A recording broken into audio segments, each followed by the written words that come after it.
In this world, death isn't always the end. As long as your body is recovered, you can be brought back to life. When Irumas was finally resurrected from the deepest floor of the dungeon, everyone expected him to remember who he was. Except he didn't. His past was gone, leaving behind only his incredible skills and an overwhelming urge to return to the place where he died. Now he ventures back into the dungeon, searching for the comrades he can no longer remember and the truth behind his forgotten life. Can a man with no past uncover the mystery of his own death?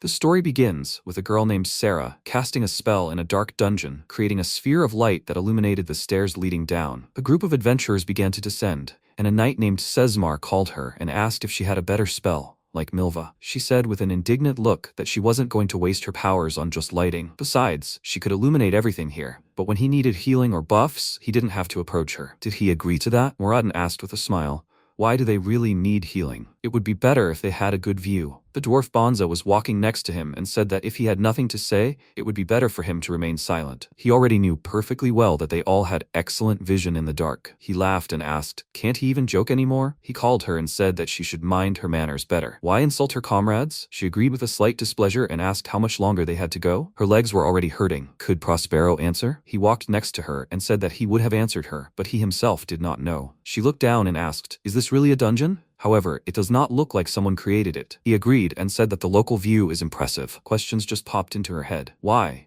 Who and how built this? Sesmar said that they were here precisely to answer these questions. Does Hawkwind sense enemies? He denied it and said that however, they had come to the next floor. They all smiled and thought that no one had ever been here before. It is unknown what awaits them there, whether they will survive or die. Only God knows all this. Maybe they will find treasure there. There are many options. However, what adventurer is not drawn to the thirst for adventure? It was their nature to explore the unknown in search of fame and fortune. Sesmar stepped forward and said that they should move on. He entered the room, but suddenly stopped. Sarah bumped into him and asked loudly in a displeased tone why he had suddenly stopped so abruptly. He didn't want to tell them that he had fallen into a trap and was paralyzed, did he? He asked them to listen and asked if they were definitely the first ones to come here. They said that he had found something to ask. Of course they were the first. After all, no one could open this door before them, so that was it. He asked, did that mean the door was sealed? Prospero agreed and said that they had just removed the seal. She called him and asked what was wrong with him and why he was asking such strange questions. He looked around and said that he simply didn't understand what he was doing here. They looked out and saw a corpse with a sword against the wall. Sometime later, a group of adventurers gathered in the church, mourning their fallen comrades. They looked at the ashes with tears in their eyes and called it unfair. A guy named Yarumas came to them, asked for forgiveness, and said that it turned out that there were two of them now. He would take half of the items they found and the money that belonged to the deceased. The adventurer became angry about this, grabbed him by the cloak and loudly asked, does he want to talk about payment now? He calmly said that he shouldn't make a scene. They turned to ashes. Wasn't he happy? He became even more angry about this, but a girl named Annika approached them and asked him to stop. She said that God takes those who lived a good life. Their souls are now in paradise next to him. The warrior pushed him away, remembered the dead, and asked, does she mean that their death means nothing? She said, live well and die well. Isn't that what they say? They can't be brought back. He started crying again and loudly said that of course they can't be brought back because they burned their bodies. It wasn't their will that it happened. Then, whose fault was it? She said that God said they lived a good life, so there was no reason to resurrect them. They were blessed. In other words, if they had paid more, if they had proven that they could bring more good to this world. He clenched his hand into a fist in anger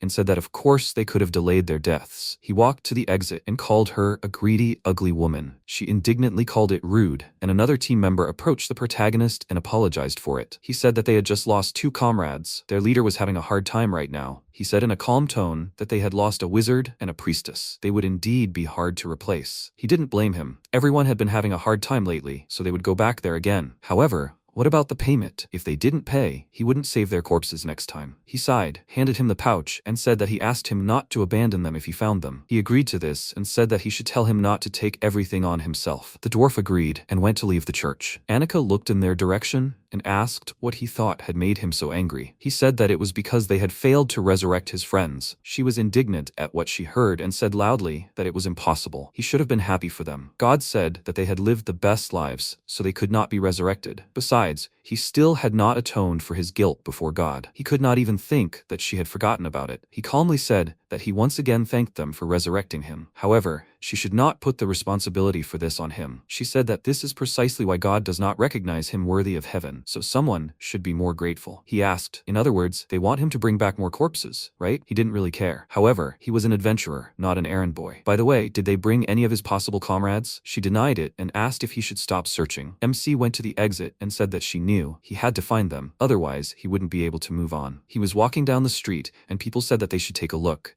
It was that very same scavenger. After all, his nickname was the Black Rod. They say he was resurrected by accident. Some people are lucky. He didn't pay attention to these words and thought that in ancient times, the dungeon, had appeared. Another world beyond human consciousness, an abode of monsters, full of traps. In the depths there is nothing but fear and despair. However, this doesn't stop people. Many brave ones have decided to descend into the bowels of the void in search of fame and fortune. Some were destined for death, some were luckier, but some still managed to adapt to this hell. Over time, people began to call them adventurers. He descended into the dungeon, looked at the note, and asked how deep he could go today. He looked at the map and said that he wasn't the one clearing the floors. It all depended on his employers. He entered the room and saw a pile of orc corpses. He looked around and said that they had many non-fatal blows. They were newbies. However, these blows were clearly dealt by an experienced fighter. A group of newbies, led by a veteran. They must have advanced deeper. He figured that monsters usually guard tombs and treasuries. After receiving their reward, most of them go to the surface until they spend everything they got. Another fact about the dungeon: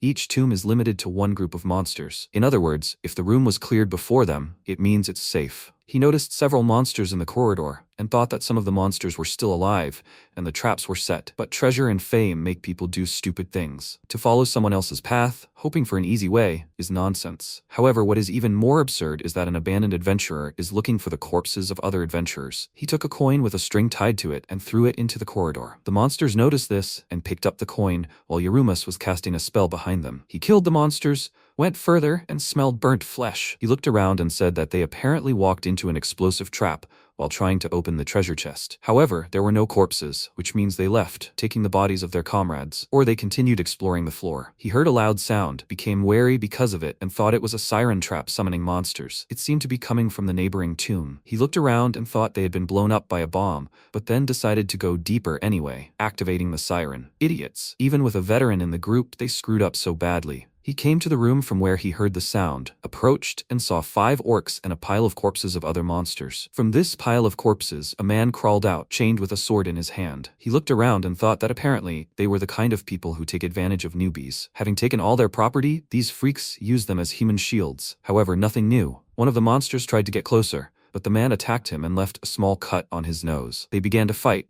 and he, with a calm expression on his face, began to use magic. He launched a fireball and hit the chain shackles of the man. She was surprised by this and turned to him with a surprised expression. The protagonist said that he did not have to hold back. Immediately after that, she attacked a group of monsters that surrounded her. One of the orcs decided to escape, and he stepped aside to let him pass. She barked loudly, and he raised his hands and said that he would not gain anything from his death. After that, she sat down in the corner, and he began to look around the room and wondered if anyone would want to resurrect them. He turned and said that if he wanted to resurrect them, he would have to pay the Templars. She made a sound with a puzzled look, and he slung the bag over his shoulder. After that, the two of them went to the exit. Sometime later, in the tavern, Sesmar met him, who asked, "Was this garbage?" Mifune was also there. He sighed and said that he should not call him that. He apologized with a wide smile and said that he forgot that he didn't like this nickname. He wouldn't mind if he had dinner with them. He pointed to the side and said that if he wasn't afraid to eat next to corpses, he could sit. He kept smiling and asked why he should be afraid of them. They were already dead, after all. He screamed loudly to get attention and said that he wanted to bring him ale and meat. He also wanted a roast boar leg and potatoes. MC asked, by the way, where are the others? He said that they were on their own now, doing whatever they wanted. He was more worried about something else. Is he in a group with garbage now? He said that he kind of joined him himself. He looked at him with hungry eyes, so he decided to feed him. He threw her a potato, she caught it, and he called her by name. Sesmar asked, "Didn't he know about that? A bit of a rude name, isn't it?" He said with a calm expression that he didn't care. It was better than nothing. He started eating his order and said that there was a story behind that name. From what he heard, someone attacked a wagon with slaves.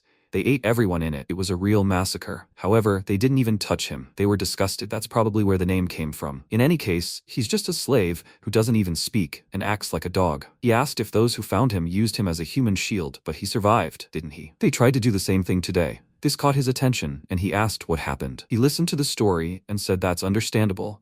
He thought he bought him. Yuruma said that he was not so rotten as to buy and sell people. Sesmar asked, so he just saved him? He said that he was not a Samaritan either. He called it gray morality and said that maintaining such a balance was quite difficult. Is this his philosophy or something like that? He finished eating and said that when it comes to deadly techniques, they say that a certain amount of malice is never a bad thing. However, no, he didn't think about it too deeply. He got up from the table and he said that he should be careful. This guy's squad may have died, but the clan is still alive. He said with a small smile that he himself follows him like a tail. He has nothing to do with it. He said with a wide smile that he didn't seem to care about it either. He wants to spend the night with these corpses? He turned to him and asked, what is there to be afraid of them? They are already dead. He started laughing because of this and said, Tache. The two of them left and he said with a smile that now, looking at him closer, it seems he has seen this face somewhere. They came to the room and she ran inside. She lay down on the floor and this made him displeased. He walked towards her, grabbed her by the collar and lifted her up, causing her to start barking loudly. He threw her onto the bed, sat on the floor and said that if he was going to sleep, he should sleep there,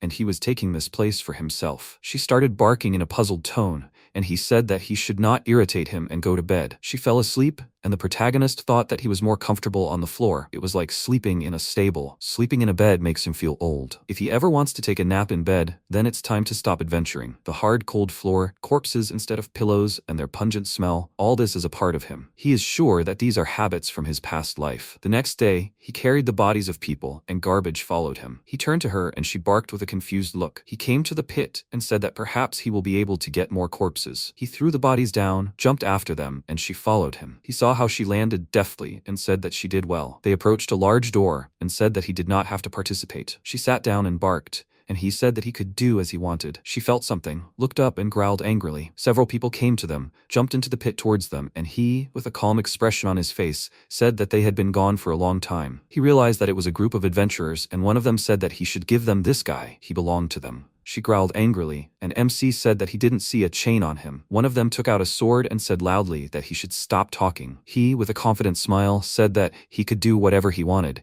just shouldn't regret it later. She, with a wide smile, ran towards the adventurers with a sword in her hands and growled loudly. The adventurers attacked them. He easily parried the blows of one of them and said that he had gotten carried away. One of the adventurers said loudly that they should surround him because there were only two of them. He looked around with a calm expression and thought that there were 6 of them in total, 3 there, and he had the same number. The adventurers said loudly that they should not let him cast a spell. What were they messing around there? He looked around with a serious expression and thought that there were 2 fighters and thieves, but not a single spellcaster. They attacked him and loudly wished for death, but he parried all these blows and jumped back. An adventurer ran to him, loudly called him a mage, and said that he would not utter a word. He would drink from his skull. However, unexpectedly for him, Yorumas took out a katana and with one very quick blow cut off his head. He turned to the others and asked who told them that he was a mage. They were surprised by this and asked loudly, "Is this a blade?" He said in a calm tone that it was a katana, to be more precise. The other adventurers also noticed this, and Garbage, with a wide smile, growled loudly. She ran up to one of them and stabbed him with her sword, seriously wounding him. The other 2 adventurers were about to attack her, but she easily defeated them quickly. One of the adventurers was very nervous about what was happening, screamed loudly and ran towards him. He dodged this attack with a calm expression and cut off his arms with one blow. The adventurer screamed loudly in pain, and he said that he hoped that he knew a priest who would lend a helping hand. They should not have come here in vain, and he shouldn't worry about this so much. He came up to him from behind and pierced his neck with his sword. He thought that he was the last one left. The guy was very scared because of what happened, started to run and screamed loudly in fear. He thought with a calm expression on his face that at least someone cared about their lives. Garbage barked angrily, but he put his hand in front of her and asked her to be quiet. She barked even louder, and he said that if they killed everyone, then no one would pay them for the resurrection. He wiped the blood from his sword on his hand and thought that they would see this guy again. It doesn't matter where he will be, because he is also an adventurer, because that's their nature. After some time, he collected the corpses in bags and said that there are 10 corpses. He heard her stomach rumble and asked if he was hungry again. She barked loudly in agreement. After some time, the guy who escaped from there was beaten by other adventurers and thrown out into the street. Earlier, he was sitting on the stairs of the building. A girl came to him and asked if he screwed up again. What happened this time? Did he open the poison trap? He said that they said that the prey was already scarce. She called it a lie and asked how much is too much. They also need to live on something. She handed him bread and a few pieces of dried meat, and he asked if she was sure about this. She asked who knows what they will do to her if she gains weight. The leftovers cannot be left, otherwise they will cut her portion. He must not forget her kindness. She plans to earn some money, leave the clan and return to her parents. He, Raraja, will go with her. He started eating, called it a dream and asked why she needed it. She asked him to shut up, and said that besides, she was helping him with his dream of becoming an adventurer. At the moment, he was lying on the street, started crying and said that he survived. He got up, walked down the street and said that in their eyes, his life does not even deserve death. After some time, Annika was washing garbage and she was barking loudly about it. She said loudly in a displeased tone that she understood. They were adventurers used to dirt, but they also needed to wash sometimes. Every day could be her last, so she should take a bath while she could. She turned to the protagonist and asked why there was so much dried blood on her body. He stood nearby and said that he often goes somewhere and then comes back like this. She said that if he was looking after her, he should do it properly. He said that he wasn't looking after anyone, he just hung around. Annika continued washing her and loudly asked her not to twitch. His attention was caught by something she said and he asked, "Wait, garbage, is that a girl?" She turned to him with a shocked expression and loudly said that he was hopeless. When she finished, they came to the temple and she began to dry her head. He looked at them and said that she looked content. She turned to him and said, "Live well and die well." He asked with a thoughtful look, "Is that how it works?" She barked loudly, quickly ran away, took the sword and sat on the floor. She sat down on the bench and asked, "Did he say that his next raid would be longer?" MC agreed and said that he would be gone for a few days. He would try to go down a little deeper than usual. He thought that time flies unnoticed in the dungeon. Therefore, he uses his own method of determination, the amount of supplies spent per day. She asked, "Will he go alone again?" He would take Sesmar if he was free. She sighed and asked, "Does he have any friends at all?" At that moment, an injured adventurer was brought to them, and she said that sometimes you just need to know how to give up. Even if he finds the corpse of someone who knew him, it is not a fact that this will solve his problem. He said that this is something new. She is worried. She said that after all, she is a priestess. If he knew how long it took to resurrect him, his hair would turn gray. He was lucky, but it was unknown whether he would be lucky in the future. Sooner or later, bad luck would overtake him, and what would he do then? He stood up, picked up his bag, and said that in that case, someone else would take his place. Garbage quickly gathered her things and ran after him. She folded her hands in prayer and said that she wished him a good life and a good death. By the way, she had seen this girl's face somewhere before. Despite his gloom, this dry person took food for two. That night, Raja, with a dissatisfied expression on his face, ate bread, recalled what had happened, and thought that all his comrades were dead. The clan forced him to unite with these useless freaks. Should he revive them? What should he do and how? Can he do it alone? How can a thief make money alone? He won't be able to kill monsters, which means no treasure. Besides, all the stolen money is almost gone. However, the worst thing is that he is incredibly hungry. A man approached him and asked if he could spare a minute for him. He seemed to be having a hard time. If he didn't mind, he could help him. He turned to him, examined him, and found him a suspicious magician. The man sat down next to him and said that he had also experienced difficulties in his youth, so he couldn't watch him suffer here. He looked wary and said that there was no need to worry. He was about to say something else, but he put a plate of food in front of him and said that he asked him to accept this as a sign of his goodwill. His body was his treasure. He could help himself. He agreed with a happy expression, began to eat, and thought that this rabbit simply melted in his mouth. It was divinely delicious. He continued eating, not paying attention, and the man said that, frankly speaking, he had a request, or rather a job. He heard this and thought, was he talking to him? Offering an easy job? Then he would be able to resurrect his comrades. Then he doesn't even care about his strangeness. He's ready for anything. The man said with a wide smile that he would need to use this stone. He noticed his amulet with a piece of something, and found it strange. At the same time, in the dungeon, Yoruma's, with a slightly displeased look, asked why she always attacked monsters as soon as she saw them. Garbage killed a group of monsters, and, with a joyful expression, patted her palm on the chest standing nearby. He approached her and said that she should listen. Their task is to go as deep as possible. She must ignore monsters and treasures, understand? She barked happily, pointing to the door nearby, and he said that he hoped that was consent. She kicked the door open, walked forward with a self-confident look, and he thought that her method was also not bad. However, suddenly she cried out in pain and crouched down, and this worried him. He approached her and asked if she was injured, poison, paralysis, petrification, hunger, or fatigue. She started crying and barked loudly, and he said that he understood her. They should set up camp. She was glad to hear this, and after that, he laid out various things on the floor. She sniffed the bottle, and he asked if she was seeing this for the first time. He opened the bottle. She turned away and he thought it was just water, like it shouldn't smell. Holy water is necessary for adventurers. With this, you can create a barrier. However, first you need to check the inner zone of the barrier for traps. These are all the necessary precautions before setting up camp. She took a piece of dried meat out of her bag with a joyful expression on her face. At that moment, Miraja ran out to them, holding the stone in his hand that the man gave him. He saw this and became worried when he saw the stone in his hand. He ran up to them and smashed the stone on the ground. There was a powerful flash of light, and they were all teleported to an unknown place. He looked around and asked loudly in a confused tone, where did he end up? The protagonist stood behind him and said that he should be grateful that they were not trapped in the stone. He was very scared because of this and began to crawl away from him, but Garbage barked behind him, and he became scared again. He looked worried and thought that he was finished. He sat down next to him and said that coming to the dungeon alone, being a thief was quite brave. Where did he get the demonic stone? He was confused because of this and said that he was in the tavern, eating. Then some strange man approached him. It seems he was a magician. He also had an amulet around his neck, some strange one, like a shard of something. This attracted his attention and he asked what his name was. Miraja introduced himself with a confused tone, and he cast a spell in a serious tone.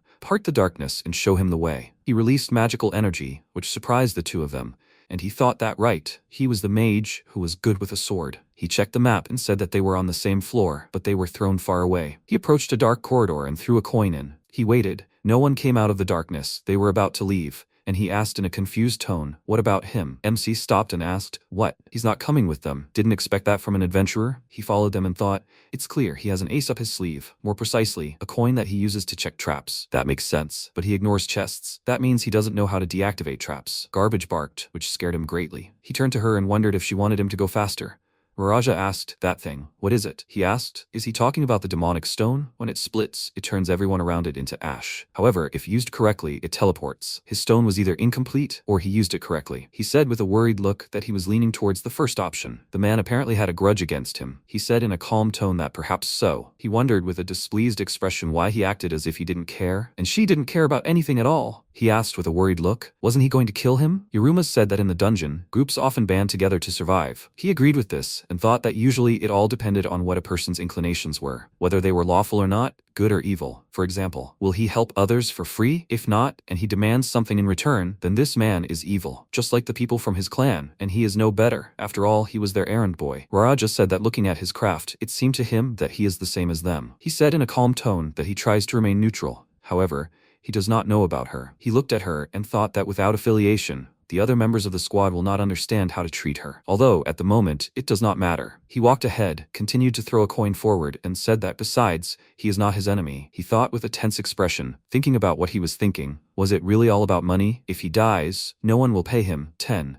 That is a serious sum. Garbage let out a disgruntled bark, and he said with a disgruntled look that he understood her. She could stop grumbling. He thought that if they got out, maybe the man would pay him, or his clan would decide to kill him. He didn't even know which of those was better. However, as long as his heart was beating, he would seize every opportunity. They reached the door, and the protagonist said that these places were unfamiliar to him, but he hoped that they would find a way back through this. He looked at it and asked warily, "Will they go inside?" She barked loudly and started to run, but he grabbed her and said that even if they found another way, it might not be easier. He took out his dagger and thought that he hoped there would be a corridor ahead, not a tomb. If the latter, then monsters hungry for flesh would be waiting for them, and in that case, they would all be finished. He asked, "What will they do?" He let her go, agreed to go, and when she broke the door with a kick, he took out his katana. Inside this room, they saw a huge creature. Maharaja was scared by this and asked loudly, "Is it really a dragon?" He said with a smile that it was more precisely a fire-breathing dragon. He said with a worried look that it looks like they will have to fight it. He said with a calm smile that they are already close. He looked at it and wondered in surprise, how can he smile in such a situation? He does not understand him. At the moment he agrees with Garbage. He heard some sound, abruptly grabbed her and jumped to the side with her to dodge the monster's attack. She screamed loudly in fear, and he turned around and asked loudly, "Is it a huge dragonfly?" He stood nearby and said that they use their breath as a weapon. A fighter might have managed, but a thief doesn't stand a chance. He ironically thanked him and said that this information helped him a lot. He thought that at a moment like this,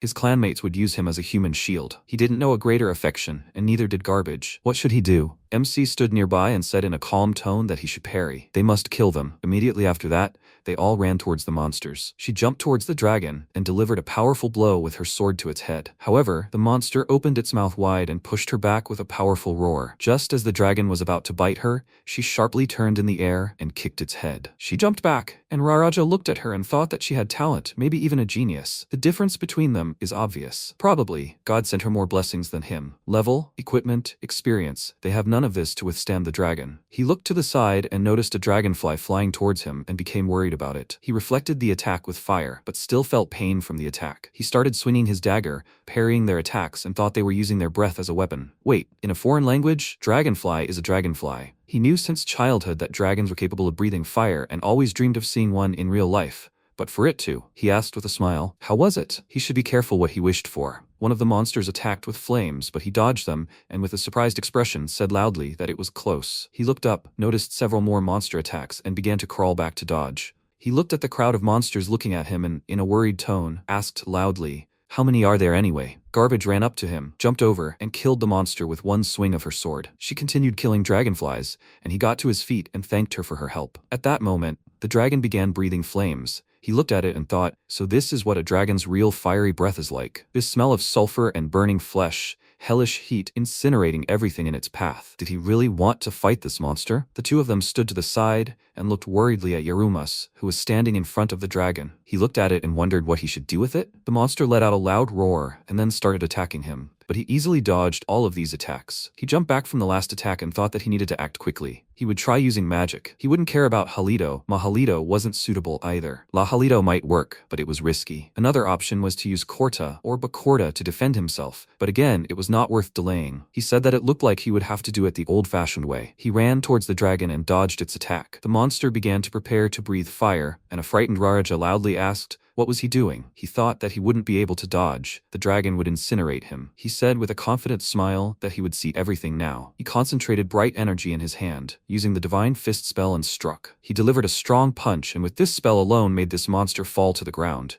He was very surprised by this and asked, is this the end? He denied it, and Garbage began to bark happily when she found the chest. The protagonist turned to her and asked her not to touch it. She sighed with displeasure, and he looked at her and thought that she was like a dog. He approached him and said that now it was his turn. He was surprised by this and asked, does he want him to open it? He asked, what's wrong? There's a thief in their group. Why don't they open the chest? He was very nervous. His hands began to shake, and he said that, however, if he doesn't succeed, then they will all die here. He said thoughtfully that if there was poison or a mimic, then only he would suffer. However, if it was an explosive trap, then he would most likely survive and, if necessary, be able to revive them. Miraja was surprised by this and thought that he knew about it. If at least one member of the squad was alive, he could take the corpses to the temple and they would be resurrected. However, this idea is not so easy to accept. Although apparently he does not care. In the dungeon, he feels like a fish in water. Really, where did this man come from? He calmed down a little and said that he would try to do it but did not promise anything. MC said that he should not worry. They still would not understand the value of the items until they took it for appraisal. He turned to him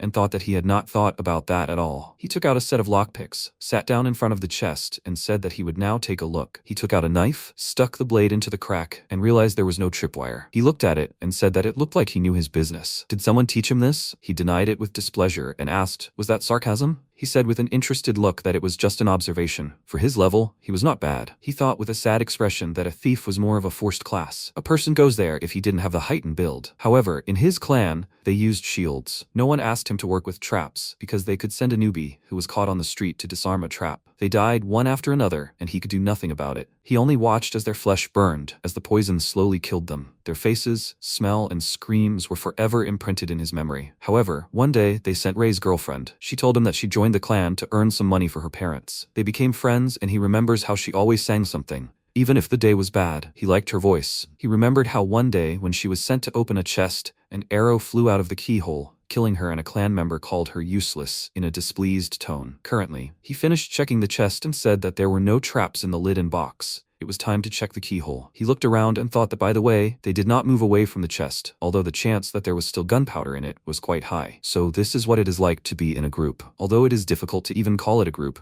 they ended up together by pure chance. He smiled, began to open the chest, and remembered how Ria asked what he dreamed about. Raja said that he would laugh if he told him that the world is flat, and the edge ends abruptly, and that he wants to get there and cross it. Yaruma said that everyone has their own goals. Some want power and money, some rich clothes, cursed swords, or something else. None of this matters. The only thing that matters is whether he is moving towards this goal or not. He continued to pick the lock and asked, however, if on the way to this goal he has to help vile people, so what? He calmly said that he had not thought about it. He only knows that he is paving his own path. He turned to him and asked if he had a goal. He smiled, clenched his hand into a fist, agreed, and said that, however, he would not believe it if he told him. He was about to say something, but at that very moment he finished picking the lock and the chest opened. Immediately after that, she pushed him away and looked inside. He looked at his fist with a tense expression and said that that was all. He stood with his back to him and said that he did well. Raja, slightly embarrassed, said that perhaps so. After that, they struggled outside for a long time and finally managed to escape the dungeon. They both fell to the ground,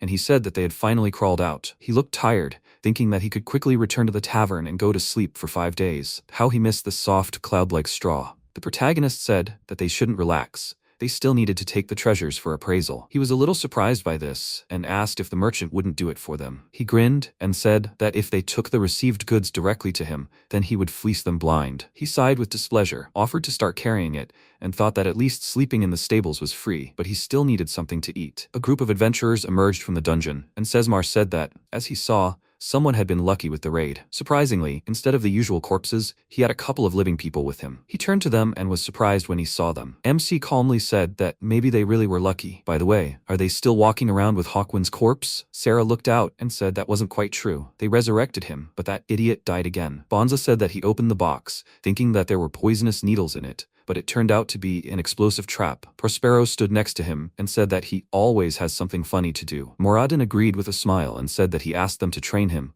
but what happened is what happened. He even felt a little ashamed. Raraja, with a surprised expression on his face, thought that every self-respecting thief knows that name. Could this really be the Star Squad, the Sesmar group? He approached Garbage and quietly asked if they knew each other. She made a confused sound, and he said that he seemed to be asking the wrong person. She approached him with a smirk, called him by name, and said that she had heard from Annika that he had assembled a group. These children, his comrades? She had spoken of a girl, but it turned out he also had a boy. Yuruma sighed with displeasure and turned around, but Sesmar shook his head in refusal and said that he was of no help here. He offered to buy him alcohol, and he cheerfully said that that was a different matter. He loudly offered everyone a drink, and they were happy about it. However, he approached him and asked, seriously, why did he need them? He thought about it and said that they had potential, a little experience, and they would come out good. He understood him, patted Raraj on the back, and loudly said that they were great. It was rare to get praise from such a dry person. He stroked Garbage's head, and she got angry because of it and started barking loudly. He asked with a confused look what he was talking about. He said in a cheerful tone that he would tell her after the celebration. Alcohol won't drink itself. They had to go already. Sesmar grabbed his hand and pulled him along. He was confused by this, turned around with a confused expression,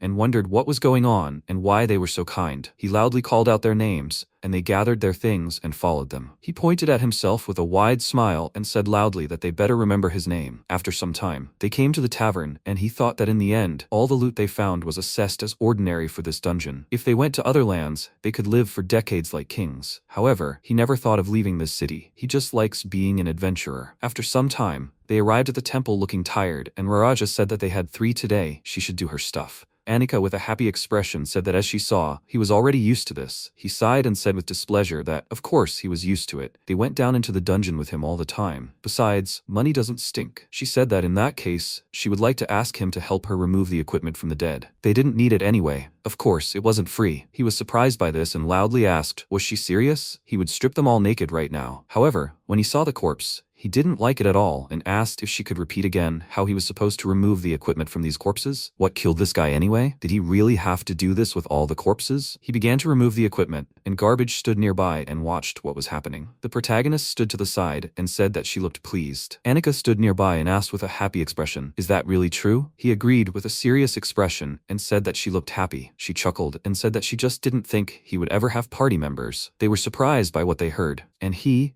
with a thoughtful expression on his face, said that he never thought about it. She said cheerfully that of course, that's why everyone needs an outside perspective. He said that then, he would need to pick up a couple more things. She offered to go with him, and asked, he's going shopping, right? She called the others over. Garbage ran up to her and accepted her pats with a satisfied expression. Raraja, looking tired, stood next to a pile of things and said that he had taken off all the equipment and laid it out. One pile is for sale, and the other is for washing. She asked with a happy expression. It was a good training session, right? He thought that this was probably one of the ways the temple could make money. She said with a smile that she didn't think they could handle it alone, so she'd go with them. They came to a market, where a lot of different people were loudly offering their services. He thought she looked pretty calm among all the shouting. What were they doing at a flea market anyway? She turned to him and asked if something was wrong. He embarrassedly denied it, but quickly calmed down and asked if she was really going to pay them. She cheerfully said that of course, she had promised. He asked what he was going to buy them. Swords? She said that it wasn't her decision to make. She was just a consultant here. MC said that they should get them some proper equipment. Raraja remembered how Garbage fought and thought that he would also like a sword. Wait, why was he imagining her while thinking about a sword? She noticed him looking at her and barked in confusion. He turned away and said, embarrassed, that it was nothing important. Annika noticed this, and she smelled a delicious aroma, turned around and barked when she saw a butcher shop. He said with a displeased look that it was terrible. Nothing would spoil her appetite. After all, they had just worked with corpses. Yarumas approached her, patted her on the head and said that they would eat later. She growled discontentedly but followed him. He looked at them and thought that he did not understand them. She obeyed him, even if she did not like it. Although he himself had not gone far, these small errands were nothing compared to what they forced him to do in the clan. Besides, they were going to buy him equipment. It was a sin to complain. They stopped in front of the store, and he asked, "Are they here?" He noticed that Yorumus was looking at the sign and asked what was wrong with him. Was something wrong? He denied it with a small smile and said that everything was fine. "This is Katlob's trading post." Annika asked if he had come here often before. He said it was likely. He only knew that he had seen this sign somewhere. She said cheerfully that it was a good sign. The more signs he found, the better. Maybe then he would remember his past and forget about the dungeon. He walked inside with a wide smile and said that was unlikely. Garbage looked at her with a calm expression and barked, then went inside and closed the door. She stayed outside and said how stubborn he was. Roraja asked what she meant by past. She said with a slightly sad expression that he didn't remember anything that happened to him before his resurrection. She knew it was hard to believe. However, she had heard that such a thing could happen if a succubus absorbed his energy. He said that it was hard to imagine him with a woman. She agreed and said that besides, he didn't look like an idiot who would succumb to their spell. Besides, their taint prevents resurrection. He thought about it, and she said that it was time for them to go. He hoped that they could find him suitable equipment. They went inside. She took a huge sword, loudly asked to look at it, and asked, "Isn't it beautiful?" They looked at it, and the protagonist said that it was a nice sword, just right for garbage. Raja noticed that the sword was glowing and wondered, was that a magic blade? Where did such oddities come from in this hole? He looked around and thought that, of course, it wasn't a lord's armor, but the chainmail was nice. He also looked around and said that it seemed like they could use an anti-magic blade. Annika said that she wouldn't mind a kitchen knife either. A merchant came out to them and asked, "Who is this?" "He smells the northern sea, locked in cold ice." He called her by name, and she said she was glad to meet him. He said that he also smelled a dead old man. He called MC by name and said that he didn't think he was still alive. He said that as he sees it, death is in no hurry. When he comes here, he feels it.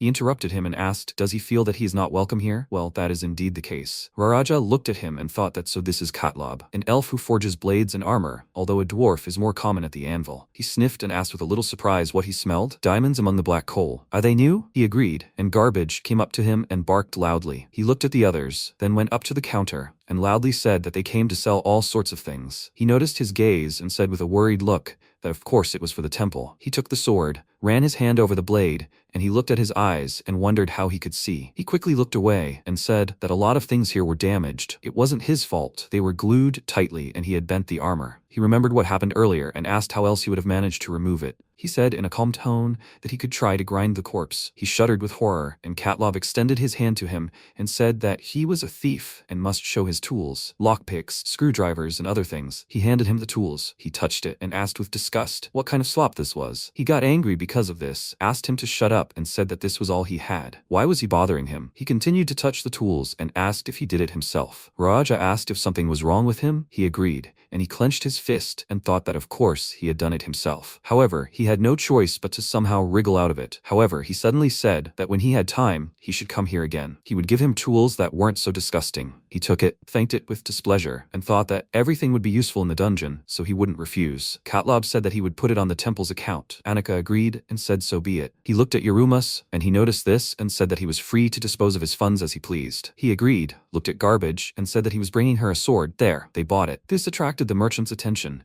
and he asked if he really wanted a blade too. He was a thief after all. Why would he need it? Besides, he didn't need armor either. He said with displeasure that indeed, let the monsters eat him. He asked if his job was to open chests. Why should he engage in combat? He growled in displeasure, and the protagonist said that this guy was often asking for trouble. Katlob said that he should assemble a full party. He listened to this discontentedly and said that he could choose whatever he wanted. He would pay. If anything, she would put it on his account. Annika said with a smile that she would then pick out something for their lady. They walked away from them.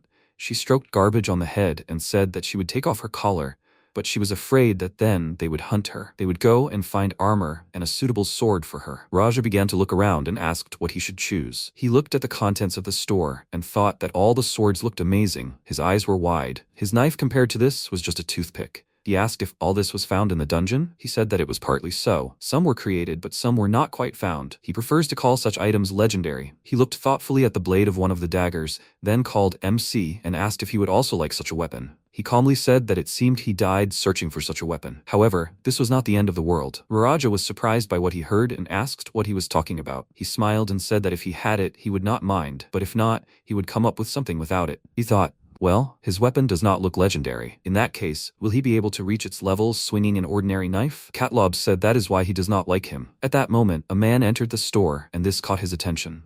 Raja, seeing Graham in the doorway, gasped, wondering if it was the same terrifying man, or was it? The protagonist glanced sideways at the boy. Graham crouched down and, using his acceleration, rushed toward him. Raja cursed silently, noting that his body couldn't keep up with his thoughts. No, that wasn't it. His thoughts couldn't keep up with his body. Having dodged the old man's attack, he was surprised. Had he managed to dodge it? The protagonist was also surprised, although in his opinion, it was expected. The thick stench of death in the dungeon transforms the adventurer's body without his knowledge. Not the physical structure itself, but the spirit and perception. The human body senses and reacts sensitively to the approach of death, even if the mind is unaware of it. Graham swung at him again, and Raja jumped to his feet and dodged his attack, confusing the opponent. He attacked him in return, but the old man dodged, and the boy fell to the floor. He looked at his opponent carefully and thought, "This man is determined." His opponent turned sharply towards him and swung his sword again. At that moment, Garbage rushed to Raja's aid, but the old man dodged his blow, and the girl's weapon destroyed the wooden structure. Graham attacked her, taking advantage of his confusion. Garbage, dodging his blow, even hiccuped in surprise, after which she fell to the floor. Raja looked at her with alarm and thought, "I see." The old man spat out needles. Thin pins pierced the girl's face. Raja grabbed his head and thought, what on earth is happening? Muscles, nerves, eyes, they all react too quickly. He doesn't even have time to think. Garbage screamed in pain. Graham was about to strike the girl again, grabbing another sword from the rack, but Catlob said, "Don't touch it." The old man stopped mid-swing, glared at him, then demonstratively drew the sword from its sheath and assumed a fighting stance. A dark aura emanated from the weapon,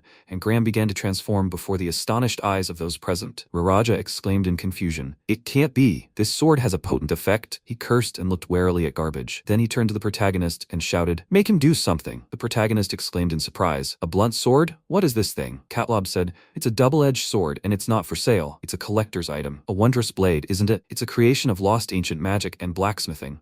The fact that it has a potent effect is just a minor detail." MC held out a double-edged sword then. The name was just as idiotic. Raja, looking at the two of them, thought irritably, why weren't they helping? He called out to them and asked if they were going to do anything. At that moment, Graham wanted to attack the girl again, but Raja rushed towards her and shielded her with his body, loudly shouting a curse. Then he looked at Garbage. She was in great pain. The guy got angry and struck the nasty old man's weapon with all his might, surprising him. The enemy's weapon even began to smoke from the force of the blow. Without a second's hesitation, Raja rushed forward, deftly dodging his opponent's attacks. He thought, this is simply incredible. Trash like him can fight the wielder of a sword with impact. His hands are busy parrying attacks, but maybe there's a chance he can defeat him. He swung his blade, intending to continue his attack, but then he let out a surprised breath, thinking he was finished. The sword, now tainted by his opponent's influence, was right next to him. His weapon was shrouded in a dark aura. At that moment, Annika suddenly burst into the room, rushed toward the opponents, and shielded Raja with her body, swinging at the old man. The girl easily parried his blow and stood in front of him. The opponent stopped, and Raja wondered in surprise. Did she miss? But Graham's head simply fell off his shoulders, and blood gushed from the open wound. The boy screamed in surprise. Annika, closing her eyes, placed her magical attribute in front of her, and began to pray to God to protect the soul of this sinner she had killed. Then she exhaled, glared angrily at those present, and swinging her bloody blade so hard that it nearly grazed Raja, called out to the protagonist. She exclaimed, why was he standing there like a statue when the kids needed help? The protagonist, holding the tip of her weapon with his finger, replied that he believed this guy could handle it without his help. Apparently, simply gaining experience in the dungeon wasn't enough to improve skills. He'd have to take breaks and rest in town. He was probably the same way. With these words, he patted Raja on the shoulder. After that, he approached Garbage and said he was going to pull out the needles, but she should remain still. When it was removed, the girl was afraid to open her eyes, but MC activated healing and not a trace of the wounds remained. Garbage barked happily, and Raja looked at her with a sigh. Annika exclaimed in surprise, "Oh my." He looked at her grimly. The girl gasped, examining the aftermath of her blow. Then she took the enemy's sword in her hands. The protagonist held it out. "Oh my." She sheepishly apologized and asked, "Can she buy this?" Catlob grumbled, asking her not to leave the headless body lying around in the middle of the shop. The protagonist grunted in confusion. Garbage barked in disbelief. Annika said then, she'll take responsibility and take it to the temple. The protagonist needs to do some shopping. Raja shuddered and thought, the blood-stained saint is carrying a corpse. It was a sight straight out of a joke. Annika hoisted the corpse onto her shoulders, but immediately gasped and buckled under the weight. Raja exhaled loudly and shifted the body onto his own. After a while, walking with the sack containing Graham's body on his back, he thought gloomily that, in the end, it was he who had to go. He said, looking at his hand, the dungeon transforms the body. The corpse is heavy, and so is the equipment. But he never wavered, nor did he tire. So this is what the power of the dungeon is like. In any case, it's better to drag the dead than to be a living shield. He mentally addressed the dead Graham and said he regretted not surviving. Sometime later, returning, he muttered that he was very tired. Annika apologized, looking guilty. The boy continued. He told the other priests that the protagonist had killed the bandit, as he could not admit that this was the work of a saint. It was the first time he'd had the honor of lying so brazenly to the priests. Annika said, embarrassed, that she was truly sorry. He replied, nothing, he was used to being an errand boy. The girl paused for a moment, then suddenly clapped her hands and exclaimed, so. Garbage winced in surprise and barked questioningly. Anika continued, saying that as a token of gratitude, she would treat them to a treat at the tavern tonight. A good idea, right? Garbage barked. Are you sure? The girl laughed and replied, exactly. Raja also felt the need to ask, is she serious? She replied, couldn't have been more precise. The protagonist said, a tavern. He wouldn't put too much hope in that. Annika countered, a tavern isn't just a place to meet new people. A tavern is a place to drink, eat, and just enjoy life. After a while, when the allies headed to the tavern, Haraja pointed at the MC and said, as far as he knows, this guy only eats barley porridge. He thought this was his revenge for watching him get killed. Annika looked at the protagonist in surprise and exclaimed, oh my god. Very soon the allies arrived at the largest tavern for adventurers with scale, called Durga's Tavern. When they entered, Raraja exclaimed in surprise, wow, the tavern was very crowded and noisy. Annika exclaimed, well, it's time to eat our fill. Let no one be shy. Adventurers need to eat. After a while, when the friends finally found a free table, Raraja dropped his head to the table and declared, finally, he can sit down. It was strange. He hadn't been tired at all when he was carrying a heavy load, but now he was exhausted. MC remarked that he must be mentally tired. Sometimes this kind of exhaustion weighs more heavily than physical fatigue. The guy inhaled and admitted that it was true. Annika asked Garbage if she would like some meat. The girl happily barked, expressing her agreement. Raraja looked at the saint and wondered in surprise where she got so much energy. Then she asked him what about his. He sheepishly replied that he would have some too. The protagonist chose dried fish, black bread, and barley porridge for himself. The girl objected. No way. She described the dishes she'd like to order for him and everyone else. After that, Annika turned to Raraja, apologized, and asked him to keep an eye on Garbage. He responded, confused, yeah, no problem, why not? The girl grabbed the protagonist's arm and pointed out that she needed to talk to the MC. He grumbled irritably, more lectures. She indignantly replied, exactly. With these words, Annika dragged him along. Raraja mentally bid the protagonist farewell and wished him rest in peace. Although, dying isn't so terrible if it's Annika. He remembered how she decapitated the enemy, how blood gushed from his neck, and noted with disgust, meat? It seems he has no appetite. The waitress approached, placing the treats on the table and apologizing for the wait. Garbage barked in delight at the abundance of delicacies, grabbed a piece of meat, and began to tear into it with her teeth. Raraja shuddered again and remarked that he didn't understand how she could eat at a time like this. The girl only growled in response, greedily devouring the meat. The boy thought it wasn't just that he'd worked with corpses, and then they'd beaten everything out of him. And it wasn't even that they'd nearly chopped off his head. He'd never tried to kill a person before, and this was his first time. Killing monsters isn't the same as killing people. When he attacked the protagonist, he had no desire to kill him. Annika, on the other hand, was ready to pounce on anyone without hesitation. He wondered what made her like that. After some more thought, he grabbed his fork and knife and exclaimed, okay. But just as he was about to start eating, Sesmar slapped him so hard that he buried his face in his plate and exclaimed, he's still alive. Raraja swore in irritation and exclaimed, what is he doing? He was about to hit his attacker, but Sesmar laughed and apologized in a conciliatory tone. Then he added, since they were already together, he was offering him a drink. After a while, all the allies sat down at the table. Sesmar continued to chuckle, and Raraja let out an irritated sigh. Sara smiled and said, he always does this. He should be more polite with newcomers. Moradin replied, she shouldn't act like an old woman. The girl was indignant and turned to Prospero, asking him to say something. He said that in his opinion, she could sometimes be as tactless as Sesmar. Sara exclaimed in irritation, what? Bonds asked him to be quiet. He couldn't concentrate. Let them follow Hakwin's example. Raraja thought, this guy is a celebrity among thieves. Noticing his intent gaze, he noticed that this warrior was looking at him as if he didn't see him as a person. Somehow he even reminded him of the protagonist. He sheepishly addressed the dwarf by his last name. Bonds smiled and said they could just call him by his first name. What's the matter? Raraja said he appraised their things the other day. He was a real help. Doesn't he ever go to the shop for this? It must be hard to appraise so many things. The dwarf asked, to catlob or something? He's a swindler. This elf runs his shop for fun, and he doesn't care about his customers. The appraisal price and the buyback price for his weapons are the same, Raja remarked. Maybe it's because he collects them and puts them on display? Sarah exclaimed. He has no taste. Moradin added that he had a ton of legendary weapons, but they were all useless. He just collected junk. Raja said, well, everyone who comes to scale has some purpose, big or small. Could they blame him? He wanted to say that this also applied to MC, but he remained silent. Moradin looked at him with a smile and told him to be careful.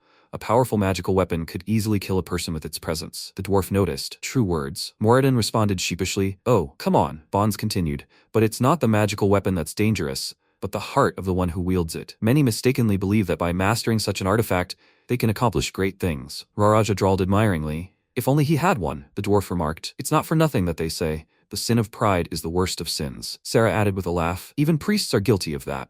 Raraja paused, seeming to understand that when the devil's stone shatters, it turns everyone around it to ash, or else transports them, and they didn't disappear only because he didn't want the protagonist to die. Magic items. Mindlessly using them is dangerous. He grabbed the handle of his knife and noted that then, well, he hadn't picked it up in vain. Sesmar, noticing this, said that he shouldn't play with the blade. It could ward off luck. The boy exclaimed in bewilderment. What? He replied that he understood his feeling. He wanted to touch the new weapon, but he should relax and not worry about it. Raraja thought in surprise. Not being proud means not worrying about it. He had survived. He had received a new dagger today. There was food in front of him. Indeed, why was he so worried? Sesmar asked about the dagger. Where did it come from, by the way? It didn't look like it came from a dungeon. Raraja smiled and noted his relaxation. He asked out loud if he knew what had happened at Katlab's shop today. When told, Sesmar laughed and exclaimed, impossible. Moradin cheerfully remarked that Annika was a real bounty hunter. Bonds added, and yet, she's preaching to the protagonist right now. Raraja asked, by the way, is Annika really a priestess? Maybe she's a paladin, or even a lord magister? Sarah answered without comment. By the way, where's MC? Leaving aside the fact that they were eating together,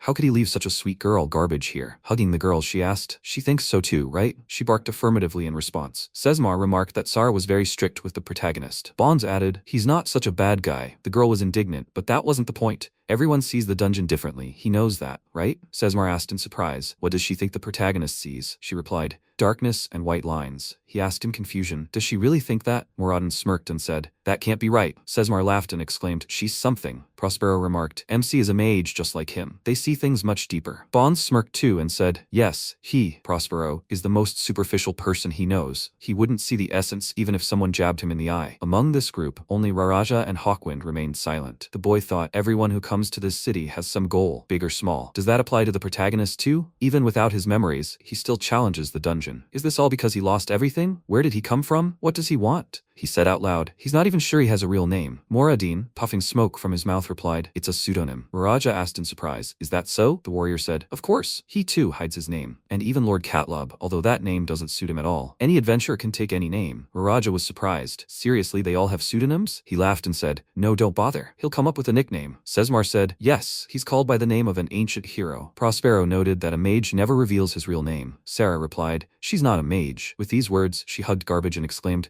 let him agree. It would be strange if this sweet girl really had that name. Garbage, chewing meat, mumbled something unintelligible. Miraja looked at her in surprise, wondering, who is she? She doesn't talk, she barks. He asked, by the way, is Hawkwind a nickname too? The thief silently spread his arms, making it clear that it was. The allies enjoyed themselves for a while longer, and then went home. Miraja, coming home and falling onto his bed, groaned. He was so tired. He thought about Graham, wondering who he was. He looked like a mage. He was faster than before, but without Annika, he probably would have died. Garbage, MC. They were much faster than him, and more experienced. In any case, he needed to get used to who he was now. Remembering the protagonist's words about being the same, he probably exclaimed, stop. The fact that he was alive, and the fact that every day was tiring, it was all because of him, or thanks to him. No. And yet he didn't know who they were, where they came from, and where they were going. And who the hell was he? What would become of him? He didn't know this, but he did know one thing. Tomorrow, they'd be back in the dungeon. After a while, an adventurer entered the guild, looking lost and repeating the phrase, they've all been destroyed. He sat down at the table, fell headfirst on it,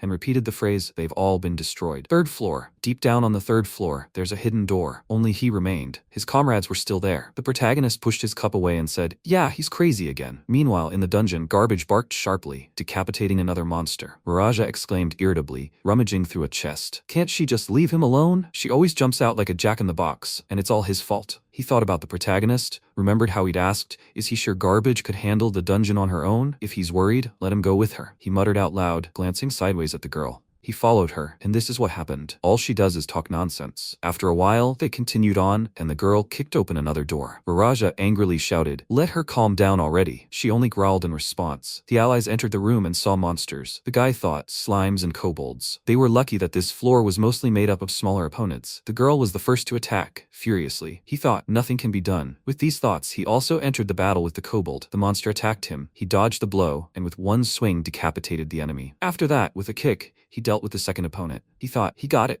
No need to swing too hard. You need to aim for the monster's weak spot, hit and open it. But you have to be careful. If you don't push too hard, the enemy will survive. After that, he looked at Garbage, who was deftly fighting the monsters, masterfully dodging their attacks. He thought in surprise, did she move like Annika? Continuing to watch, he grinned and noted, as it seemed to him, he had become a little more aware of this. Yes, that's right. Then he rushed to her aid and said, she's just creepy. The girl barked questioningly, asking what he was talking about. Raja replied, nothing. Let her continue like this. He wondered, what was the point of her going into the dungeon alone? For some reason, he felt like she was looking for something, or someone, if only she could talk. Although, who cares? With these thoughts, he rushed towards the next monster, and as he destroyed it, he shouted, die! Exhaling, he said, that was the last one. The girl began sniffing something, and then abruptly rushed forward. He called out to her in bewilderment. He had to follow her. She led him to the chest. Garbage crouched down in front of it and grumbled. If she has something to say, let her say it. The girl remained silent. He wondered why monsters and treasure chests kept appearing. Of course, he understood that this was a dungeon, but still. With these thoughts, the guy slid a knife under the lid and peered through the keyhole. Suddenly, Garbage pulled him aside and barked indignantly. He exclaimed in bewilderment, what's wrong with her? It's time to open this chest. Sometime later, on the way to the guild, he told the girl, she definitely looks down on him, doesn't she? She barked with an incomprehensible intonation. At this point, the protagonist asked Sesmar to let him join him for a while. The warrior replied, no problem. He thanked him and asked when they could begin their dive. Sesmar asked matter-of-factly when he would be needed. The protagonist said, it's not urgent, but the sooner the better, he supposes. He was about to add something else, but at that moment, Garbage burst into the guild, barking indignantly. Raja followed her, looking at her with confusion. Suddenly, he exclaimed, there's food here. The girl immediately rushed to the table and sat down without washing her face.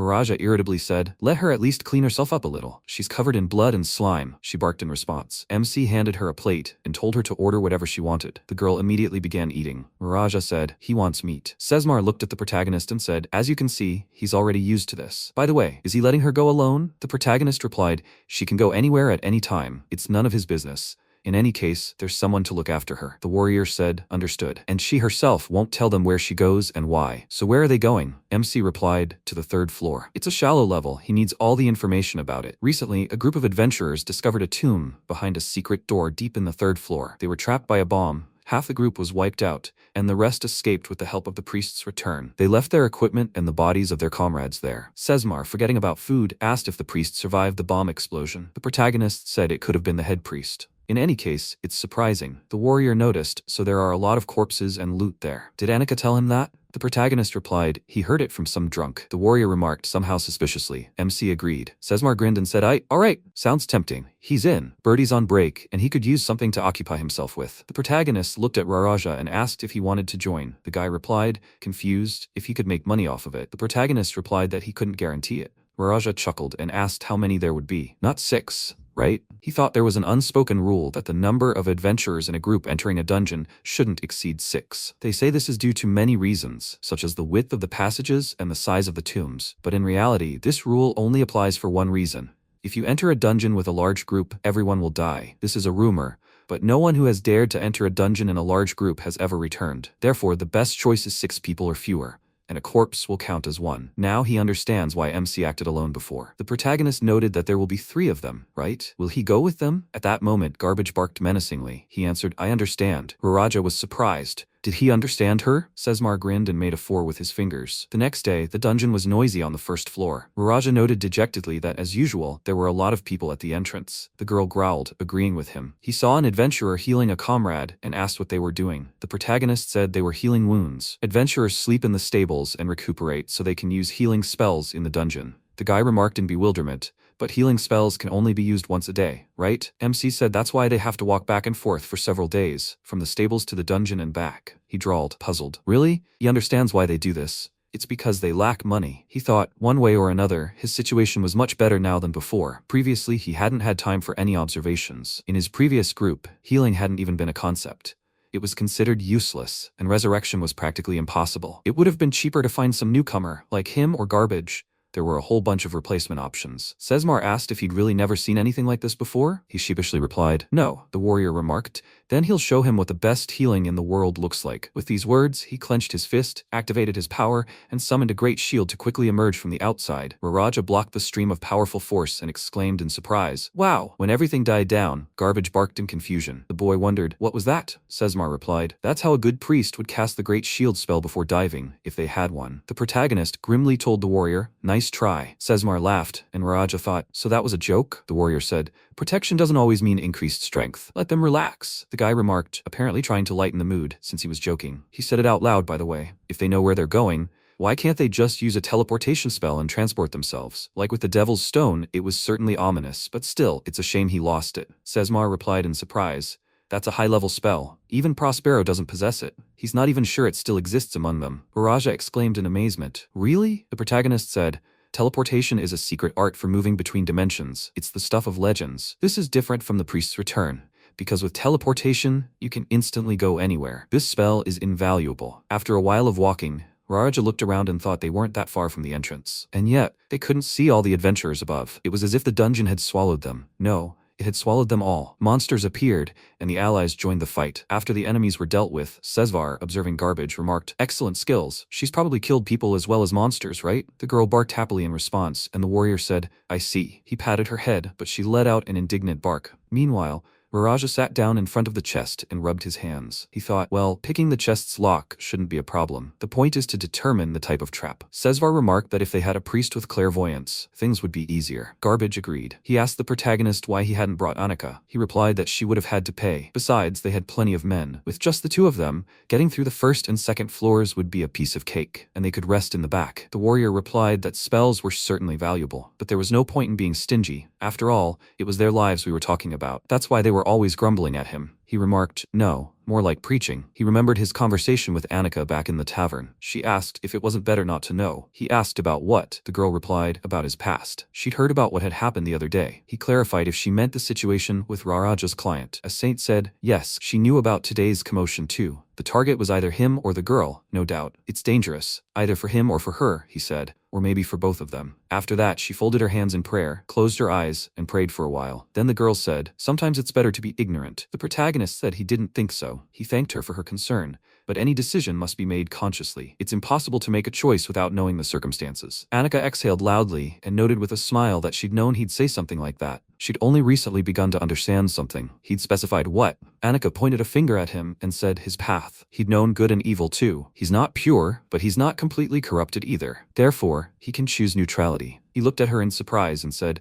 perhaps he just wanders somewhere in the middle. The girl agreed. Anything was possible. The protagonist noted that, come to think of it, they'd never suggested he leave Garbage. She exclaimed indignantly, of course, let him just try. If he steers her toward evil, she'll still drag him back in. He said she'd rather just push him down and finish him off. Annika asked, shouldn't he be grateful? MC replied, thank you. He was touched. After that, they both laughed. He turned to her, and the girl asked, what's wrong? The protagonist replied that she'd made 2 mistakes. That was the conversation they had. And now, watching Raraja attempt to pick the chest's lock, he asked, did it work? The boy, wiping sweat from his brow, replied, of course. Poisonous needles are a piece of cake. When the chest opened, Garbage rushed toward it with a joyful bark, pushing Raja off his feet. He looked at her indignantly. The girl fell onto a pile of gold coins and simply began making joyful noises. The boy walked away from the chest. The girl joyfully showed the coin to the protagonist. He took it, gave it back to her, and said it was for her. She was indignant, but he said it was just another trophy. Miraja greedily drank some water. Sesmar told him not to drink until they passed the next tomb. The boy exhaled and replied, it's still a long way to the 3rd floor. The warrior objected, saying they could have used the elevator, but he didn't want to miss out on treasure along the way. He made a point, and there was no arguing when someone on the front lines said so. Sesmar spoke up, and yet, despite his complaints, he seemed accustomed to this. The boy sheepishly replied, it's not as hard as fighting a dragon. He thought it was tough, and he wouldn't want to experience that again. But as an adventurer, he certainly couldn't avoid it in the future. He addressed the protagonist out loud and said, by the way, he'd been meaning to ask for a while. Afterward, he was a mage who knew how to fight, or a fighter who could use magic. MC chuckled and replied, who knows? After that, the allies continued on to the 3rd floor. When they arrived, Raja leaned against the wall, examining it. Sesmar asked, is this where it is? The protagonist replied, apparently, yes. The guy started drawing a door border on a specific section of the wall, and then said he thought it looked okay. A door outline appeared within the clear boundaries. Sesmar remarked, well done. He should mark this spot on the map. From here on out, it's the work of the vanguard. Garbage jumped up and cut through the door with her sword. The protagonist, sword at the ready, said they could go. Sesmar noted that he was their leader. He should go first. MC looked at the girl rushing forward and stepped through the door. She immediately burst in with him, barking fiercely. The others also entered. It was a huge, empty room. Garbage shook her head in confusion and barked in surprise. Raja asked in confusion, are there any enemies here? The protagonist, looking around, replied that perhaps they needed to look for corpses. The guy asked, what about equipment and treasure? He replied that he knew the answer to that question. Viraja wondered, was that a compliment? After a moment, Sesmar said puzzled, there are no monsters and no dead bodies either. The protagonist responded, he knew it would be so. The warrior noted that things were getting more and more interesting. He agreed. Viraja, having examined his area, declared, there's nothing here. Maybe it was a false rumor? Suddenly, the MC became wary. A strange glow appeared in the space, and an alarm went off. The guy exclaimed in bewilderment. What? Even if they didn't open the treasure chest? Sesmar was surprised. An alarm? Or what? Such rooms do exist, although they're rare. The protagonist asked curiously if they'd meet an expert. Viraja exclaimed in surprise. What the hell? A multitude of enemies appeared before them. Garbage smiled happily, anticipating a glorious battle. The guy looked at them in confusion. One of the opponents lunged at him with an attack. Viraja, not expecting such speed, was unable to dodge and was thrown a considerable distance away. Jumping to his feet, he shouted in bewilderment, who are they? How about we get out of here? They'll die! The protagonist, parrying the opponent's blows, replied that while the alarm was sounding, he couldn't escape. This reminded him of the past. Sesmar was surprised. Reminded of the past? Maybe he knows them? MC said, it's just a feeling. After a short while, the warrior remarked that there seemed to be more to the matter. The protagonist clarified, what does that mean? Sesmar, slicing one of the opponents in half, said that he wanted to finish them off before they could use magic. He turned to the protagonist and asked if he had any useful spells in mind. MC replied, if only they had a priest's spell. He could have used Firestorm or higher-level spells like Sealing or Freezing. However, the effect would have no effect on subsequent reinforcements arriving in response to the alarm. He didn't want to waste spells on the first wave of zombies. He should save them for the boss fight. Even if they attacked first, they wouldn't destroy them without spells and a strong onslaught. Unless he and Sesmar were behead, they would still be in an advantageous position. Well, one or two of them might die. But death is no reason to end adventures. At least not as long as there's someone to carry the bodies to the temple and pay the tithe. But even so, that's no reason to willingly face death. It will come sooner or later. Well, apparently there's some truth to Annika's words, and if he dies due to some carelessness, that priestess will be very angry with him. After parrying several opponents, he looked at Garbage and called her name. The girl stopped, looked at him intently, and barked questioningly. Then her eyes widened and filled with confusion. Viraja and MC also noticed something strange. Where she had recently been standing, a hatch in the floor opened, and she fell through. The protagonist thought in confusion, is this a trap? Strange, she had stepped on this section of the floor more than once. If it opened due to weight, then it should have happened with her first step. So why did it only open now? Because she stopped? Or was she the target? So someone controls the dungeon? He instantly rushed toward the trap, grinning excitedly, but it began to close. The protagonist threw a knife and the blade got stuck in the crack, preventing the trap from fully closing. Viraja called out to him in confusion. MC ran up to him, grabbed the hilt of his blade, and said that as soon as they could escape, they should descend the stairs. Sesmar asked in surprise, what was he going to do? The protagonist pointed to a trap and replied, jump in. They could leave if they wanted. The warrior asked, are you sure? The protagonist said he wasn't going to ask them to die with him. Viraja asked if he was going to save Garbage. He said, no, not quite. The guy asked in confusion, why then? He said someone was controlling the traps. The adventurer exclaimed in surprise, what? How is that possible? Does he really need the dungeon master? MC chuckled and jumped down, saying he had business with him. Meanwhile, Garbage, sitting on the floor, called out. She looked around, not understanding where she was. After that, the girl stood up, barked, and walked down the corridor, constantly glancing back and forth. She paused, lost in thought. She remembered her former life. Some people had captured her and loaded her into a cart, taking her away to be sold into slavery. But on the way, they were attacked by monsters. To survive, she grabbed a sword and fearlessly engaged in battle with her opponents, dispatching them with deftness. She fought so hard that her sword broke. The girl approached the dead coachman, whose weapon was protruding from his body, and pulled it out. Then the people riding with her in the cart chained her, treating her like a dog. They led her everywhere on a leash, like a toy, and bossed her around. She had to eat and sleep like a dog, on the floor, with a chain around her neck. But one day,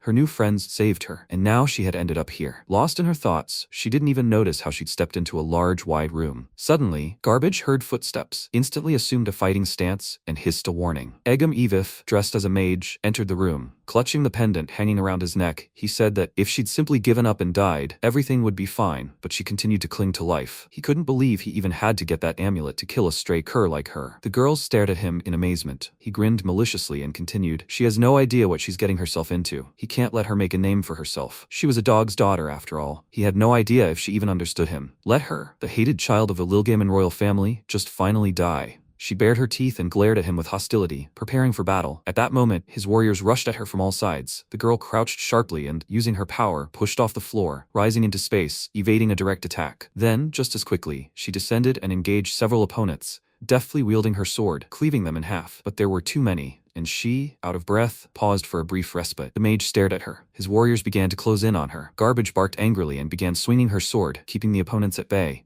Ivif grinned and said, and yet, she's a beast. She's incapable of anything but savage behavior. He picked up the pendant again and said, one way or another, she's finished. She barked back even more viciously. The mage, still holding the amulet, began to summon invisible demons to take form. At that moment, the surrounding aura shifted, darkness appeared, and demons began to crawl out. Garbage barked in confusion, wiped her face, and prepared to attack. Ivif activated his 5th tier summoning, and even more demons appeared, all of them surrounding the girl, emitting terrifying sounds. She had to wave her weapon around to keep the monsters at bay. Ivif clutched the amulet and said, let her soul rest already. It's time for her to sleep forever. With these words, he began to shake the amulet. A barely visible haze appeared in the air, enveloping the girl. She hiccuped in fear and tried to break free from this sleepy captivity. He summoned the 1st rank of sleep, and she fell to the floor, yawning and weakening. Demons began to approach her with ominous looks. Ivif said, kill or be killed. He thought he, Agum Ivif, had learned magic, mastered this path. He strove to succeed at court, and yet, in the end, he had to deal with this girl, who was no better than a beast. Who would have thought that the hated blood of a vile ruler would awaken in the daughter conceived by His Highness as the result of a fleeting affair? This is truly horrifying. The existence of the despicable and mad king ancestor spoken of in legend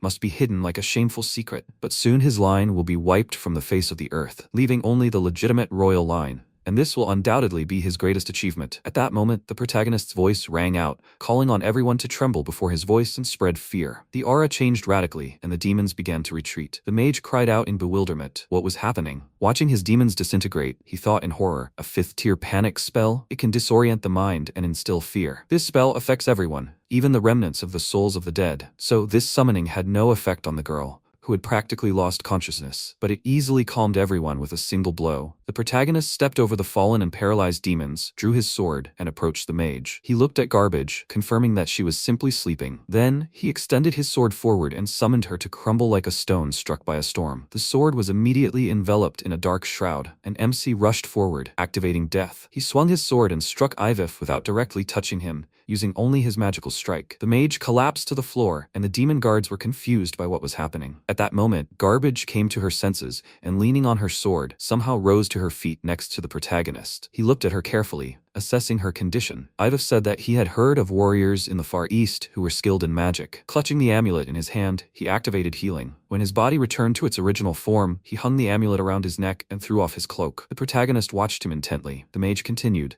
samurai, that's what they were called, I think. He didn't know they were still alive. MC replied that he knew nothing about him either, except for one thing. It's an amulet, isn't it? Ivif chuckled and remarked that, in that case, he couldn't let him live. He thought that this amulet, given to him for his current mission, was proof of his honor. He couldn't end up as the king's messenger in this dungeon. He had to become stronger, climb higher. The protagonist chuckled and asked the girl if she was ready. Garbage looked at him and barked belligerently, indicating her readiness. He placed his hand on her head and said, okay. She thrust her sword forward and glared angrily at her opponent. His eyes turned white with anger and hatred. Meanwhile, the protagonist's allies were fighting above. Raja asked Sesmar, who the hell was this MC? The warrior, still destroying his opponents, remarked, what do you think? The boy, parrying blows and striking down enemies, replied that he'd heard the protagonist had amnesia, and rumor had it he'd been resurrected by mistake. Sesmar replied, well, he was right about that. He too was curious about his true identity, but in fact, he knew. Raja was surprised. What? The warrior replied, the protagonist was a corpse. They found him when they ventured into uncharted territory. The boy noted in confusion, isn't that impossible? That meant a corpse on an uncharted floor was in a place no one had ever reached. Sesmar added,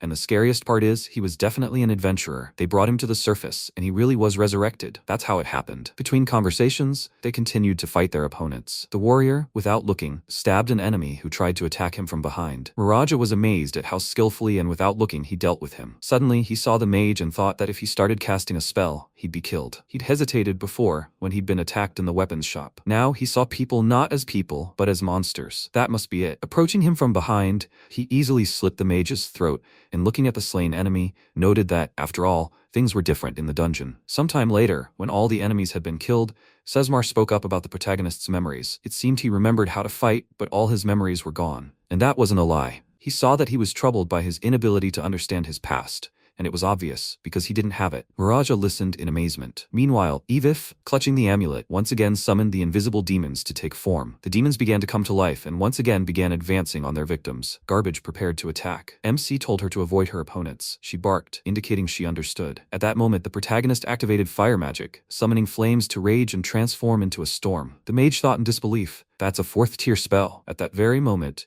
a firestorm appeared in space and attacked the demons, burning them to ashes. Those untouched by the magical fire strike were finished off by the protagonist and Garbage. All that could be heard were the girl's martial sounds as she struck and dodged enemy attacks. Ivif, looking at MC, thought with a smile, "A samurai then. His strength is impressive, but he won't be able to cast powerful spells repeatedly. His swordsmanship may pose a threat, but if he's kept at bay, nothing terrible will happen. After all, he has an amulet, endless magical power, and endless hordes of monsters. No matter how long it takes, victory will ultimately be his." At that moment, the protagonist looked at him in a way that made the mage hesitate. He wondered, clutching his amulet in his hand, could he really win like this? Who knows? Maybe he has an ace up his sleeve? Then he'd make the first move. With these thoughts in mind, Ivif summoned the darkness. His demons stopped, and everything around him was engulfed in pitch-black darkness, obscuring all vision. Garbage began to rush into battle, but the protagonist grabbed her by the collar of her robe and said, "Wait." She barked in confusion and pointed a finger at the darkness. He replied, "First, let her find out where he is, and then attack." With that, he pushed her aside and stepped into the darkness himself. Demons began to circle around him,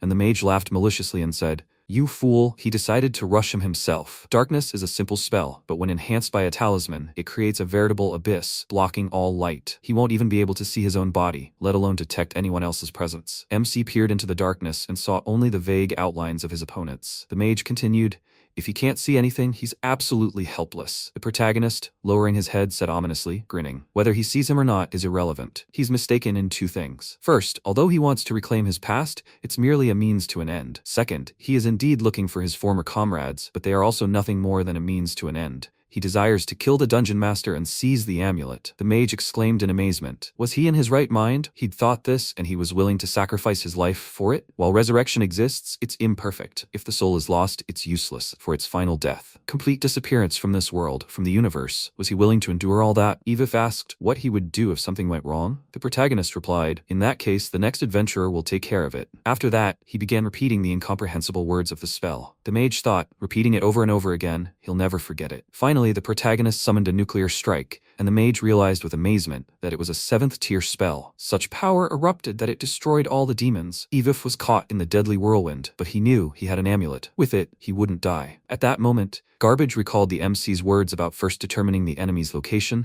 and then attacking. When the nuclear strike dissipated, the mage appeared right in front of her. He stared in confusion at his severed hands, where the amulet had recently been. The girl let out a war cry and with one swing, severed his head, activating a one-hit kill. Sometime later, the protagonist had a dream. Someone called his name. The voice seemed terribly familiar. At that very moment, a great demon appeared before him, attacking his comrades. Fire blazed everywhere, interspersed with dark clots of darkness, powerful shockwaves sweeping away everything in their path. He saw a magical weapon, shining like a diamond, hovering in the air and attacking on its own. Mages, warriors, and ninjas, calling themselves examiners, fought him, showering him with meaningless words of admiration. Avoiding protoplasmic monsters, he wandered the caves within the enormous mountain in search of treasure. He had always been an adventurer, and this place had always been a dungeon. He died many times, and each time, sometimes even after turning to ash, he would rise again and challenge the dungeon once more, as if he were one of the dead wandering here. Seeing the magical attribute in the Lord's hands, he intuitively understood that he had to obtain this thing. That was why he had come here. He was here only for this. He activated a nuclear strike against the Lord and noted that now he could see nothing, hear nothing. Only muttering, prayer, chanting, and supplication remained. Suddenly, a loud scream rang out in the darkness. Someone was calling his name. The protagonist's eyes snapped open, and he sat up in bed, exhaling convulsively. Annika, placing a hand on his shoulder, soothingly told him to calm down. Everything was fine. The MC looked at her, puzzled. The girl smiled and added, "Yes, everything is fine. He was allowed to live." He gasped in surprise and turned to her with a silent question. She laughed and replied, "Yes, welcome back." The protagonist pressed his head against her shoulder and said, "I thought I died." The girl replied, "Who did he think prayed to a god for his resurrection?" He looked at her gloomily and noted that she could make that face too. Annika laughed and said that even if they met again in the city of the gods, parting for such a long time would still be sad. The protagonist thanked her and added, "I think I should thank Sesmar too." The saint sighed sadly and pointed to the blanket. He pulled it back and was surprised to see Garbage sleeping at his feet. After looking at her for a while, he reached out and gently stroked the girl's head. She, without waking up, sighed and smiled in her sleep.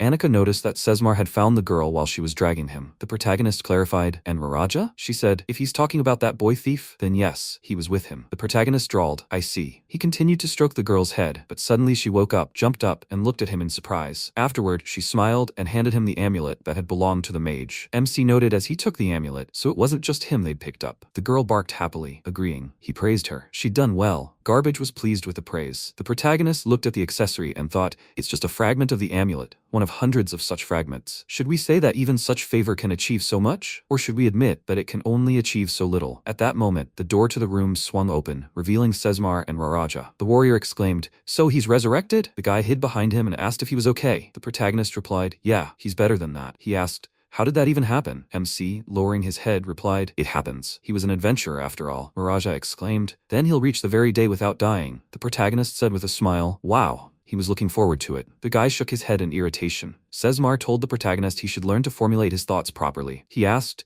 perplexed, "Really? He thinks he should thank him somehow." The warrior laughed and offered to buy him a beer sometime. MC asked, "Will that be enough?" Sesmar replied, "Sarah and Moradin were always pestering him, asking him to tell the story of how he died." Maraja asked again, "Did he say gratitude? In that case, let him find a body for him. That's what he does for a living." He looked closely at the thief and clarified, "A body then." Maraja became embarrassed and said, "It's a girl, Ria. Much time had passed, perhaps her remains were gone." The protagonist, after thinking for a moment, said, "No, if even one bone remains, then resurrection is possible. It's worth a try." The guy, incredulous, exclaimed hopefully, "Really?" MC remarked, "Lying about something like that is too cruel, don't you think?" The guy turned to Sesmar, Annika, and the others and asked, "Have they all heard that?" The protagonist summarized, "Yes, he understood." He thought, after all, as an adventure, it had been a complete failure. They had found uncharted dungeons, unexplored areas, and that was it. There's no treasure. Once he dies, once he's resurrected, there's no profit. But he's not that upset. Annika said something else. She wouldn't want to spoil his mood, but couldn't he pay her for his resurrection? He looked at her gloomily and asked if it hadn't already been paid. The girl replied that they'd taken everything they could from him, and even that wasn't enough. So the debt was bound to grow, right? After all, he was a high-level adventurer. Garbage barked indignantly and pointed at his hand. He opened his palm, showed Annika the amulet, and asked if he could pay with it. The girl laughed and asked how many gold coins the small metal plate was worth. That would be a disproportionate exchange. The girl was very indignant at this, even stamped her foot, and then looked questioningly at the protagonist. He understood her look and said that he would take responsibility for her, and she would keep him company. Garbage barked happily. After a while, Maraja and the protagonist entered the dungeon. The guy threw a coin on the floor and asked, "Seriously, should they do this?" MC said, "Not quite. They say experienced thieves can recognize traps hidden on the floor and walls." The guy asked, "What if you're inexperienced?" He said, "We'll have to take things step by step." Raja sighed heavily. The protagonist looked at him and noticed he'd become a different person. Thinking back, he realized he'd always rejoiced when his comrades grew stronger. Perhaps it was because of those vague memories he'd had when he teetered on the brink of life and death. When he woke up, they'd vanished like fleeting dreams. He told his protege out loud that first and foremost, he needed to teach him how to make topographic maps. Raja clarified, "Dungeon maps?" The protagonist said, "No one's going to do that for him, right?" He grinned back and assumed a disgruntled expression. At that moment, a cheerful Garbage approached them, dragging a dead monster behind her. Maraja glanced between her and her prey in surprise. MC noticed. "A corpse, huh?" He patted her head and said, "Excellent. Good job." He thought, after all, nothing had changed, except that now the three of them were exploring the dungeon. It was hardly a change after all. He agreed. Having such conversations with someone wasn't all that pleasant. He wondered how Annika would react if he told her about it. At that moment, Garbage kicked Raraja, getting his attention. He was indignant. Would she stop doing this already? The girl pointed to the chest. He grumbled, "If she sees something like that, let her speak her mind." MC, untying the bag, thought, "It's just a game. It doesn't distract anyone. Opening the chest should be successful. But what if Raja makes a mistake? What if Garbage gets into trouble again?" He had long forgotten these mundane worries from his past life. Sometime later, the allies returned from the dungeon. The villagers and adventurers outside began to gossip about the protagonist. "That's the Black Staff of Yarumas. He's plundering corpses. The vile idiot. He's a real scoundrel. They say he's got himself a slave girl, a disposable puppet, the poor guy. Who knows if it's true that he doesn't remember his past?" MC ignored this gossip. Raja kicked the air in irritation and shouted, "Shut up! Get out of his way, and don't let them think he'll drag them back if they die." The protagonist advised him not to fuss so much. They wouldn't calm down anyway. The guy also answered him rudely, telling him to shut his mouth. It pisses him off. The protagonist looked at his back carefully and said, "Well, nothing can be done." Garbage barked in agreement. Suddenly the girl became wary and let out a loud, irritated sound escaped, clinging to MC. He asked, confused, what had happened. Raraja, seeing Sarah, said with a smile, she saw her natural enemy. Sarah, seeing the girl, rushed to her and hugged her with all her might. Garbage was indignant. She almost strangled her. After this, the girl turned to the protagonist and asked how he could force a little girl to carry corpses. He objected. She doesn't carry them. But Sarah insisted. He's forcing her to help. So it's the same thing. At this point, Sesmar gasped and asked the protagonist, "Did he hear that?" he asked, puzzled. What? The warrior said they found that corner on the 3rd floor, where, they say, monsters keep appearing no matter how many times he kills them, so now it's a great place to make money. MC grumbled. Well, there are some thrill seekers out there. Sesmar said everyone needs money and experience, and so, this tomb is now called the Monster Storage Center. The protagonist grunted in confusion and said, it's a shame it's not on the 4th floor. The warrior remarked that he sometimes said incomprehensible things. He replied that he himself doesn't always understand what he says. Prospero grabbed Sarah by the collar, dragged her along, and said, let's go. The girl began waving happily at everyone, shouting, see you later. Garbage sighed with relief and barked goodbye, glancing back at the girl warily. Raja laughed sarcastically at her reaction. The girl spun around and kicked him. He exclaimed in bewilderment. Why? The protagonist looked at his allies and walked outside, going about his business. Garbage and Raja rushed after him. After a while, they arrived at the church. Anika greeted them and said with a smile, MC, he worked hard today. Looking at his bag, she was surprised at first, but then said with a sweet smile, she hopes they lived a good life and died well. As she saw, his allies were here too. Why don't they come inside? She'll make some tea. The guy exclaimed in surprise. Really? Garbage grimaced, imagining being washed. She shared these thoughts with Raraha. Anika watched them with a smile. Then she turned to the protagonist and said,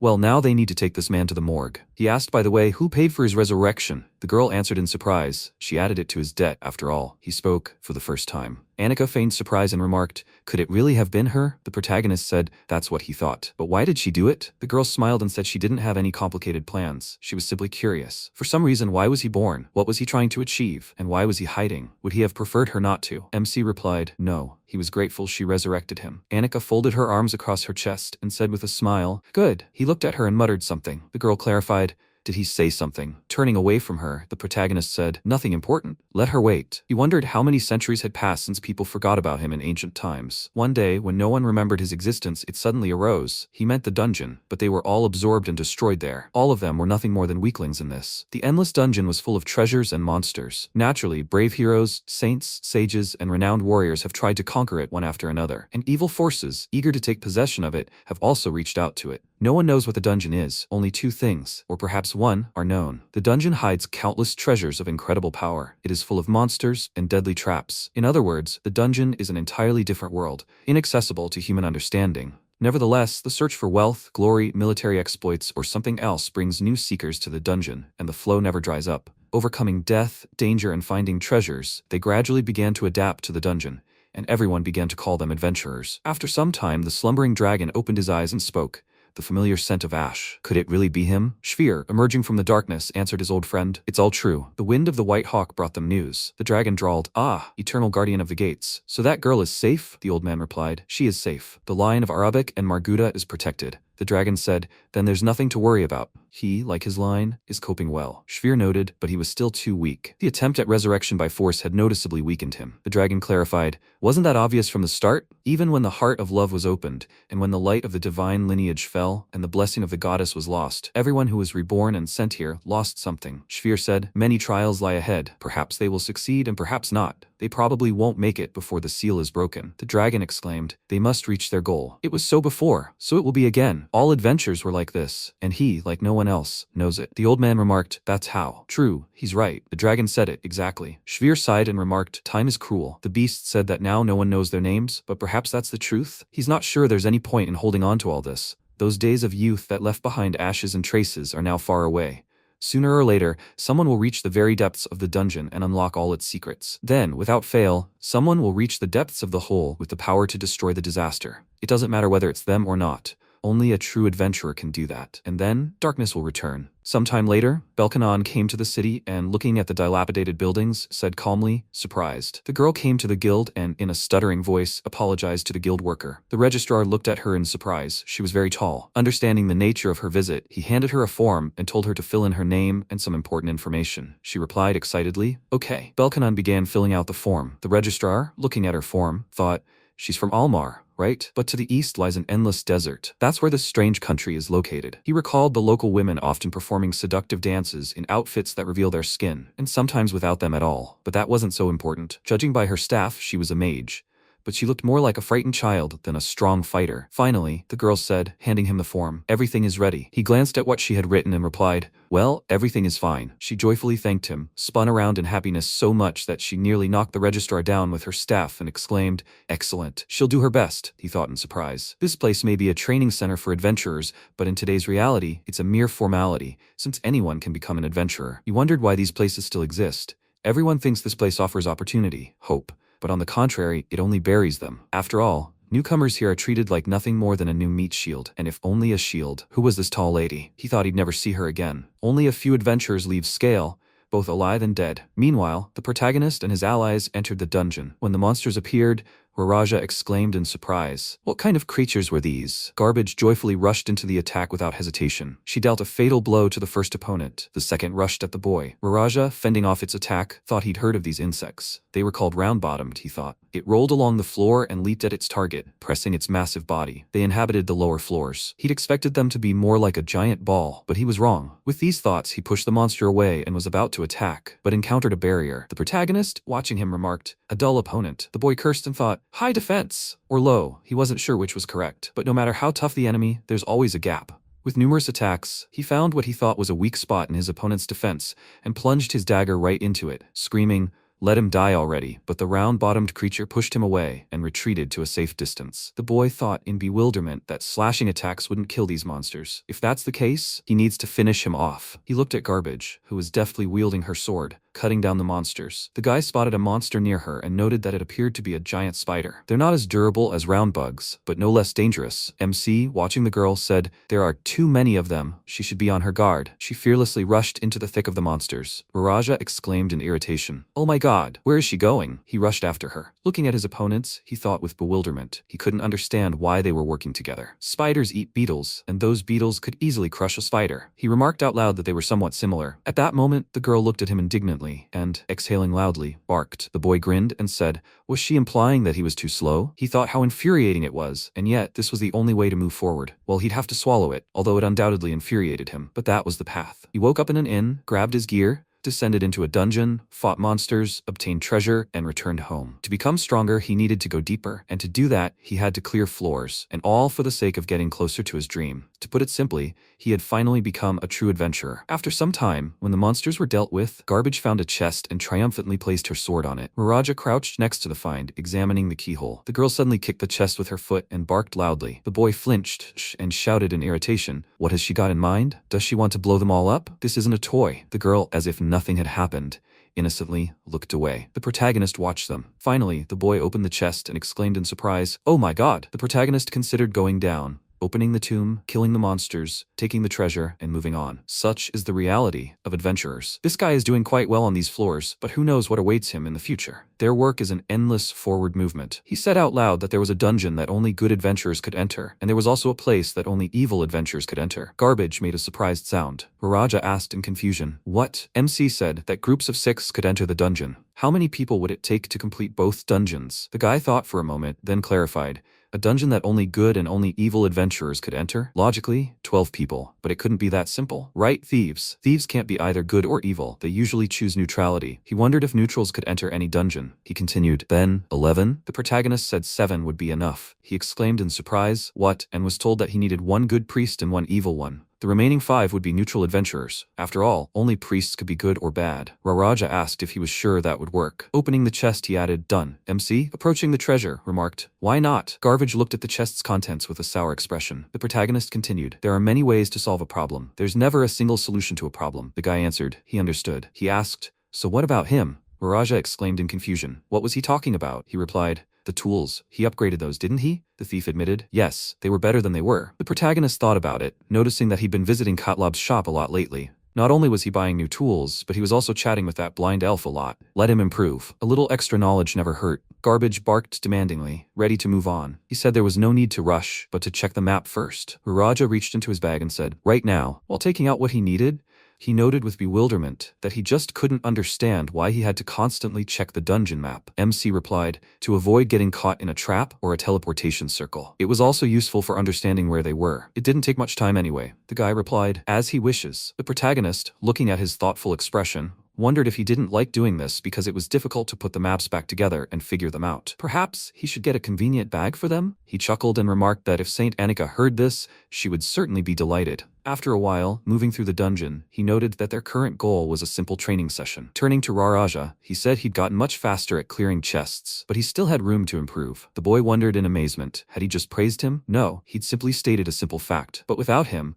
things would clearly have been more difficult. He grumbled out loud. Don't forget about his promise, the protagonist asked in surprise. Promise? The girl barked belligerently. Raja reminded him sadly. Body. He wondered who Ria was to him. An acquaintance? A friend? A comrade? He continued. It doesn't matter. The body of the one he's looking for. MC replied. He hadn't forgotten. The boy asked in surprise. Seriously? The one they're looking for is on this floor? He answered curtly. Yes. Suddenly, Garbage barked and abruptly rushed forward, breaking down another door. Raja was indignant. Where is she going? So what's going on this time? Giant rats, dogs, or something worse? Who cares? Let them attack already. He rushed after her. When the allies got inside, the boy was surprised by how huge the room was. The girl agreed with him and gave a short bark. Cages and skeletal fragments were scattered around. He thought the protagonist had said to count his steps. Only by that could he determine his position. Later, he would need to explore this room, but first he would catch that idiot Garbage and get her out of here before they walked into a trap. Approaching her from behind, he grabbed her by the collar and shouted, "Who was told to stop?" The girl flinched in surprise and screamed. Baraja suddenly noticed what that smell was. It wasn't the smell of rotten food. It was a very familiar smell. He looked around and thought, blackened bacon left by the fire, mixed with dust from a bomb trap. That smell he'd smelled just recently, the smell of burnt flesh. Meanwhile, the protagonist, examining the body, asked, "So, is this his adventurer friend named Ria?" He swallowed convulsively and nodded, unable to utter a word. MC said, "Well then it definitely wasn't her." Raja exhaled with relief and asked, "What is this? How did this man die?" Looking at the corpse, he noted it was twice his size. What could have killed such a giant? Could it really be magic? The protagonist noticed it was tall, and judging by the remains, it was a girl. The guy exclaimed in bewilderment, "What? Is this the corpse of a woman? She's huge. If she were alive, she would look completely different." Garbage barked questioningly, looking at him. He sadly replied, "Yes, just like that." The protagonist said, "This is definitely not the one they're looking for. They could move on." Raja asked sheepishly, "Will they take her?" MC replied, "They were supposed to train today. They only had 2 body bags in reserve, and in a critical situation, one person couldn't handle 3 bodies." The guy looked at the girl's body and wondered, who was she? What were her dreams and goals? Where was she born? What did she love and what did she hate? It didn't matter now. Her body was locked here, in the depths of the dungeon. No one would even remember her, just like him once did, just like Ria. The protagonist looked at him and asked, "What's wrong?" The thief replied, "Well, he knows nothing about her." The protagonist noticed, and the guy said, "If he leaves her here, he won't even know her name." MC smiled, pulled out a bag and tossed it to him, saying, "Let him take it into account, then the debt will double." Raja, catching this, replied, "Let him return everything, let him be sure." He carefully placed the girl's body in the sack, Garbage helping him. The protagonist clarified, he knew it would cost him 500 gold, right? The thief said, "So what? What difference did it make how much his debt grew?" He replied, as he wished. With these words, he handed him something, and Raja exclaimed in surprise. It was a healing stone potion. With this potion, you can anchor the soul in the body, and during resurrection, healing will be much faster. This is useful. He poured the potion over the girl's soul and carefully placed it in the sack. Garbage barked, asking,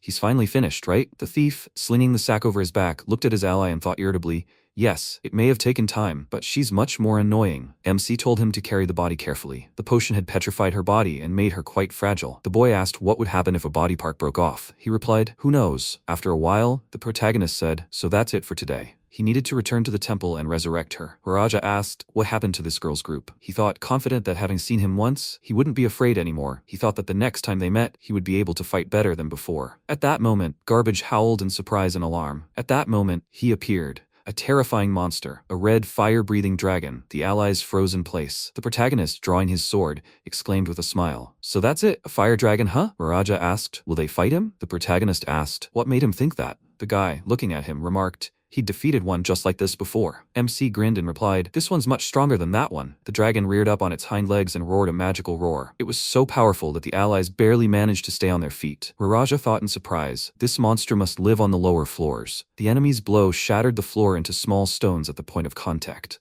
Raja jumped back to a safe distance and noted in amazement, he dodged the attack. No, he hadn't even attacked. He'd simply approached. The battle hadn't even begun yet, but what were they supposed to do in this situation? Looking at the determined Garbage, he noted that her courage was astounding. But how could they cope with it? The protagonist clarified that he hadn't noticed any monsters when they first entered. Had he? The thief replied, Yes, so what? He said they must have stumbled upon a wandering monster back then. The guy asked, where did he come from? The protagonist remarked that they could manage here somehow, but he had to get out of here if he wanted to carry the bag to the temple. Raja responded with confusion. He understood. He thought that if he stayed here, he might end up dying himself. He cursed out loud. The bastard! Garbage, looking at the dragon, growled belligerently and prepared to attack. The enemy threw its head back and let out a terrifying roar. Raja exclaimed, he intends to attack. What should they do? A huge fiery blast erupted from the dragon's mouth. MC grabbed the girl by the collar and dragged her to a safe distance, answering the guy. Run. What else? Garbage barked in confusion. What was he talking about? The thief also exclaimed. What? He replied that if they can't defeat him, they'll have to get out of here. The guy thought in surprise, so that's why he's still alive. Because of the protagonist. This dragon, despite him and Garbage, didn't move while the protagonist didn't move. Nor did the enemy. Each of them waited, as if assessing the enemy, not relaxing for a second. They were no match for him. Not even close. The girl growled with irritation and anger, looking at the dragon. Raja, frowning, thought, yeah. He was also very uncomfortable with this realization. Sometime later, the adventurers in the guild discussed recent events. They said the fire-breathing dragon had reappeared on the lower floors. One of the adventurers complained that thanks to this lizard, he hadn't earned anything worthwhile, not even enough for a drink. Yes, all the adventurers were terrified by the appearance of this beast. Of course, it would be very curious to see something unusual in the dungeon. Someone objected. Curious, but they were left without gold or trophies. Besides scale in the dungeon, there was nowhere to get money. As a last resort, they could gather a group and go slay the dragon. Although, that sounds like self-destruction. So what should they do now? One of the adventurers said he knew, in theory, who could help. He approached the table where MC and his allies were sitting. Sesmar, holding a piece of meat in his hand, smiled and remarked, the wandering monster doesn't have any treasure, right? So what's the point of wasting their time on it? The protagonist added, that's true. Then he looked at his companions and asked, by the way, why are there only 4 of them today? Are they also short of money? Sesmar chuckled and remarked, who doesn't have any right now? Moradin added, it's more accurate to say they do have some, but it's not much.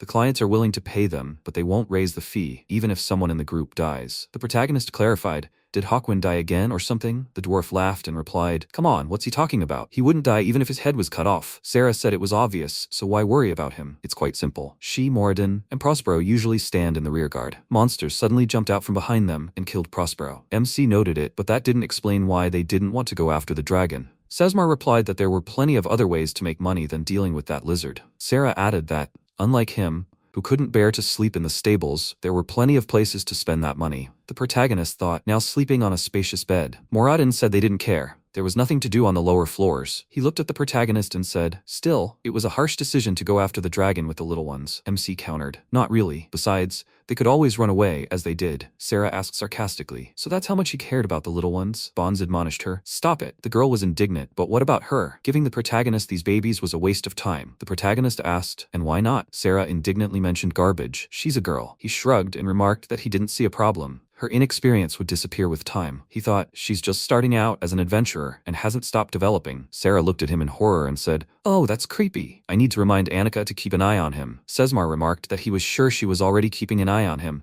so there was no need to remind her. And where are the babies themselves? MC replied, they went to the temple. Meanwhile, Annika, after listening to Raja, exclaimed, oh, how sad. He looked at Garbage, who was sleeping on the floor, and thought irritably about the protagonist. What a scoundrel, he asked. Is he going to the temple? Then accompany him, he said to the girl, who was mercilessly wolfing down food. When Garbage barked arrogantly and waved her hand, he thought with distaste, smugly declaring that he should follow her. Damn her and the protagonist. Annika called out to him and loudly asked, is he listening? The boy flinched in surprise and replied, yes, of course. The number of adventurers entering the dungeon has decreased, right? The girl replied that beginners who lack skill were one thing. She didn't blame them. But why don't strong adventurers dare enter the dungeon? She shouted this phrase angrily. Raja flinched again from the unexpected cry, exhaled, and said, it's probably all because of that dragon. He's literally walking death. One blast of his fiery breath, and a person turns to ash. And to him, adventurers were a bunch of little bugs who couldn't do anything to him. Maybe the protagonist could, but no matter how much they had to pay, no one in their right mind would fight him. Annika exclaimed angrily, this is nonsense. It's the adventurer's duty to fight such legendary monsters. Defeating this monster is like a true feat. But why doesn't anyone want to? At that moment, a priest entered the room and whispered something in her ear. The girl said, well, everything is ready. Raja replied, okay. By the way, why doesn't she go fight the dragon? Annika looked at him with a smile. Meanwhile, Belkanon dreamed that in the dungeon, a huge toad grabbed her and intended to swallow her. The girl was saved by her companions, who were nearby. Sometime later, the mage sat on the floor examining herself with disgust. The monster's slime was dripping from her torn clothes. She burst into tears,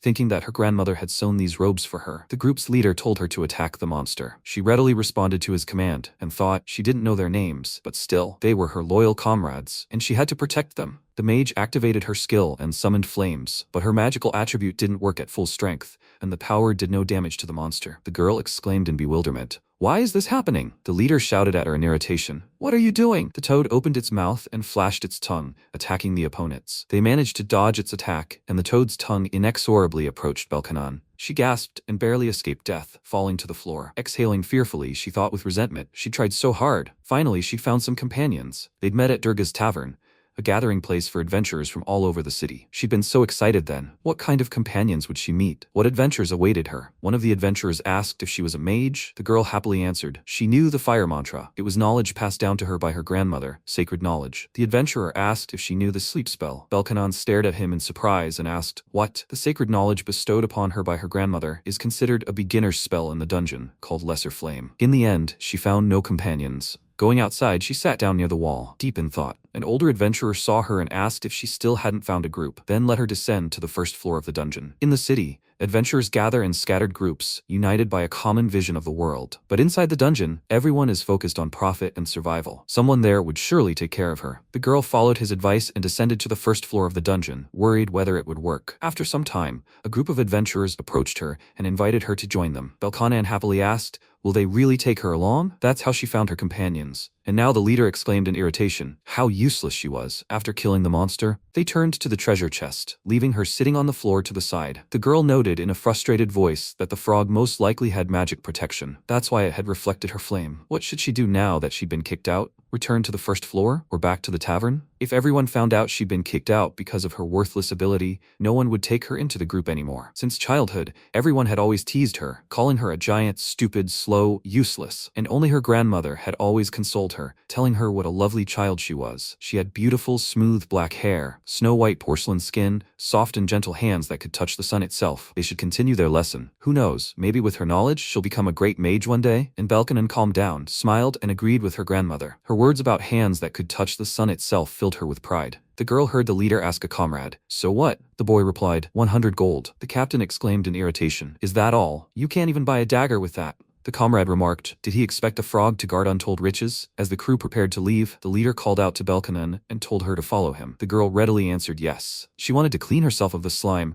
but suddenly caught herself and remembered she couldn't. Otherwise, her grandmother would be angry. She once asked her granddaughter if she was afraid of flames. Fear is natural. But beyond fear, fire also helps them survive. With it, they can cook a hot dinner, keep warm on cold days. Flames may inspire fear, but not hatred. Flames can consume anything and turn it to ash. Let her neither hate it nor underestimate it. She should never forget what she fears, and use this feeling wisely. Let her remember, she shouldn't take the mantras she's been given lightly. Mantras can't be used to remove mucus. So she silently stood up and joined the party. One of the adventurers asked what that stench was. His companion replied, "It's the frog's mucus that smells so foul." Belkanon muttered in fear. No, it wasn't her. This time she wouldn't be useless ballast. This time she would help her comrades. Suddenly she stopped, looked at the floor in surprise, and then up, bewildered. A shadow, a huge monster appeared before her, and the girl realized with horror that it was a fire-breathing dragon. The monster doused her with its flames, and the fire engulfed her. She screamed in terror and opened her eyes. Annika stood next to her, smiling as she said, "Only those who breathe can experience the fear and suffering of death. It's all right, she's back among the living." The girl, with tears in her eyes, thought, "It's hot." Looking at her hands, her body, she realized she was alive. Annika folded her hands in prayer and piously said,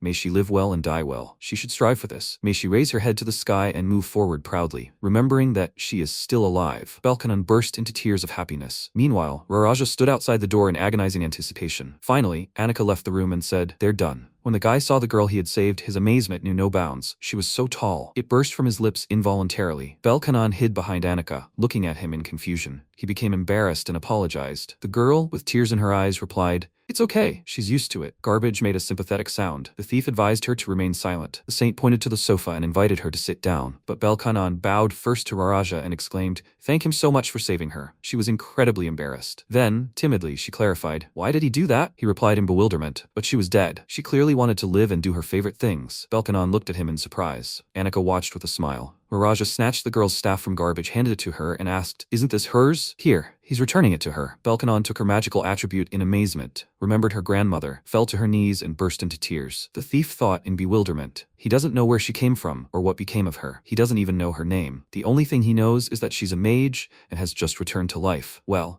and also the fact that the debt for her resurrection now lies with him. Garbage squatted before the girl and said something to her in her own language, smiling. Belkanon laughed and said, "Thank them." Miraja asked, "So, what does she intend to do?" The girl asked, puzzled, "What does she intend?" He replied that although he himself had decided to pay for her resurrection, he hadn't brought her back to life so that she would curl up in a ball and sob her heart out. Belkanon wanted to tell him that she would become a great mage, as her grandmother had wanted. However, she did nothing to achieve this goal. Wherever she went, whoever she was with, all she could do was run away and cry, feel sorry for herself. She had enough. She was sick of this. If she wanted to end this, then she had to do it. So she gripped her staff tighter and cried. She wants to defeat the fire-breathing dragon. Sometime later, Belkanon was already sitting at the table with the protagonist and her saviors. Incredibly embarrassed, barely fitting at the table, she said she wanted to defeat the fire-breathing dragon. The protagonist replied, "Okay, that's what adventurers usually do." She exclaimed in surprise, "Really?" Her cry attracted the attention of the other adventurers. Miraja thought grimly, you didn't even have to be a thief to understand how conspicuous this statement was. Was everyone sitting here so afraid of this dragon? It wasn't an impossible task. Although, of course, the dungeon could swallow a person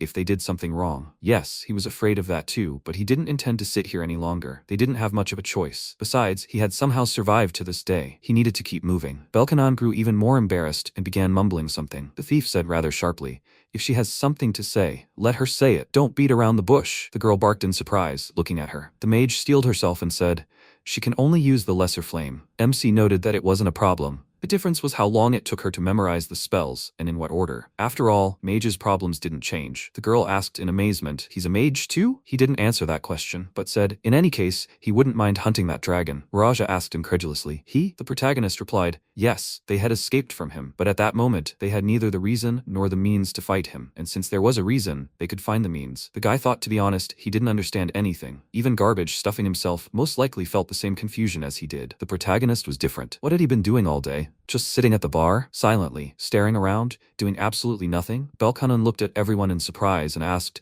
"You mean they're going to help her?" The thief grumbled.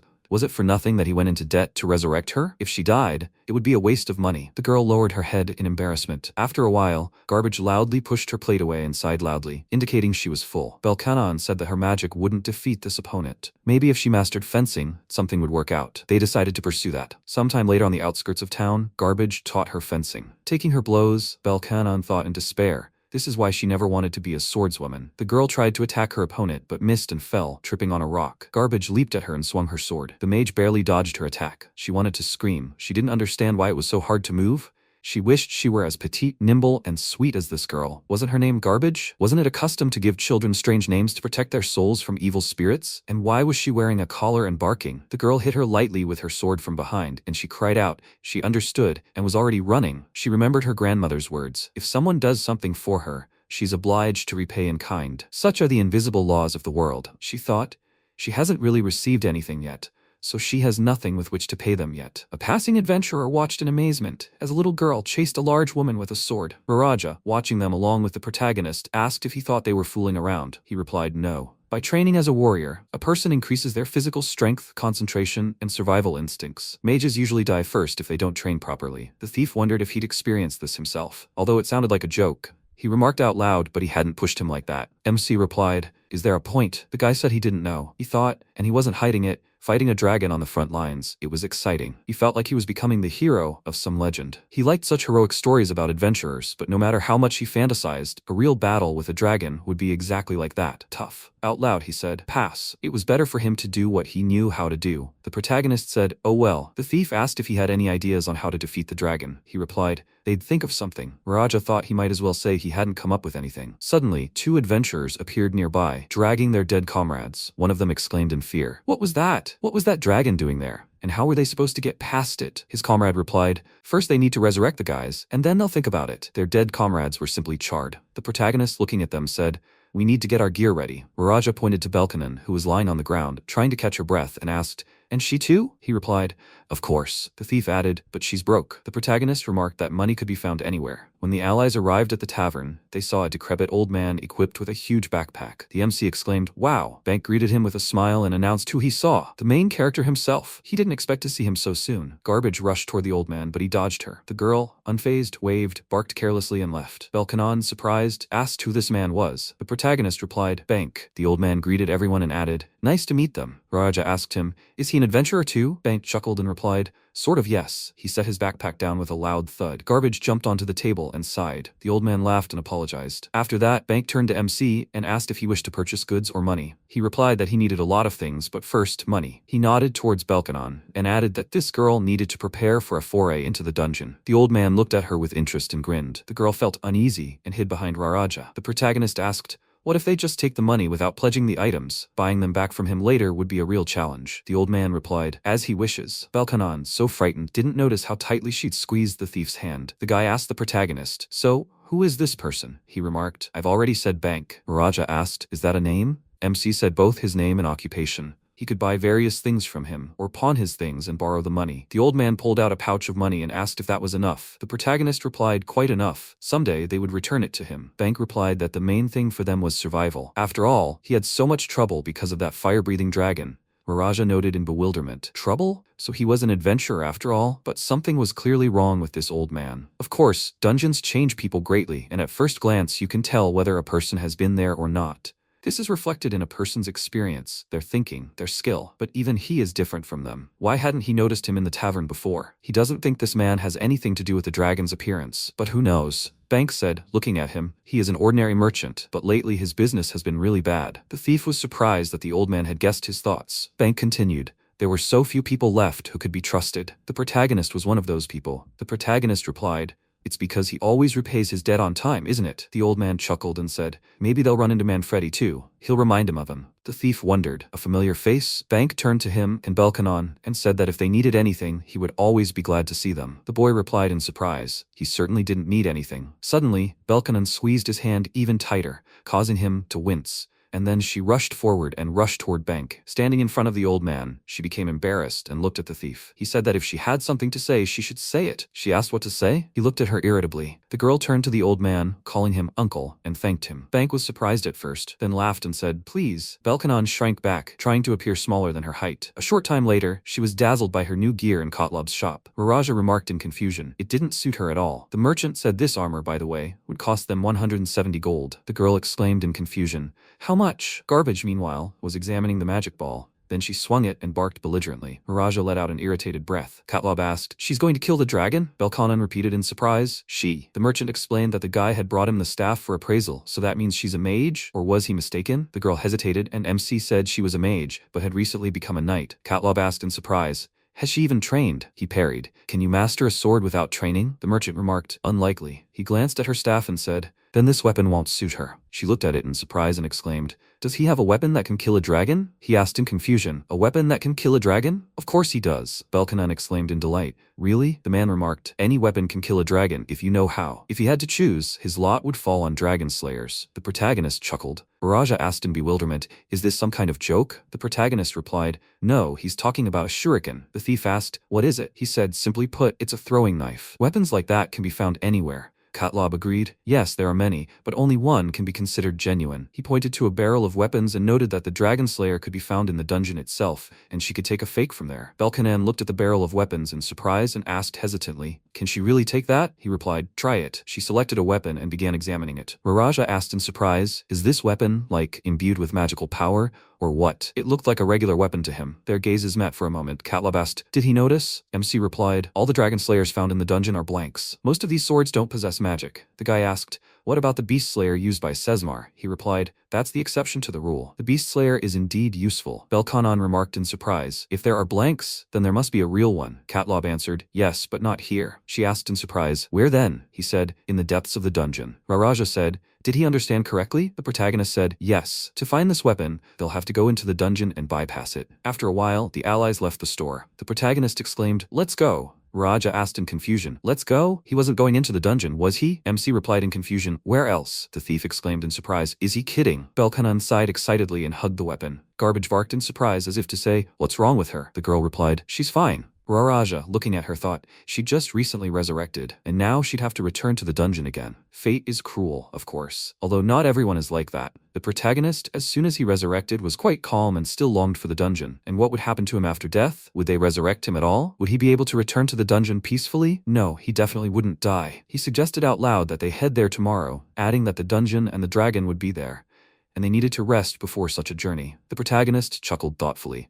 Yarumas considered this and said that they would part ways for today. After that, Belkanon lay down in the straw and wondered what she should do. Tomorrow she would return to the dungeon again. She was very scared, but strangely enough, she didn't want to run. She could give up and forget everything. But she was even afraid to fall asleep. She covered her eyes with her hand and thought what a pitiful sight it was. A scale was like a castle without night. In her homeland, having a candle, oil, or a lamp was considered something precious. At night, she had to be especially careful and make sure the fire didn't go out while the household was sleeping. That's why her grandmother taught her this spell. She was about to start crying, but she slapped her face with her palms and loudly said that she must not cry and pull herself together. She heard someone enter, laugh loudly, and she immediately fell silent. She thought with a sad expression that everything around was filled with different sounds, like here, in this stable, in all of Scale, in the dungeon, and she too was a part of all these sounds. Raja came up to her and asked if she was still awake. She was confused by this, asked for forgiveness, wanted to say something, and he said that she could exhale. He brought her food. He sat down next to her and asked if she was so tired that she couldn't sleep at all. She wasn't sleeping because she was tired all day. She agreed with a confused tone and said that this was the first time she had run so much. In her entire life,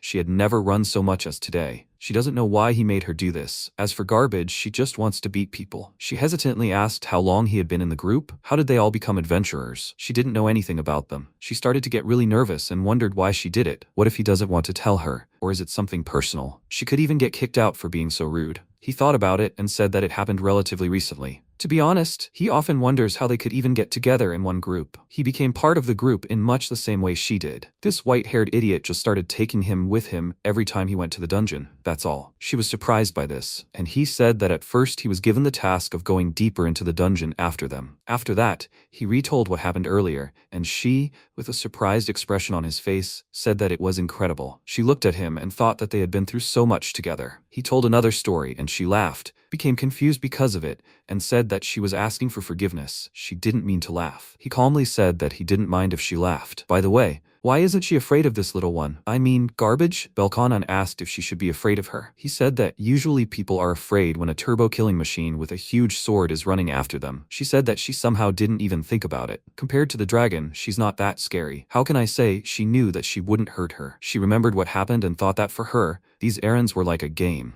If she were mocking her, she would just stop it and leave them. However, if you think about it, that's why she doesn't want to leave Scale. They don't ask anything of her here except for the payment for the resurrection. Probably because this city is neither bad nor good, so she doesn't want to run. Raja said that they should get to the main thing. He handed her the bag and told her that she should not lose it again. She realized it was her bag, and he said that she had forgotten it at the hotel. Lucky, it would have been thrown away by tomorrow morning. She was touched by this, hugged her things, and thought that there were so many things precious to her heart in this bag. He stood up and asked with a smile, "Now she can sleep with peace of mind, right?" She agreed, thanked him, and asked his name. He started to leave and said that she could call him whatever she wanted, but she shouldn't treat him like a child. She agreed, asked for forgiveness, and he waved his hand and said that she should also stop apologizing every time. She put on her hat and said she promises to try. She thought that tomorrow they would go to the dungeon again. At the same time, several people gathered in a dark room and asked how everything went. Everything was under control now. By some miracle, the dragon managed to reach the upper floors. Everyone already knew this information. The talisman's power is also lost. A most powerful artifact was lost because of that selfish freak. There's no point in thinking about it anymore. Even if he had returned alive, he wouldn't have seen the next sunrise. Although he made a terrible mistake, they learned something valuable thanks to him. He's talking about the power of the cursed child. In the end, she became an adventurer. Fighting in this damned hole with that was his mistake. Those who return alive from the depths of the dungeon will gain the strength of the heroes of legend, and no one will be able to compete with them. Many madmen have braved this place for this power. So this red dragon is the one? It seems so. A monster that can't be subdued even by the talisman. A monster called Death itself, which has now emerged from the very depths, reaching for the light. I wouldn't want the cursed child to deal with the dragon. but it's in their best interests if it consumes the dungeon. That's right. They need to take advantage of this opportunity and buy themselves some time. This child is too foolish to realize their plan. However, if she kills this dragon, they will never be able to get rid of her. After some time, the three of them arrived at the dungeon, and Raraja was throwing a coin down the corridor. They continued to move forward, and Belkanon asked what they were even doing. He grabbed Garbage by the collar to stop her and said that they were checking the area for traps.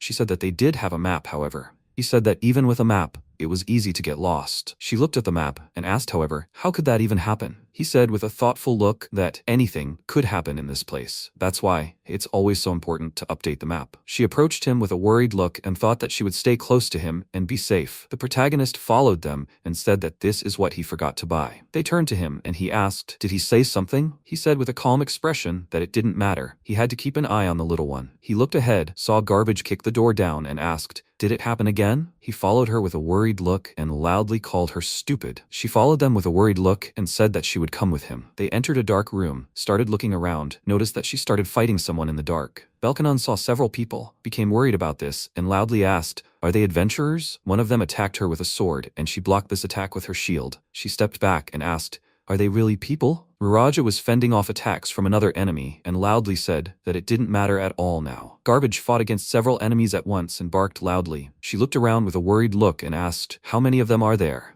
She was very scared when one of those people laughed evilly. MC stood behind her and said that they were a squad of night thieves. There was no need to be afraid of them. Initially, no one used this passage, but due to the dragon's movements, they apparently had to settle here. The enemy ran up to her, struck her with his sword again. She blocked the blow with her shield and took a few steps back. She thought with a worried expression that she couldn't believe that she had to fight against people, but she had no choice. She began to chant a spell, but he immediately said that they were not allowed to use magic. There was no point in using it. She was surprised by this, turned to him, and asked loudly, however, what should she do then? The enemy went on the attack. She began to block his attacks and thought that she should not lower her shield. If she did, he would slit her throat and she would die. However, her enemy looked down, struck with his sword and wounded her leg. She was shocked by what had happened, crouched down and screamed loudly in pain. She looked at him and wondered if she was going to die again. She looked back and hoped that he would help her. However, he stood aside. Garbage came to her and killed the night thief with one blow. Belkanon began to cry and she wondered if she could handle it, so why didn't he move? After that, they drew a magic circle on the ground and Raraja went to open the chest. Irumas healed her wound, bandaged her leg, and said that going through the dungeon in a large party was much more fun. She asked with a worried look if she would be okay now. He agreed, and she looked worriedly at the others and thought that she hoped she hadn't disappointed them too much. Garbage approached them, extended her hand, and barked loudly. He noticed this and gave her the dried meat. She tore it in two and handed one piece to her. She was surprised by this,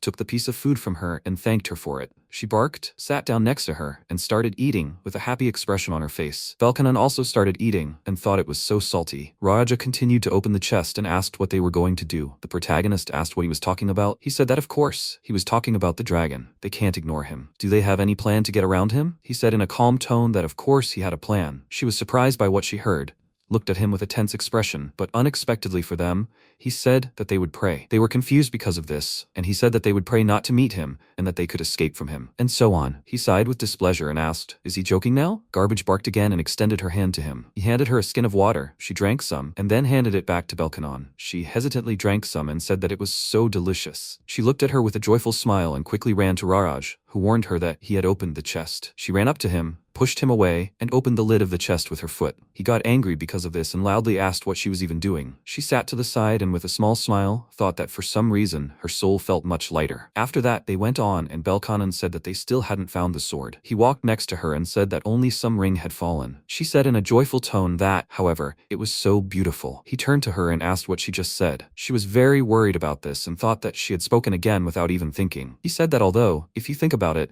Lord Moradin would say something like that. This ring is pretty cool. She agreed in a confused tone and thought so he was just making conversation? He asked, maybe this ring was cursed. Such things allow you to use some spells, she asked with a little surprise.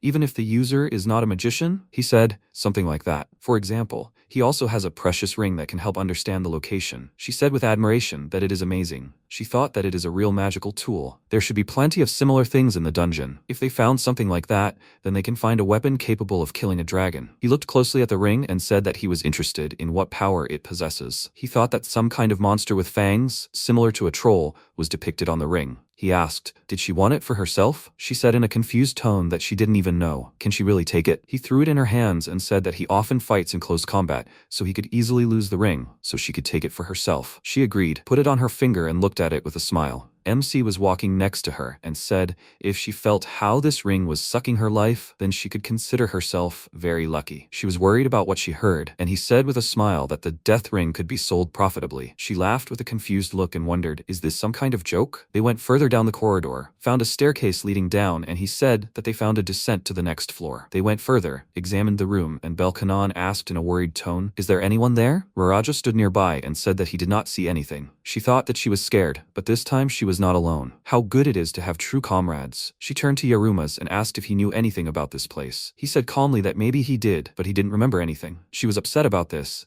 and he said that even if he remembered, he still wouldn't rely on his memories. He couldn't even imagine the dungeon he had been in long ago. However, he believed that this place obeyed absolute rules. He walked ahead, tossed a coin on a string, and said that they absolutely had to pray. However, when he tossed the coin again, they immediately took out their weapons, became wary, and he thought that since there was no sound of them hitting the stone floor, something was wrong here. He pulled the string, but the coin didn't come back, and she asked if it had been grabbed or if it was stuck between the stones. Raraja, looking wary, said that it didn't look like that. The protagonist looked ahead with a calm expression and said that then it seemed they had come to the nest. At that very moment, a crowd of large spiders ran out of the darkness towards them, and they began to fight. Belkanon was very scared because of this, began to wave her staff in different directions and screamed loudly in fear. He began to fight with his dagger and loudly asked, how many of them were there anyway? Garbage quickly ran forward and killed the monsters in her path with her sword. He loudly asked, were her legs at least intact? She fought off the spiders with her staff and said loudly that she didn't even have time to keep track of it. He loudly called him and asked what they should do now. He stood to the side and said that since they hadn't entered the room yet, it must not have been a wandering monster that took the coin. He said loudly that he wasn't asking about that damned coin. He said in a calm tone that they should go forward and get rid of the main specimen. It would be much larger than these ones. MC pulled his katana from its sheath and said that they should be looking for a huge monster, not a large one. He would cover them, and he should take garbage and run forward. Raraja, with a displeased expression on his face, said loudly that if these guys were crawling everywhere, then there were no traps here. He ran ahead and loudly said that they should run further. Belkanon agreed and ran after him, and he loudly called her and loudly said that she should follow him. They had work. She barked with a serious expression on her face, and she, with a worried look, sighed and thought. She said something like, handle it yourself? She asked in a confused tone, are you sure everything will be okay? He said with a smile that he was disdainful of death. He stood behind with a calm expression and thought that it would be easier to move with a group of 3. To go deep alone would be a complete idiot, unless he had a very good reason. He'd like to have a group of 6, but for now, 4 is enough. Training, gear preparation, caution, and vigilance. If the dungeon were a safe place,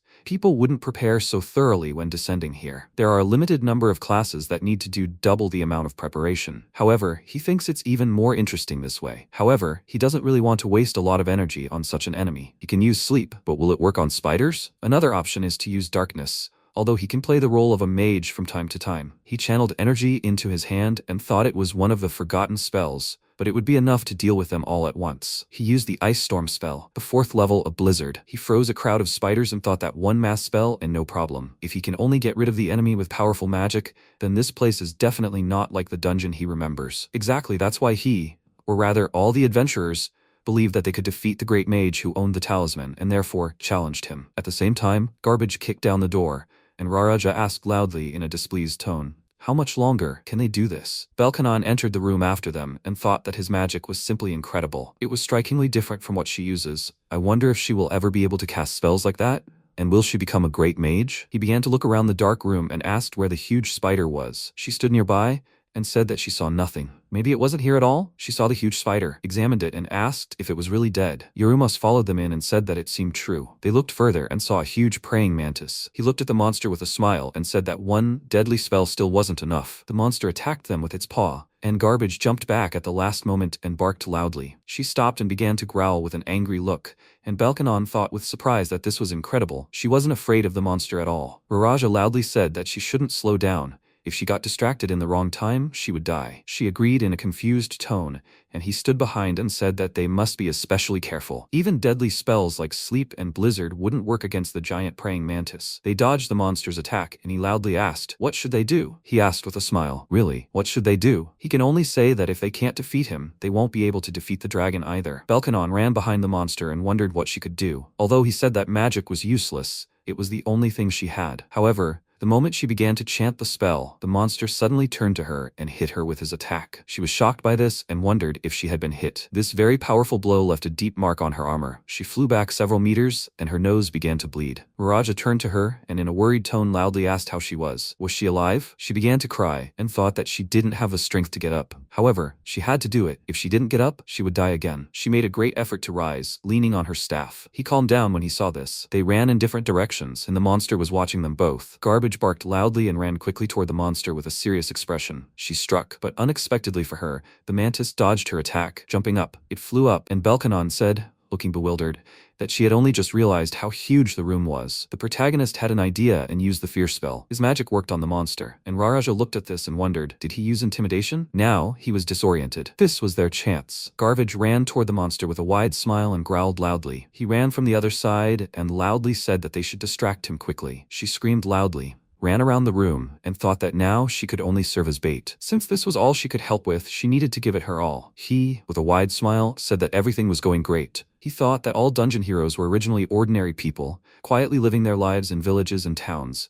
They became who they are only after countless battles with monsters until the last drop of blood. She jumped up to the monster, barked loudly, and stabbed with her sword, aiming for the monster's neck, and killed it. After that, she put her foot on the chest with a smug look, and he stood next to her and asked in a dissatisfied tone, "How much longer? Will she keep kicking chests until her leg is torn off?" Belkanon stood to the side and thought that this looked like a gesture expressing something like, "She defeated the monster, and here is her well-deserved reward." In other words, she is proud of her victory. Garbage looked at her, started barking, and he asked in a dissatisfied tone loudly, who did he tell to move his foot? She was confused by this and wondered what it meant. She feels useless and doesn't deserve the care she receives. Maybe she's overthinking it? Maybe she's not as bad as she thinks. MC walked up to her, sat down next to her, and told her she was right. Young fighters, that is, adventurers who have just set foot on this path, are of little value. She turned to him and asked in surprise, "So she's not the only one who faces helplessness?" He said that you could say that. Those who come here for the first time don't often come out alive. She agreed, and he said that if she survives the first time,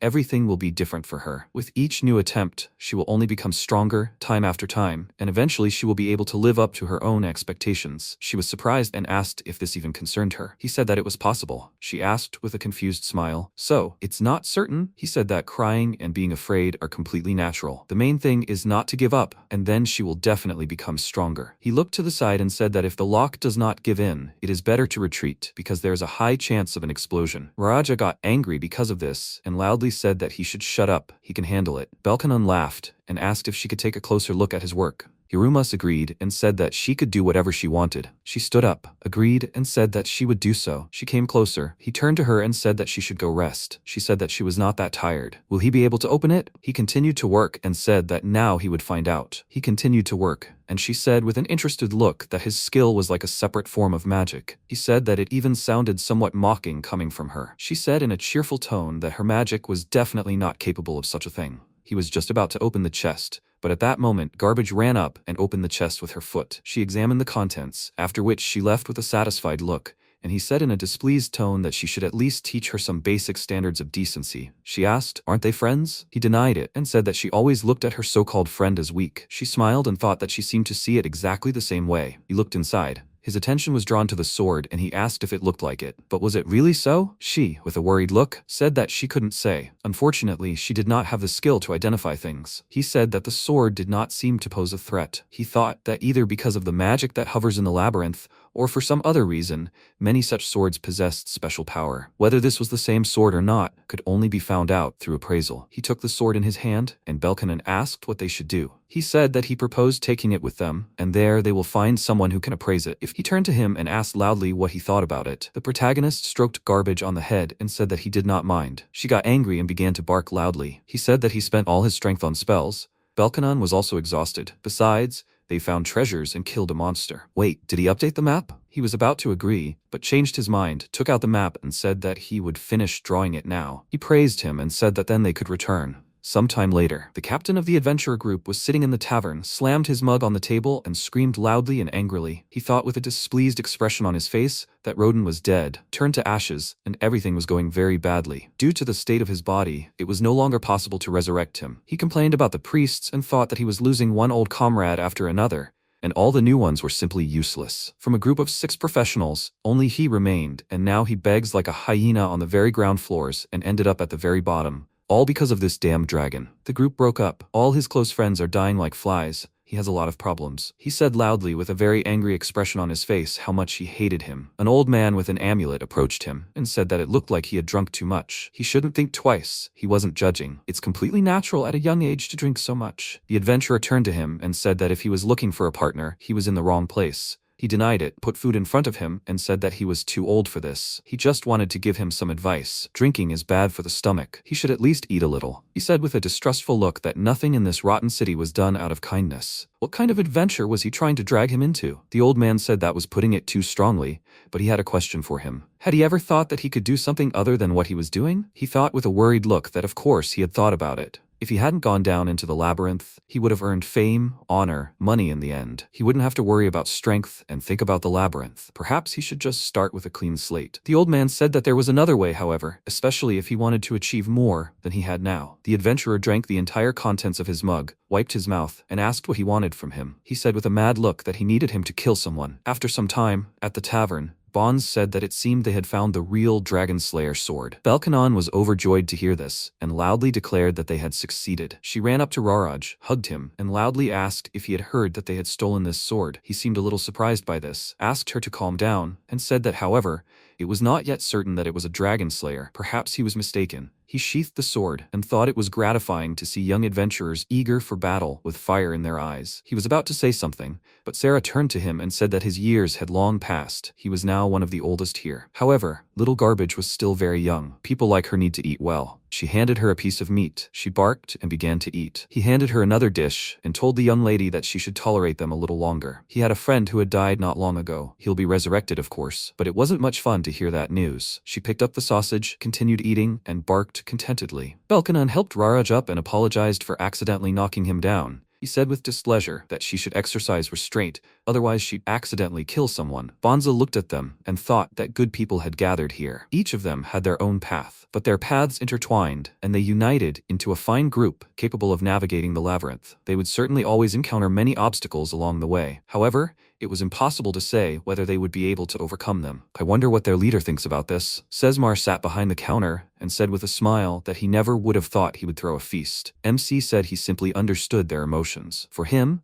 weapons are just a tool for achieving his goals. But for many, finding a valuable weapon in the labyrinth is a celebration in itself. He agreed with this and thought that he could never understand what this guy was really thinking. If he were in his place, he would simply be happy for others, and that's it. But even though he didn't consider the event special, he threw a party at his own expense. He said that he was starting to look more and more like a real leader. He said in a calm tone that he didn't think so. He didn't know what to do with them at all, so he shouldn't exaggerate. He said that he looked at him and sometimes wondered how much he had already managed to remember and how much he had forgotten. He said that he himself didn't know, but it didn't matter. Sesmar said that in any case, he had no need to rush. It was enough to remember why he was moving forward right now. By the way, is he sure the game was worth the candle? If they challenged the dragon, there was a 90% chance they would die in battle. Yaruma said that he was sure, because that was what a real adventure should be. He looked at him and asked, challenging a strong enemy, knowing that he would lose. What's fun about that? He said with a smile that he had already issued such a challenge once and died. He said with a smile that most likely this had happened before. He said, an opponent 100 times stronger, recklessly accepting the fight with the understanding that it is unlikely that he will come out of it alive. What could be more exciting? The people around were celebrating, and he said with a small smile that however he had become bolder. He also smiled and said that he hoped that his luck had also increased. Sesmar said that he hoped that luck would be on their side. In the far corner of the tavern sat an adventurer, who was silently looking at them with a displeased expression on his face. A little later, Miraja noticed Balkanon's behavior and asked if she had already drunk too much. She happily raised her hand and said that this was not the case at all. She was doing fine. She had never drunk anything like this before. It was alcohol, right? He started to push her away and loudly said that she should quickly go to the well and drink some water. She stood up with displeasure and said that, however, she had not yet finished what was in the mug. She looked at the sword lying on the table and asked if she could take it with her. What if it got stolen? He agreed in a carefree tone and said that, however, no one needed it anyway. She laughed and thanked him, and then went to the exit. He was a little worried by the way he answered her, remembered the main character, and thought that he was starting to turn into him. He looked at the people sitting with him at the table and asked what they wanted.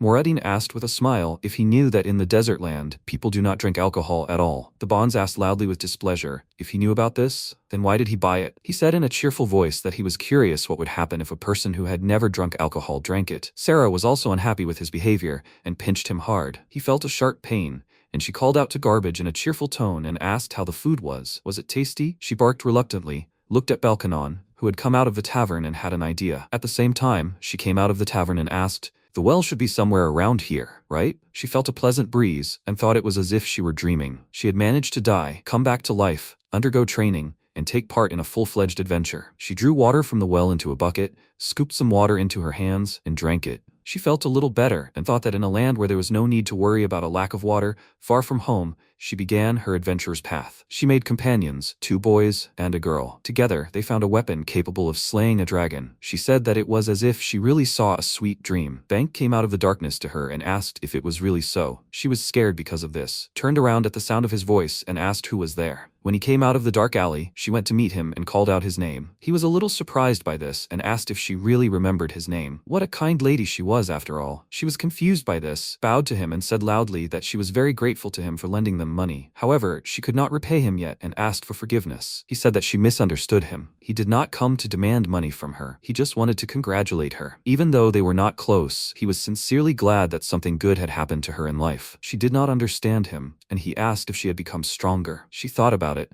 and thought that indeed, she and her team had found a sword that would help kill the dragon had she become stronger. She said with a slightly confused look that she didn't even know. He said that he could judge her abilities. However, looking from the outside, it seemed that she had made progress, one step closer to what she wanted. She remembered the past with a sad expression on her face, and thought that back home, she had never dreamed of joining a group and finding treasure. If you think about it from that point of view, she really had taken a step forward. However, she shouldn't stop there. He started looking for something in his bag and asked, by the way, he heard that she, a young lady, intends to challenge the fire dragon himself. Is that true? He will lend her a gold coin. He laughed and said that he has not only money, but also many treasures, about which entire legends were once composed. This is a coin of power. Does she know anything about it? She said with a surprised expression that she was hearing this for the first time. By tossing the coin into the sky once, she will become the strongest warrior. Tossed twice, it turns the thrower into a saint, capable of performing a miracle, though at the cost of their life, so the legend goes. The threat of death is indeed terrifying, yet isn't it a fascinating object nonetheless? She asked what would happen if the coin were tossed 3 times. He placed the coin on his palm, ready to toss it, and asked,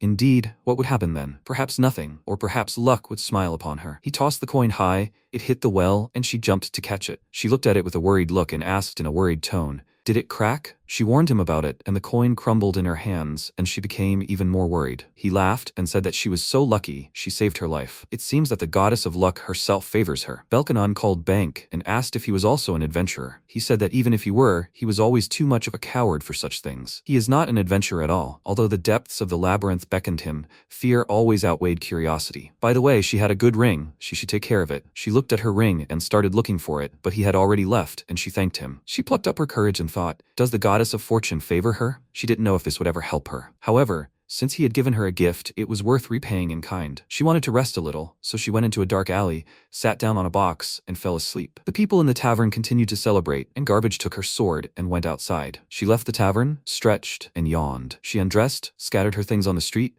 drew water from the well, and poured it over herself. With a joyful expression on her face, she lowered the bucket back into the well, but an adventurer crept up on her unnoticed. He hit her in the neck with his hand, and when she fell to the ground, he delivered a strong kick to the stomach. She was thrown back several meters and vomited from the last blow. Tears flowed down her face, and she looked at him with an angry expression. He delivered another blow to her stomach and stepped on her, and she began to growl angrily. He took out his sword and said, no offense, he's just following orders. He swung the sword to kill her, and Belkanon, hiding in the alley, saw this.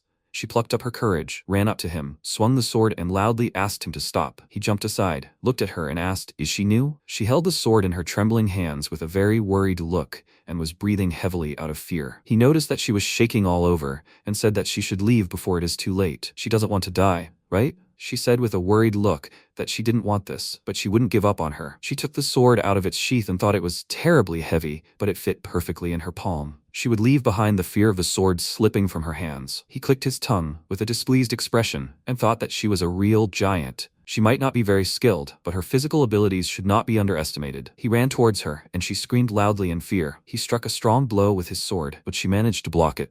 He was surprised that she stood her ground and thought that his blade was capable of breaking any weapon, so her sword was magical. He was irritated by this and went on the attack again, and she began to retreat and parried his attacks. She thought with a worried look that if she lowered the sword, she would be killed. However, that was not the reason she was fighting now. She had to pick up this sword. He looked at her with a dissatisfied expression and thought that a developed physique, powerful weapons, and even comrades. If he had all this, he would not have sunk to such a life. They continued to fight, and he wondered why he did not have everything she had. If not for that lizard, if not for the red dragon, this girl would not exist. Then she was very tired from this battle and wondered, was she still alive? Had training and trips to the labyrinth really made her stronger? However, this was not enough for victory. However, she was still alive, which meant she had a chance. She will do what she knows how to do in the labyrinth. She screamed loudly and began swinging her sword in different directions. He stared at her with a tense expression on his face. Garbage took advantage of this, attacked him from behind and bit his neck. He got angry because of this, grabbed her by the collar and threw her to the ground. Balkanon ran toward him, continuing to scream loudly and swinging her sword without looking. He walked away from her, and she stopped, breathing heavily, thinking that this was her first time fighting someone with a sword. She didn't know how to kill someone and didn't even know how to fight. However, there was one thing she definitely knew. She used fire magic with a determined look and thought that she knew how to use the knowledge her grandmother had passed on to her. She used the lesser flame spell and hit his head right on. He screamed loudly in pain, and she, with a surprised expression on her face, asked loudly, "Did it really work?" She barked loudly, grabbed her sword, and ran toward them. He opened his eyes, looked up, and saw her leap toward him and swing her sword. She delivered a fatal blow with the sword and severed his head. She fell to her knees, looked at what had happened in admiration, and thought that she was beautiful. She barked with a happy expression on her face, and she thought she seemed to say, "Good job." After that, Garbage ran to the tavern with a happy expression on her face, but she grabbed her and loudly said that she could not go in there like that. She tried with all her strength to hold her back, and wondered where she got so much strength from. The protagonist approached them from a dark alley and asked if they were finished yet. To let himself be robbed right behind the tavern, such a weakling would not last even a week alone. Balkanon was surprised by this and thought that he saw everything. She approached him, he began to stroke her, and she stood to the side and loudly asked why he did not help them. He walked away, put the corpse in a bag,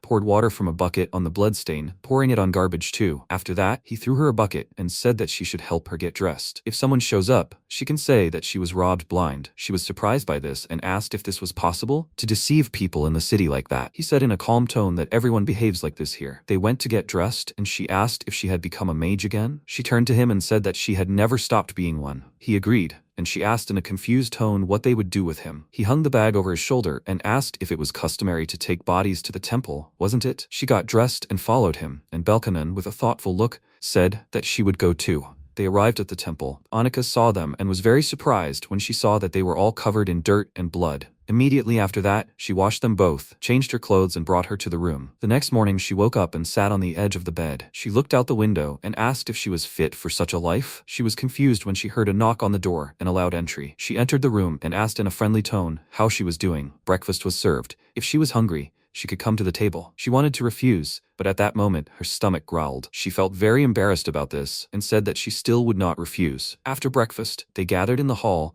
and Raja asked what they were so urgent about. Balkanon turned to him and said that it was not them. Only one person attacked them. He insisted that he said everything correctly and said that this was the fourth such attack. She was surprised because of this, and he began to remember the past and said that the second time was when they were attacked in the weapons shop, the third time in the labyrinth. She asked then, when was the first time? He did not answer, looked away and asked if maybe they were hunting for his head. MC asked if he seriously believed that. He looked at Garbage and asked, so after her? He had no idea what she'd managed to do before meeting them. She began pacing the room and saw a stained glass window depicting a knight in armor. Raja sighed and said, First the dragon, now they have to deal with this. He said they still needed to figure out who did it and how. He was incredibly bad at gathering information. Belkanon raised her hand and said in a confused tone that she had a suggestion. He turned to her and asked why she was stalling when she could simply say it. She seemed upset by his words and hesitantly asked, if they can't get the information themselves, why not turn to someone who is good at it? Yurumas thought about it and said he had just such a person in mind. At the same time, the old man who ordered the murder walked down the street with a displeased expression on his face, thinking that another pawn had simply sunk into oblivion. No one believed this girl could defeat the fire dragon, because no one can defeat it, not even the strongest adventurers. They die in the labyrinth or in a dark alley. It doesn't matter. Their job is to deal with the undesirables. There are many options for this. They can send bribed adventurers. If it works, great. If not, they will become food for thought for the living. What the city needs, what the adventurers need, the red dragon deprived them of everything. However, if a person is an adventurer, then they already live better than others. What adventurers can barely afford would be downright luxury for ordinary people, and that is sad. Setting the price of bread should be a right given only to lords, nobles, and kings. This is how the world should be. It should not be dominated by chaos and lawlessness, as it is now. If only not for the labyrinth, if only it had not appeared in their world, then this red-haired girl would not have caused him so many headaches. Hawkwind came out of a dark alley and said that this is where he was. The old man turned to him with a worried look, but before he could do anything, he lost consciousness. Later, he regained consciousness, began looking around, and realized he couldn't feel anything below his neck. He saw his dark silhouette while he was lying on the floor next to him. He came closer, sat down on the floor, and opened his bento with food. He looked at him with a worried look and asked if this was really the fear of death. His feelings told him that if he made even one movement, he would die. He finished eating and said that a request was a request, and he was asking for forgiveness for this. There were many options. He could tie him hand and foot, or he could sacrifice him to the god Kadort. He looked at him, lying on the ground, and thought that he could say whatever he wanted. Only curses would pour out of his mouth in response. He could torture him, cut out his tongue, but he wouldn't break that easily. But why was he so afraid? He approached him, extended his hand, and said that if he died, he wouldn't care. After all, he was just killing time. After that, he came to the others in the office and said, "The Church of the Fang." They didn't understand anything, and the protagonist asked what he meant by that. Hawkwind said that it looked like he was spying on the royal scion. Raja wondered if they both knew something about this church. Sesmar asked with a smile how he made him talk. He looked at him seriously and said that every living thing has its weaknesses, and he was no exception. He stood against the wall, and the others asked, was he spying on the royal scion? Annika said that she kept thinking her face was very familiar. Sesmar was surprised by this and said that even her hair color was as bright as His Highness's. Raja was surprised by this, looked at her and asked, "Are they trying to say that she's a princess?" She barked, but he denied it and said that this was some kind of nonsense. Garbage barked angrily and kicked him. He fell to the ground and said loudly that she didn't even understand what that word meant. Belkanon said in a confused tone that she didn't think it was bad. MC stood nearby and said that whoever she was, he personally didn't care about her past. He looked at them and said that he did care, however. He asked, so he was interested in the dragon's past too? He didn't understand and asked, what does that have to do with it? Sesmar said with a smile that it was completely irrelevant. Regarding what he heard about the Church of the Fang, they are palace shadows who wield magic that can shake the entire continent. Raja looked at her while she growled angrily and said that so far they have them beat on all fronts. However, their only advantage is the princess.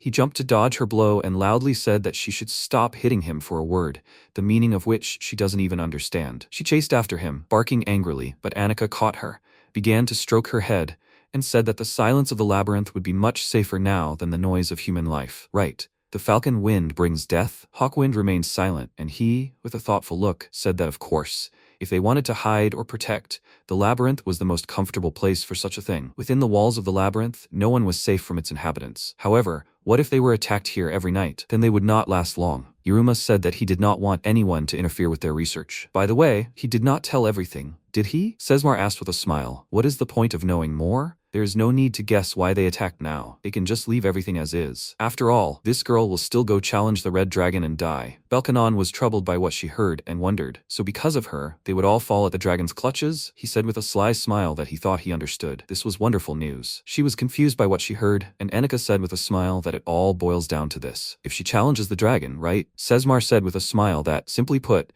she needs to become a hero. Sometime later, in Gil's office, the owner of the Battle of the Gods Tavern said that this red dragon is like a cancer for the city. Several other people were sitting with her, and a man asked if it seemed like no one outside yet knew about what was happening in this dungeon. She agreed, and said that thanks to this, there was no end of people and goods. She wanted to say something else, but the people said that they weren't adding to the money. His wallet was getting thinner faster than he could fill it. he'll have to raise his prices, but he's afraid the customers will revolt. Maybe he should hire adventurers again? However, they're on the verge of revolt too. She took a deep breath and thought that Scale had once been an ordinary, rundown village. However, with the advent of the labyrinth, everything changed. The first to arrive in the terror-stricken village were those same renowned heroes. Following them were suspicious freaks, eager for easy money. Also, the merchants who hired these killers and mercenaries as guards. The village was transforming before his eyes. However, they found themselves on the verge of being swallowed up. How could they shelter so many strangers? However, the headman persevered. He opened the doors of Scale to everyone, weary travelers, adventurers, and the conqueror of the labyrinth. Then the world learned that those who return from the darkness bring with them the power of the gods. It was the fact that the village accepted such people in huge numbers that became the headman's trump card in negotiations with the merchants. No one could control the adventurers, but the village needed to maintain its reputation, direct merchants, and monitor the flow of gold and treasure. Gradually, the village headman's house turned into an inn for adventurers, and he himself became the head of the Scale Trade Union. Before, it was a village with nothing. Now it's a city with nothing, but in a different sense. People have to get everything they need to live from outside. However, this requires money. If before, this could be obtained from the labyrinth, now it can't. A man asked if she should threaten to evict the adventurers from the inn if they didn't slay the dragon. She refused, saying she didn't want to be burned to the ground with magic along with the inn. Another man said that then other adventurers wouldn't keep quiet either. She said they were already living on a powder keg. The city could be shattered into pieces at any moment by clashes between adventurers. I wonder how much longer that fire dragon will survive. After all, a creature from myths and legends will probably exist forever. A man entered the office, loudly called the owner, and said in a worried tone that something bad had happened. The shoemaker's son, along with several others, had gone into the labyrinth to slay the dragon. Gil tried to remember him and asked, "He's talking about Schumacher? How foolish do you have to be?" She thought that between the newbie who became an adventurer today and the scarlet deadly lizard, not even a battle would suffice. He'll manage and will definitely survive. They were ready to accept an unequal fight. Truly, such insolence is the privilege of youth, and it is precisely this that most often destroys them. Another man burst into the office, loudly called her name, and she asked with displeasure, what happened this time? He approached her and said that 2 adventurers from the temple, recommended by Sister Annika, were there. She was a little surprised by this and thought that due to its status, the temple was not a member of the Chamber of Commerce. However, any merchant in Scale has no right to ignore this. There is no doubt that the temple has the most money in this city. Since she herself contacted them, she allowed them to enter, and the servant left to bring them here. They went inside, and she thought with a serious expression that she knew who it was. Her name was Garbage, gnawed by monsters. She remembered how the tall girl sat alone in the tavern, but then returned with a sword in her hands and her friends behind her. This calmed her down. She asked, since Annika insisted on their meeting, did they have anything to say? She barked, and Belkanon hesitantly said that they would slay the dragon. Gil was surprised by this, smiled, and thought that this was incredible.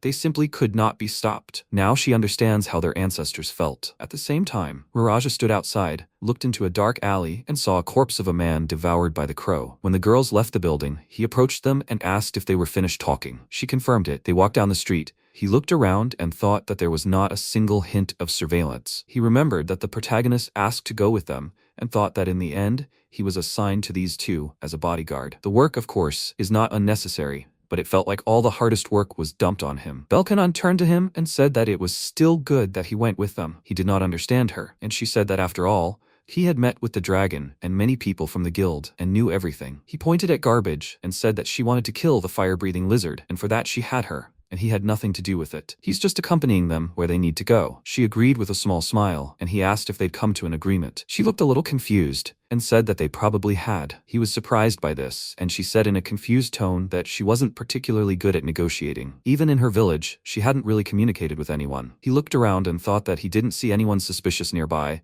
but he felt like someone was staring. If you don't count Garbage, she was especially eye-catching, pleasant appearance, excellent figure, and quite tall. He was surprised that no one had pestered her yet. Belkanon said that she ended up talking to those respected figures from the Chamber of Commerce. He would have to thank Annika for arranging the meeting for them.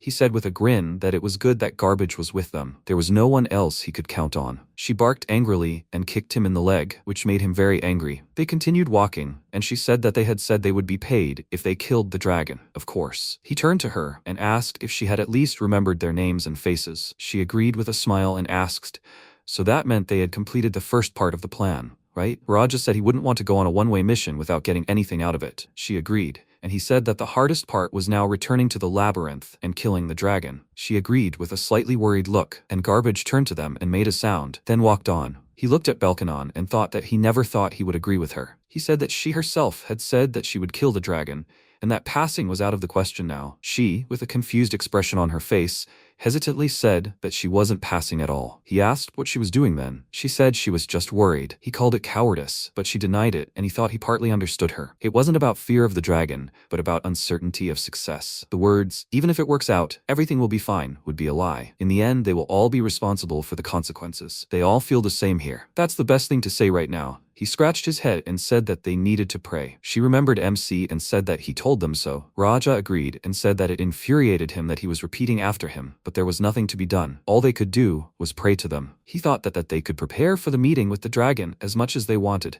Think about how to kill it, but there were no guarantees. No one could be completely safe in the labyrinth. He said with a determined smile that, however, this was the essence of the adventure. After some time in the tavern, Yarumas asked, "So they weren't going after all?" Sesmar said with a smile that if they went, the whole plan would fall apart. He agreed and asked, "Were there only 5 of them?" Prospero still hadn't risen. Sarah said it was called caring for little garbage. Muradin laughed and said that poor Prospero had to take the rap. Bonza said that was the plan, so the guild wouldn't force them to take on this contract. Sesmar said with a smile that if he rose, they would be forced to kill this fire lizard. However, if they joined, they would quickly be seen through and they would not see the money. She slammed her mug on the table and loudly said that his words sounded too harsh, so she called it caring. While the dragon was in the labyrinth, they wouldn't set foot in it. The protagonist looked away, saw her drinking from the mug, and said that she had been drinking too much lately. She turned to him, and with a displeased expression said that if she wanted to, she would drink. How could he refuse alcohol in such a situation? She continued drinking for a while and asked if little Garbage and Cutie Belkanon would go hunting with him. He agreed and thought that technically, she had talked them into all this. Sarah said that it infuriated her that he was having so much fun. Muradin asked with a smile, who was so infuriated? She became angry about this, loudly asked him to shut up, and said that his stupid optimism and excitement irritated her. He said that he wouldn't hide it. He really was having fun. He thought with a serious expression that their search had finally moved forward. The days of simply wandering the upper floors of the labyrinth, searching for corpses and dragging them back were behind them. Thanks to the training of Garbage and Raraj, and now Belkanon, their capabilities have increased. A goal emerged, of course. The main thing was to reach the very depths of the labyrinth, but the intermediate goal of killing the dragon was an incredibly good one. Sarah said that he should thank them properly. It concerned them too. After all, he had dragged them into all this, but hadn't expressed a drop of gratitude. MC agreed and said that if they survived, he would buy her a drink. She said that they themselves should somehow survive. Moradin, smiling, said that he was betting that their heroine and the mage would defeat the dragon. Hawkwin said that the disappearance of the soul, the resurrection of the corpse, victory, the main jackpot on victory. He said with a smile that figuring out how they would die would already be a feat. Bonza said that this was already beyond good and evil. He continued to smile and said that both girls knew what they were getting into. If they were making Garbage a heroine, it would be a sin not to use all their trump cards. Yarumas, with a thoughtful look, said that indeed this was a good move. He said that since he didn't mind, they would make money off of him. Sesmar said that he wanted to join, otherwise Sarah had fleeced him. He thought they were kind, and that he would have acted differently in their place. He wasn't going to change, but he wouldn't reject their naive generosity either. The perfect kill required balance. Not too clean, not too dirty. Balance, that's what mattered. He said with a smile that he would have to do everything for them to win, although that could already be considered cheating. She took 3 bottles of potion out of her bag and said that whether it was cheating or not, he should take it. He looked at it and wondered, was it a petrification potion? Sesmar sat next to him and said that he must not let them down. He looked at his plate of food and thought that before the hunt, he needed to eat well and get some sleep. After some time, they all came to the entrance together,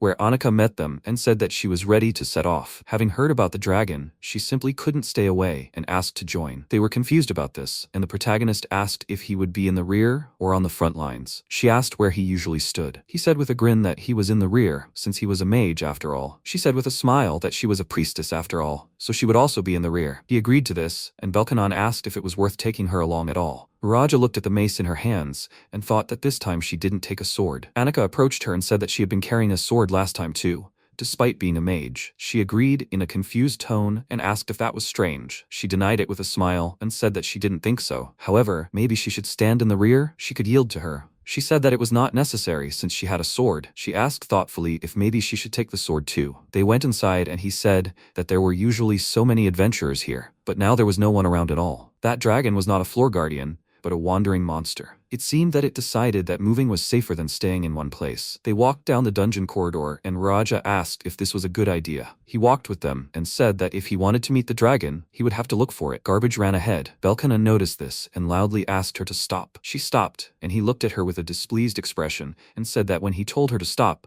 she didn't even slow down, but now she obeyed the first time. She drew her sword from its sheath and said that she thought the dragon was somewhere nearby. Annika looked at it and said that it was a real dragon slayer. They were lucky. She, with a worried expression, said that it was not a fact that it was real. However, if they go by this, they will most likely find the dragon, right? Annika took a deep breath, then quickly used several spells and cast a shield and light on them all. MC asked, but she didn't use enhanced radiance? She was about to say something, but stopped short and used a recognition spell, which surprised them very much. After that, she sighed with relief and said that now they can even see the shadows of enemies. Isn't that convenient for hunting a dragon? He agreed, and Raraja asked in surprise, did she use a protective spell? He looked at his fist and thought that without Sesmar, going here was a little scary, but with her, they should be fine. Also, without extra luggage, they will get there much faster. He began to warm up and asked, by the way, about water and food. Did they take enough? Yarumas said that they will just find the dragon, kill it and return. With luck, it won't take long. He asked with a wary look, what if they were unlucky? He said with a smirk that then they wouldn't need food. He tensed up because of this answer,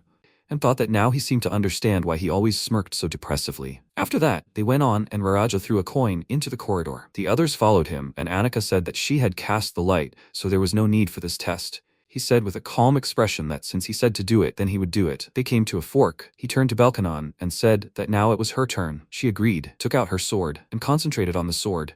After which, she pointed it into the corridor and said that it seemed like they should now go to the right. Garbage, with a joyful expression on her face, ran forward and barked loudly. He grabbed her by the collar and angrily asked, so did she want her dragon to roast her, or that she was running ahead of everyone? He took a map out of his bag, and the protagonist said he'd completely forgotten something. He turned to him, and looking worried, said that his words usually made him very scared. He said calmly that he didn't have to worry, nothing important. Raraja looked at the map and said that there would be a burial chamber ahead. Belkanon, with a surprised expression, said that, however, she wasn't sure that's where they were going. He, with a calm expression, said that he didn't think she was mistaken about his location. The dragon was probably moving in a straight line. Annika looked at them with a smile and said that she saw that he still cared about the younger ones. They both looked at the map and said that at least they knew where to go, so either they went around or straight through the chamber. What would they do, and what should they do? They turned around at the same time as Garbage ran forward and kicked the door open with a happy expression. He was angry about this, but quickly calmed down and thought that it was better to just go straight ahead than to worry about her. He turned to them and loudly asked, what are they standing there for? It was time to go forward. They all entered the room together. He began to look around with a worried look and thought that no one was here. He guessed that the enemy was from above and loudly warned the others about it. Annika, with a happy expression on her face,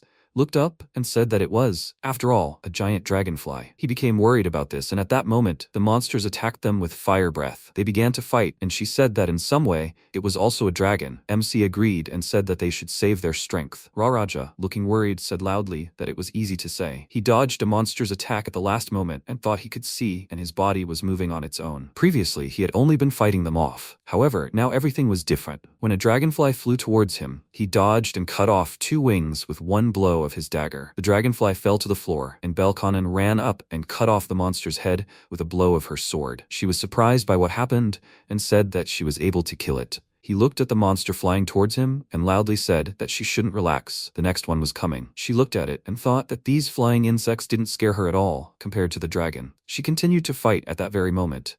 A monster crashed into the surprised Garbage at high speed, but did not cause any damage. She was surprised by this, but remembered how Annika cast a spell on her. She had an idea, grabbed the vine with a wide smile, and jumped up. She nimbly flew around the room, holding on to the vine, and defeated several monsters with quick attacks. Raraja, with a displeased expression on his face, turned to her and loudly said that she should stop splashing their blood everywhere. It corrodes the fabric. Annika stood to the side, turned to Yarumas with a smile, and said that here are the fruits of his care for the younger ones. He said that one could say so. Well, now she won't have to waste energy on spells. Monsters flew up to her, which she defeated with her mace, and said that he was a terrible person. At the same time, another team of adventurers in another room defeated several monsters. Schumacher thought that was not bad for an amateur like him. He never intended to conquer the labyrinth, and especially did not think about slaying a dragon. It just so happened that he was born and raised in Scale, in a city that rests only on the labyrinth and adventurers. He remembered how, as a child, his friends were running after him and told him that he shouldn't run so far and wait for them. He turned turned to them with a joyful expression on his face and loudly said that they should catch up. The monsters won't wait. He caught up with a friend who had a helmet with a face painted on him, hit him and loudly said, "Death to all goblins." They were tired after playing, looked at the city and said that they should see. It's a group of adventurers. Did they defeat the dragon? Unlikely. A dragon is not so easy to defeat. In any case, adventurers are so amazing. Adults say that it's better to go to the labyrinth, but how can you resist? There are treasures there. Mountains of gold lie in this damned hole. He only thinks about money. He said that maybe not now, but one day they will gather their own group and challenge the labyrinth. However, when he grew up, he thought that the labyrinth was no place for people. He always said the same thing. Because of the cursed red dragon, the city is slowly dying. The only way to save itself is to kill the monster. Then why doesn't anyone try? Where are all those famous adventurers? If no one is going to go against him, then he will. The descendant of the legendary hero, the great sage. All of them in the depths of the labyrinth are just pathetic weaklings. However, if everyone is equal in their powerlessness, then everyone has the same right to challenge. When they came to the dungeon, they stopped at the room and asked, "So they go into the first room, fight, and come back?" Exactly. He heard in the tavern that he was there, so the information was verified. He plucked up his resolve,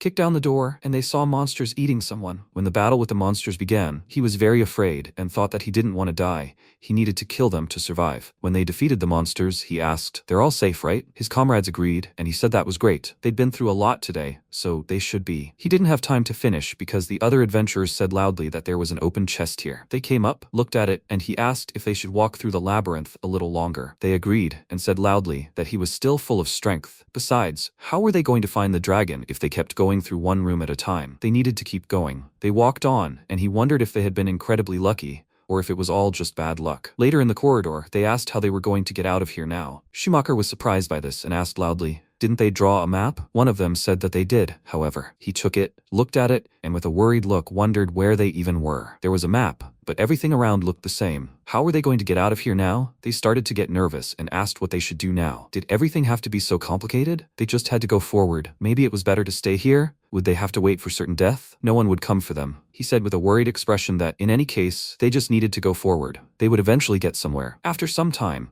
the adventurer looked at the map and said with a worried look that they had taken a wrong turn. The other adventurers said loudly that he himself had said that they needed to go this way. Did he even understand where they were going? Schumacher started to get nervous and thought that they couldn't find their way home and didn't know where to go next either. If only they had at least some kind of clue, at least some kind of sign. The ground began to tremble. They stopped arguing and asked loudly, "What was that?" He became even more worried because of this and thought that he remembered why they came here in the first place. At the same time, Belkanon and the others heard a loud roar and asked if it could be a dragon. Raja said that they had finally found this monster. The protagonist said with a smile that their prayers had been answered. What should they do now? They walked on. He smelled sulfur and thought that a dragon was waiting for them ahead. However, he lacked the strength to confidently say, "Let's go." He turned around and saw him smirking and said that it seemed like their prayers had been answered. He looked at him and thought that this guy seemed to have no face. He was just something with a name, like a shadow of the labyrinth. He stood behind and asked if they would go on. Annika calmly said that it was up to them to decide, but she was ready at any moment. He took out his dagger and thought that he was ready, but he needed everyone's confirmation. He turned to Belkanon and asked if she was ready. She was confused by this and asked if he was talking to her. He asked who else if not her. "Garbage is always ready." She barked loudly with a joyful expression. She looked at the sword in her hand and thought, "Cut, kill, go." Such words echoed in her head. Go or not, she is not sure that they will be able to kill him, but she herself decided to come here. She plucked up her resolve and said that she was ready to go. She walked forward, and she barked with a determined look and smiled. Raja approached her and said with a smile that she did not have to pretend to be a heroine. She could leave it to her. She apologized, and they all walked on together. She walked on and thought that she would no longer count her steps. They entered the room, and she thought that she wanted to become a great mage like her grandmother, but she was always only laughed in her face. She saw the bodies of the killed adventurers and thought, whatever she did, it was all futile. An eternal loser, a laughing stock, a coward, running from everything. She was fed up with this. She had done nothing to deserve this, and she wasn't going to tolerate it anymore. She stepped forward and said loudly that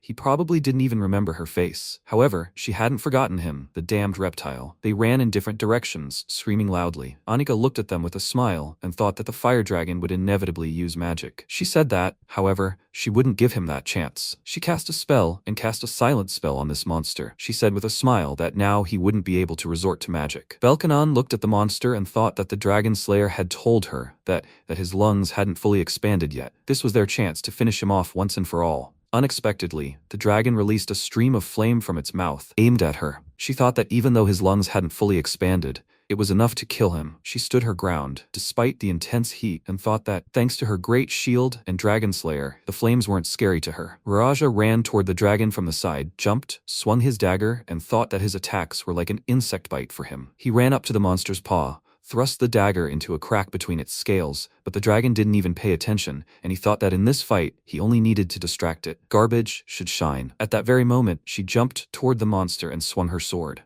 However, the monster immediately noticed this, swung its paw, and threw her back. They watched with worried looks and saw how she crashed into a column with great force. He called out to her loudly, looking worried, and the dragon spun around, hitting him with its tail and throwing him aside. He flew several meters across the room and hit the ground several times. He looked at Balkanon and thought that she was an idiot. You can't turn around when you're fighting an enemy. She turned back, but at that moment the dragon swallowed her, and he was very worried about that. Smoke was coming out of the monster's mouth, and he heard her scream loudly in pain. He clenched his teeth and thought that if he was alive, then Garbage was even more so. The great shield was still functioning, and that meant she was too. Even if all his bones were broken, even if his insides turned to dust, even if he couldn't move properly, he simply had to get up, no matter what. He rose to his feet and screamed loudly. Annika stood next to him and raised her mace with a serious expression on her face. She said loudly that the bearer of a heart of stone must reveal their true face to the light. She used the second stage spell, Petrification, and it affected the dragon. MC used the darkness spell and thought that the tide of the battle could be turned in an instant. Miraja looked around and thought that now was not the time to rest. He needed to move. He ran to Garbage and loudly said that he would not die here. He ran to her, picked her up, threw her to him, and loudly asked him to catch her. He knew that he would take care of her and immediately ran to Belkanon. He noticed that she was moving and said that great, she was still alive. He grabbed her by the cloak, dragged her back, and loudly said that it meant they had a chance. He carried her to the others. He looked at the very badly injured Garbage and said that it was surprising that she was not dead. He thought that, however, it would not last long. If he doesn't bring her back to her senses now, he'll have to spend money on resurrection. He opened her mouth and wondered if she bit her tongue. It felt like it was stuck in her throat. He took out her tongue, sipped the potion, and poured it into her mouth. She drank it and came to her senses abruptly. She immediately jumped away from him and growled in displeasure. He threw her a bottle and told her to drink it to the bottom. She started drinking and barked with a displeased expression. He walked forward, called Annika, and she understood him, agreed, and said that they were changing. He stood in front of the dragon and, with a serious expression on his face, drew his sword from its sheath. The monster began to attack with its paws, and he began to dodge. Belkanon was conscious and complaining of severe pain, and Miraja loudly asked if she could heal her. She, with a calm expression on her face, agreed and said that he need not worry. The god Kadalt watched their battle with pleasure. She used the greater heal spell, which made her feel better, and she thanked her. He thanked her loudly, looking worried, and said that he apologized for forcing her. She said with a smile that she hadn't said she would only fight. Irumas stood next to them and said that he was preparing to roast them. He became very worried about this and loudly asked what they would do. Run? Garbage growled loudly, and Annika said that she didn't think the dragon would let them escape either. He looked at Belkanon, who wanted to say something with a worried expression. He jumped back to them and said that now was not the time to despair, because they hadn't lost yet. She looked at this monster and, with a slightly determined look, said that she had an idea. He said with a smile that now was the best time she could speak. They all ran towards the monster, and he thought that the man in black, the elf, and she. He looked at Balkanon and thought that she must be killed, she must be destroyed, otherwise he will fall. This sword is the worst enemy of dragons. However, its owner is not a warrior. Her body only seems strong, but she herself is intoxicated by the power of the blade. Those who so suddenly plunged him into this underground prison and give him orders with such disdain. He does not wish to obey them and will not leave their insolence unpunished. They must all be killed, wiped off the face of the earth. However, crushing this life-reaping hellish steel that exterminates dragons will be only the first step. He roared loudly and released a powerful stream of fire. She stood before this monster and stared at it with a tense expression. She loudly called the protagonist and Annika, and he calmly said that he was ready. She could give the signal whenever she decided. She loudly said that she was ready at any moment. She loudly agreed and thought that the knowledge bestowed upon her by her grandmother. She and he simultaneously began to use a fire spell. They attacked the dragon's fiery breath, and she thought that in the labyrinth this was considered a mere rudimentary rudiment of the very basics. First song, minor stage, minor flame, double reading. The dragon thought they were pathetic nothings. Even though they had doubled it, their power did not exceed even the third stage of the Great Fire. This was not enough to overcome his flame. Annika, with a serious expression on her face, loudly recited the fifth stage spell, Fire Tower. She released a powerful stream of fiery energy, and the monster thought that even though it was the fifth stage, its power was comparable only to the third stage, triple reading. She said with a calm smile that this would be enough for now. MC asked with a smirk how he would cope with the fire flurry. Their magic suppressed the dragon's fiery breath, and he thought that was not bad. For pathetic mortals, they showed quite a bit of ingenuity. However, it's still not enough. If they focus everything on one point, even this firestorm will dissipate. All that's left is to destroy one of them. That's right, her with the blade that kills dragons. The dragon directed its stream of fire at her. She screamed loudly in pain and thought that at this rate she would die again. It's hot. It hurts. She doesn't want to die. It's so scary. She screamed loudly with a serious expression, and the dragon thought that first he would destroy the sword with this girl, and then those two mages. Raraja quickly ran to the side and asked loudly. His goal is to hit him where he doesn't expect it. Right? He ran towards the monster and thought it was a real dragon. This is simply ridiculous. He escaped from his rundown village, was at the very bottom in scale, but right now he's challenging a dragon. However, what is the difference between them and the ones he killed not long ago? He doesn't have the slightest idea. Just one look from him almost sent him to the next world. However, he was still alive. He threw his dagger and thought that this lizard wouldn't kill him with one blow. It hit the monster's eye, and he thought that even the blow had a hint of insolence. The monster stopped attacking with fire, and he asked with a wide grin, "How does that feel?" At the same time, Garbage quickly ran towards the dragon with a sword in her hands, jumped high and swung the sword. She reached the monster's stomach, dealt a strong blow with the sword and managed to leave a wound. Blood flowed profusely from the dragon's wound, and she licked her lips with a joyful expression. Belkanon ran towards him and remembered how she had been insulted earlier. She thought that they should all shut up. She would kill this freak with her own hands. This was exactly why she had come all this way. She remembered how Garbage had dealt a blow in the battle with the adventurer and imitated her movements. She flew towards the monster's head and everyone watched closely. He began charging a flame attack and thought that she might try taking a chance. She, with a serious expression, thought that she would definitely succeed. When the dragon released a powerful stream of flame, she unexpectedly swung her sword and dispersed the fire. Immediately after that, she jumped, swung her sword, and her ring began to glow. She stabbed the monster in the neck with her sword and thought that this was a blade forged for one purpose: to take the lives of dragons, a dragon slayer. She delivered the fatal blow and severed the monster's head. She turned and saw how his head fell to the ground and the life in his eyes faded. Belkanon, sitting across from the dragon's corpse, burst into tears. Garbage approached her and began to comfort her with a hug. Annika called out to Raraj with a smile and asked if he wanted to join them. He replied that such heroic sentimentality didn't appeal to him. He wondered how she could smile both after and during a fight. She and Yarumaz were birds of a feather. Although, perhaps that's what true adventurers are supposed to be like? He wondered if he would ever be like them. He didn't care about glory, but the title of dragon-slaying hero made his blood run cold. He, a worthless vagabond whose name would never be remembered, had fought a dragon in a dungeon and won. That should have been enough for him, but a hidden part of him yearned for more. Annika approached him and with a smirk asked if something was wrong. Miraja thanked her and said everything was fine. She said he didn't need to thank her. She was having a good time. At that moment, the protagonist, looking at the dragon's severed head, wondered if it would ever rise again, unless the Lord of the Labyrinth awakened it again as a zombie dragon. The curse binding the undead body easily repelled any unskilled spells. If they encountered one now, they would hardly be able to defeat it. Or if it were a heavenly dragon, or a fire dragon that transcended the realm of flame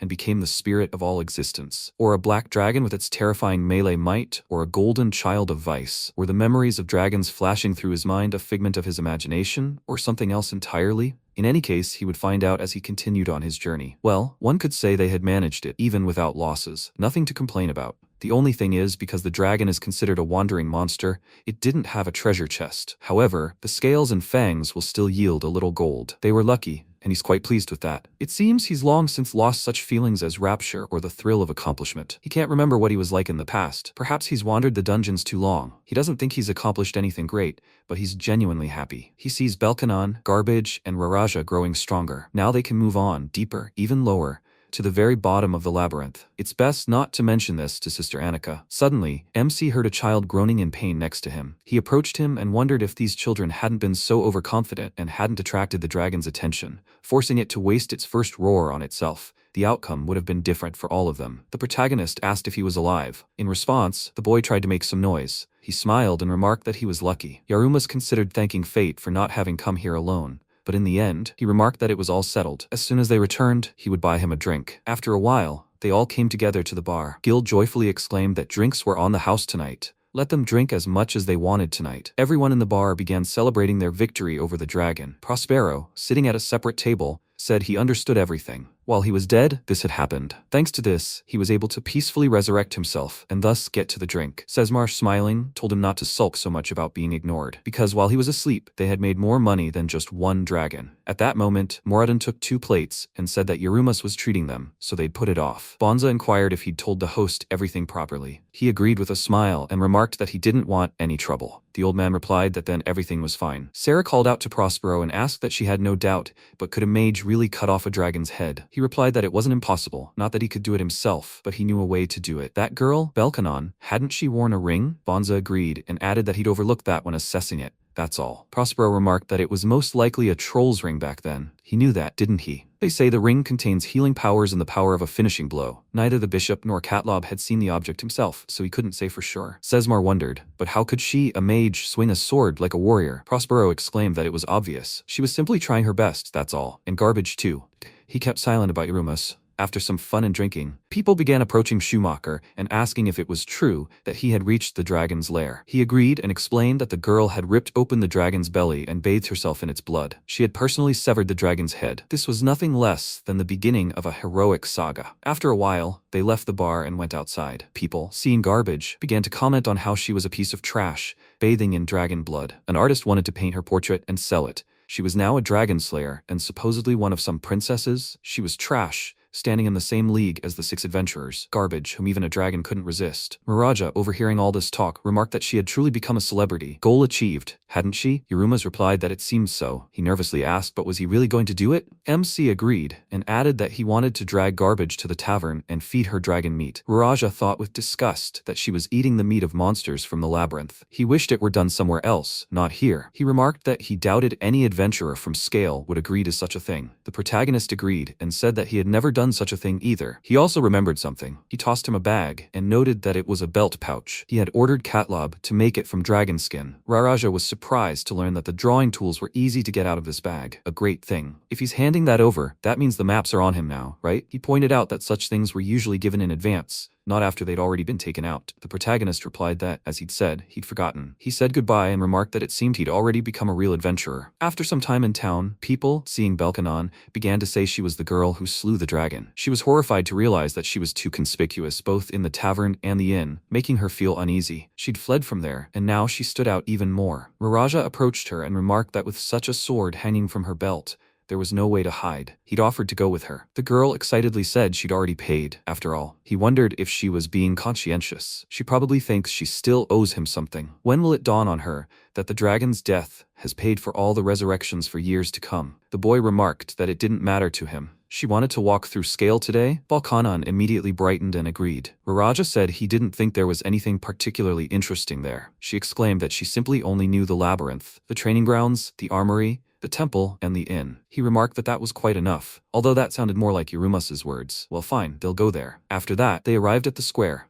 which was very crowded. Raraja thought that this was the first time he'd simply wandered around the city during the day without any purpose. Descending into the labyrinth, fighting monsters to the death, returning to the city and resting, and then back into the labyrinth again. That's the life of an adventurer. Would he become the same? He doesn't know, but at least he's not planning on leaving this city. By the way, what about Garbage and Belkanon? The guy asked her what she'd do next. She killed the dragon, paid off her debts. Now what? She replied with a smile that she hadn't thought about it yet. She was only busy with the dragon, but she hadn't returned Grandfather Bank's money yet. Raraja pointed out that he hadn't seen him since then. Oh well, that old man also lived in this city, so she'd give him the money when she saw him. Belkanon agreed with a smile and added that at least she now had a purpose. Looking around, she was surprised to notice that it seemed like a celebration. She'd never seen so many people. Raraja agreed with her and asked what she'd do. The girl simply ignored him. He looked at her face in confusion and saw tears. She said, upset, that she didn't like it when he spoke to her like that. She wanted him to call her by her first name. The boy wondered, perplexed. Hadn't he? Apparently not. Belkanon remarked that he could call her Belka for short. Miraja replied with displeasure that maybe he would call her that one day. On the outskirts of Scale City, there was a training ground for adventurers. However,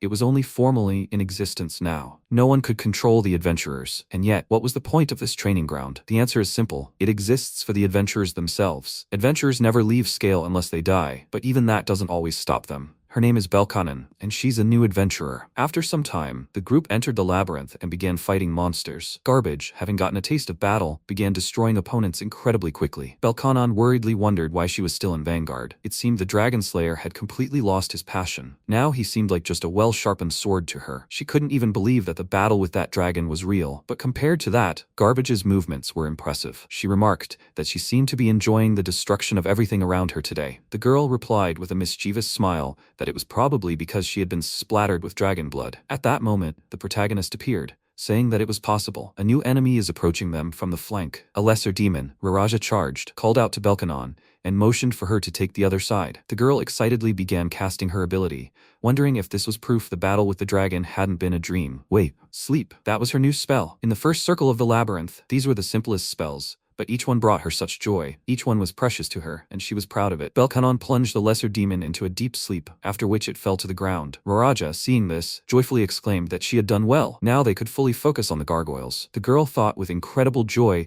that she had finally been able to make a difference as a mage. She asked, wondering if demons often appeared in such places. MC replied that perhaps because of that fire dragon, the labyrinth's ecosystem hadn't yet returned to normal. Belkanon noticed the blade on his belt and said she'd heard something about it. In a land far to the east of her homeland, Almar, they say a blade was forged from Hiran, the bane of giants. Wasn't it called black poison? The blade's coating was blacker than night itself. The protagonist smiled and replied that sounded good. If so, a frost giant would be a worthy prey for the blade. Raraja, fighting monsters, shouted, "What blade or giant? Just let them help him finish this quickly." Belkanon armed herself with her sword and tried to strike, but nothing happened. The monsters began chasing her. The boy remarked, "Let her continue to distract them." He thought about his enemy being a stone monster. Attacking him head-on with a blade would be impossible, but his skin would be softer than dragon scales. Raraja instantly circled the monster and plunged his blade into its head, causing it to fall. Belkanon swung her sword and finished off her opponent. Immediately after, Garbage appeared, rushing at the lesser demon with lightning speed. Her blade broke at the moment of impact, but she remained unfazed and even with the broken weapon, managed to deliver a powerful blow. The attack sent the demon flying into the distance and into a strange pose. Belkanon worriedly wondered what spell he was planning to cast. At that moment, Yarumas approached the demon and instantly severed all its limbs. He then remarked that if they knew the silent spell, things would be different. But since they had no such spell, this was their only option. Garbage seized the opportunity, delivered a powerful knee strike, and began hacking at the demon with her broken sword. After their battle, the girl began to cry over her sword. Raraja called out to the protagonist and asked if he should say anything about Danbir. He replied that such things happen. Even without fully understanding how to use it, she would unleash the power of a magical weapon. The guy replied that he wasn't talking about that. He thought that comforting him wasn't the right thing either. And anyway, expecting such words from him was a mistake in itself. Raraja asked what they should do now. MC replied that they should retreat since the front fighter had no weapon. The guy pointed out that he wasn't talking about that, but about Danbir. He replied that they would have to find something else. Maybe there was something in that chest. It was a big responsibility. Raraja began to open the box and thought about the slight resistance he felt when he lifted the lid. There was a wire here. If he lifted it, the mechanism would activate, be it a crossbow bolt, a bomb, or a miasma trap. If you cut it, it wouldn't work. The boy tried to hook the wire, but after failing, he realized it wasn't wire, but a cursed seal. Like the wire, it was triggered when the lid was lifted, but it couldn't be torn. It was things like this that required vigilance. Even without reminders, opening chests was his job. He always felt responsible. Not because he was told, but because he understood it. A moment later, Raraja removed the seal and said he was done. Opening the chest, they saw only a handful of coins and said it wasn't his fault. Garbage only began barking furiously. After a while, Annika, having learned the whole situation, exclaimed, Well, MC standing before her with a bag remarked, "So that's it, he's alone today." She replied that then today would have been a good time to go with Garbage. He remarked that a dead man wouldn't care about Katlob's shop. The girl said he should really think about what it means to live better. The protagonist replied that if an adventurer starts thinking about the right way to live and how to make a living, it's best for him to retire. She pointed out that wasn't what she was talking about. No matter how much he pretends to be a recluse, it is impossible to live alone. He said that was why he was thinking of forming a party of 6. She shouldn't say that. If he was going to interfere from start to finish and fix everything, there would be no point. Annika agreed and added that if anything was needed of him, he should please respond appropriately. MC replied that his option would do. She smiled and noted that Garbage's sword had broken after all. He replied that Dunbier also had a limit, so the time had come. Annika said she was sorry. The nameless blade could have become the legendary sword that slew the dragon. But since she had slain the dragon, the sword had received a special life as a weapon. In any case, A regrettable death is proof of a good life. They'll celebrate the welcome of the departed Denbira into the city of the gods. MC remarked that it's impossible to go on an adventure without a weapon. The girl asked if that's why he was going to Mr. Katlob's shop. He replied that he was going with Raraj and Belkanon. Something would be found, at least a replacement. Annika mused that a weapon worthy of Mrs. Garbage, who had slain a dragon, would be useful while the weight of the lost weapon was still felt in her palm. A better life, a better death, priceless. It would be nice if Mr. Katlob's shop had a weapon equal to the one she'd lost. She said that, whatever the case, true weapons must be found with one's own hands. MC remarked that they needed weapons anyway. At worst, armor might be useless. Besides, the deeper underground, the tougher the enemies, which meant they themselves should become stronger. Annika asked, not tougher, but stronger? Well, it didn't matter to her. She thought she should have thought he'd changed a little, but he was still the same. Although there were changes. That's why life is complex, interesting, and full of blessings. In other words, he moves forward step by step. She absolutely must lead this man to his final death. After some time, the protagonist took the sword and gave it to Garbage. She dropped the weapon in confusion and became angry. Katlob, seeing this, remarked that she was picky. It was a Casanato's sword. Raja thought it was an excellent sword, albeit a little oddly shaped. Swords like that were common in this shop, so what was the difference? He asked what Casanato meant. Belkanon replied that he was a great blacksmith of the past. At least that's what she'd heard. Katlob said that wasn't entirely accurate. They say it was either an entire blacksmithing dynasty or a workshop, but it was true that he was an ancient, renowned master. Although there are many swords,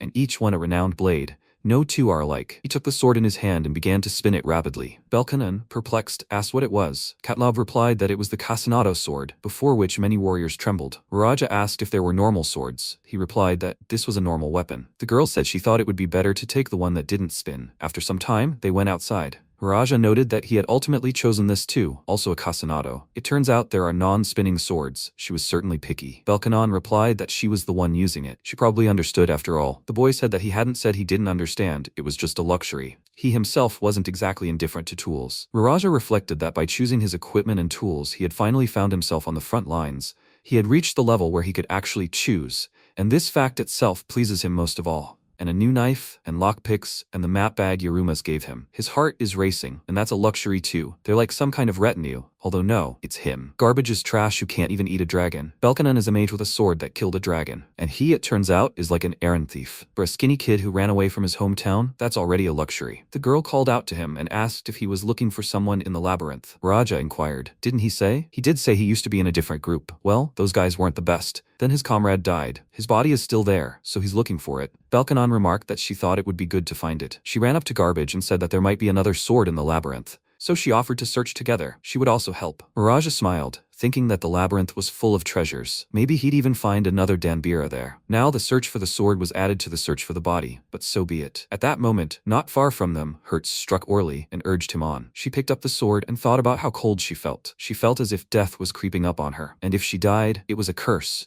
and her wounds and everything else would vanish without a trace. She held out the sword and said she was sorry, of course, but it wasn't Casanato's sword. Hertz struck her fiercely and exclaimed that it was because of her, that he was in a foul mood. Orly thought about how that gaze felt like it was piercing her, but it was too late to talk about that now. Sometime later, Miraja was quietly dining in the guild. Hertz approached him and called out to him. He asked with displeasure what he wanted. The man mockingly remarked that this was not the way to speak to the head of a clan. He could see he had become quite arrogant. The boy, horrified, wondered why he was shaking. The dragon was far more terrifying than this guy. He nervously said that nothing connected them anymore. Hertz, smiling, said that he had been blown away by the wind and was almost envious. Raraja asked what he was planning. He replied that planned was a strong word. They were adventurers, so they should help each other, right? The boy, with a serious expression, said that if he wanted to complain about his departure, he wanted to remind him that they were the ones who kicked him out. The man replied that if he had known he was capable of killing the dragon, he would have acted differently, and he cleverly attached himself to Yarumas. Miraja thought that this was the head of the clan. The simple truth is that he keeps adventurers under control, driven not by duty, but by personal gain. Everyone understands that attacking him and trying to take his place is a huge risk. He's weaker than the dragon, so there's nothing to fear.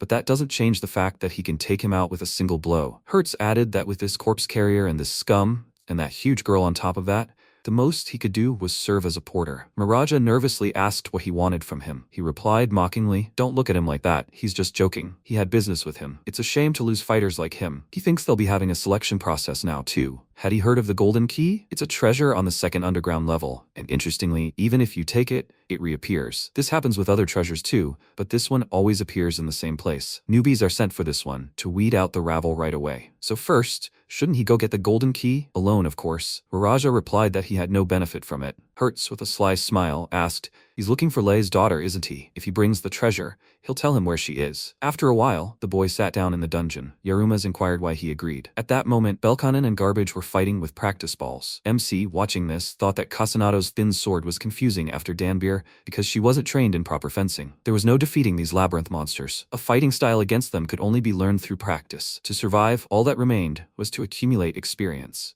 Now they at least needed to increase their endurance and patience, and therefore, their concentration. He was getting tired of fiddling with these balls, but as a training target, they were perfect. After all, the balls weren't capable of anything except swimming and multiplying. For a warrior unaccustomed to weapons and a mage poor with a sword, there's no better opponent. The protagonist remarked that they wouldn't be finished until they destroyed all the orbs. Miraja asked if he thought he could handle it alone. He replied, "It depends on the goal. If he unlocked every room, fought every monster, and opened every chest, it would work. But if he bypassed every room, trap, chest, and monster, and only went for the item he needed, it might work, but there was no guarantee." The guy asked, "So there's no can or can't here, right?" MC agreed, adding that the chests couldn't be opened without a thief, and that was the whole problem. Raja asked if he'd be inconvenienced by dying. He agreed, smiling, and added that he'd take his body. At that moment, the girls finished destroying the orbs. Yarumas told him to hurry, otherwise he'd get kicked again. Raja replied that he'd get kicked anyway. He agreed and asked if the golden key was really that valuable. Belkanen approached the boy and asked if he was okay. He, focused, simply agreed. She worriedly wondered if she should have asked that. She remarked that since Yarumas had vouched for him, he would be able to reach the second level. Raja said that if anything happened, he was counting on her. She nervously replied that she would definitely find the key. He chuckled and said that this wasn't particularly reassuring either. Belkanen wondered if she was worried, but that wasn't all. Ever since she heard he was going into the labyrinth for the old clan, she hadn't been able to calm down. Perhaps because she'd never gone on an adventure without him? No, she was only thinking about herself again. He was having a much harder time now. The girl exclaimed that she would support him. Raja replied with a smile that it was much better that way. Belkanen handed him the package and told him to take lunch. She'd gotten it from Durga's tavern. There was also a flask and some tea diluted with water. There was also soup. He should eat that first. And also the scrolls of sleep and lesser fire. She tried to copy them down. Raja was surprised to think that the scrolls in the shop were worth a fortune. He asked if she was sure. Belkanen agreed, adding that he'd said that even though he was going alone, preparation and assistance were not prohibited. Or did he not like it? The boy replied with a smile that he was simply surprised. He thanked her for it.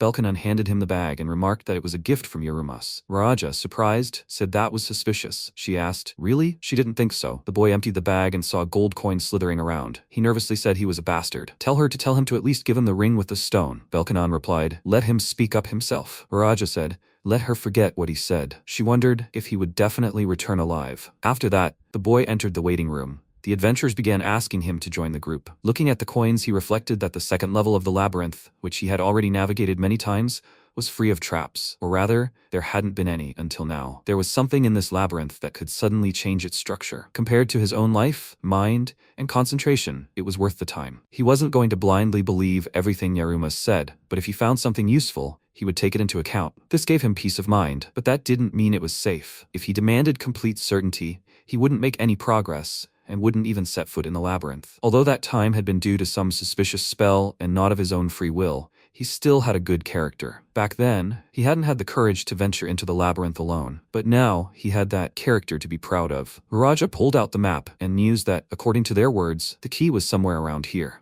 He could reach the stairs to the second level without going through the corridors. But if he went through the rooms, he'd have to fight the monsters guarding them. If he had to go through rooms, he'd only have to go through ones already cleared by other adventurers, because after defeating the monsters, they don't reappear for a while. Maybe he should have just sent Yarumas and the others ahead. As Belkanen had said, advance assistance wasn't forbidden. Although no, the golden key can be obtained as many times as he wants, which means the monster guarding it also appears again and again, doesn't it? Then he'd still have to fight it. If he mistakenly thought other adventurers had already passed ahead, he'd let his guard down and enter the room. Could he be falling into a trap, or is he overreacting? Even if this is punishment for leaving the clan, he shouldn't be killed, yet he's allowing it to happen. He was planning to handle his own affairs, but instead, other people's problems were piled on top of him. It would have been better to ignore them, but he would make sure no one could hold anything against him. He would quickly escape this clan, earn some money, and repay his parents for everything. Raja remembered Ria asking, so what, he too hadn't become a solo adventurer? He was now thinking that he still remembered her words and voice clearly, so he just needed to go in, pick it up and return, that's all. After some time, the boy sat down near the enormous gate and exclaimed that,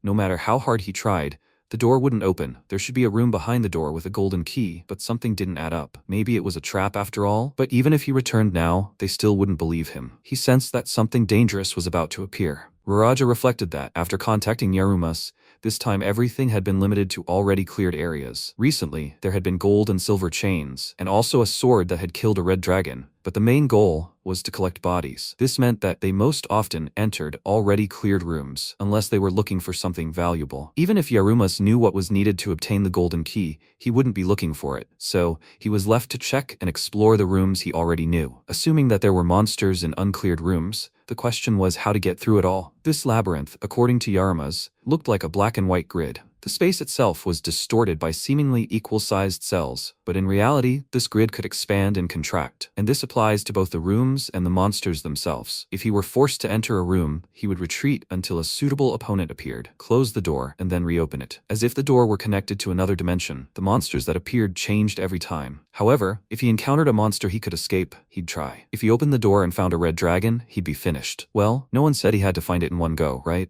If he didn't find it today, he'd look in another room the next day. That meant he could spend as much time exploring the labyrinth as he wanted. At that moment, the rest of the group was fighting a pack of ogres. Yarumas shouted that there were many of them, and that Belkanon should step forward and be careful. Garbage began swinging her sword back and forth with incredible speed. She thought that compared to Danbir, this sword was too light. When a large group of orcs appeared, she shouted that she herself would be the one. Trying to strike, Belkanon exposed herself and was wounded. At that moment, Garbage continued fighting the monsters. In a critical situation, she shouted for Yarumas to cast a spell. He replied that the ogres were fast asleep. While Garbage was fighting, she used her sleep skill and put several orcs to sleep. The protagonist reflected that this was the most basic spell in the labyrinth. Even if it was only the basics, it was truly a huge step. It wasn't the ogres who were scary. He felt the intent to kill. After the skill, the ogres fell to the ground. Suddenly, the protagonist instantly grabbed his sword and struck. Belkanon remarked that he could have helped, by the way. He replied that he had also done his job. She looked away and asked, had he killed the rabbit? MC began packing and noted that they were without chests today. Even if they opened this one, it would be useless because there was no thief. Garbage frantically tried to open the box. He remarked that it was useless. Belkanon approached her and said that she wouldn't open it today either. Afterwards, she frustratedly wondered if Raja were with them. The protagonist asked if she hadn't gotten used to it yet. The girl replied that she didn't think she wanted to. If this labyrinth had a bottom, she'd want to go there with everyone else. At that moment, Garbage pointed at the door and started barking. Belkanon thought, they didn't say it wasn't allowed, right? She asked if there were more of them. Nothing would happen, right? Sometime later, the third day of searching for the golden key began. Raja, having killed an ogre, said that on this expedition he'd finally found something, although it was just a silver key. Right, the door was supposedly silver. He mused that he still wasn't used to killing humanoid monsters, but he didn't feel any particular guilt or delight. Yarumas would probably say that this is what neutrality is. After all, he didn't really understand anything he was saying. Seriously, is he kidding? Or has he completely lost his mind? Seeing the labyrinth as nothing more than white lines? Well, yeah, sure. The world Yarumas sees must be completely different from his own. And what about Belkanon? He wonders how Garbage or Annika sees the world. After that, Raja came to that very door and asked if, since it's a silver door, it could be opened with a silver key. He thought about how in fairy tales, usually some dumb adventurer breaks the seal and summons a demon,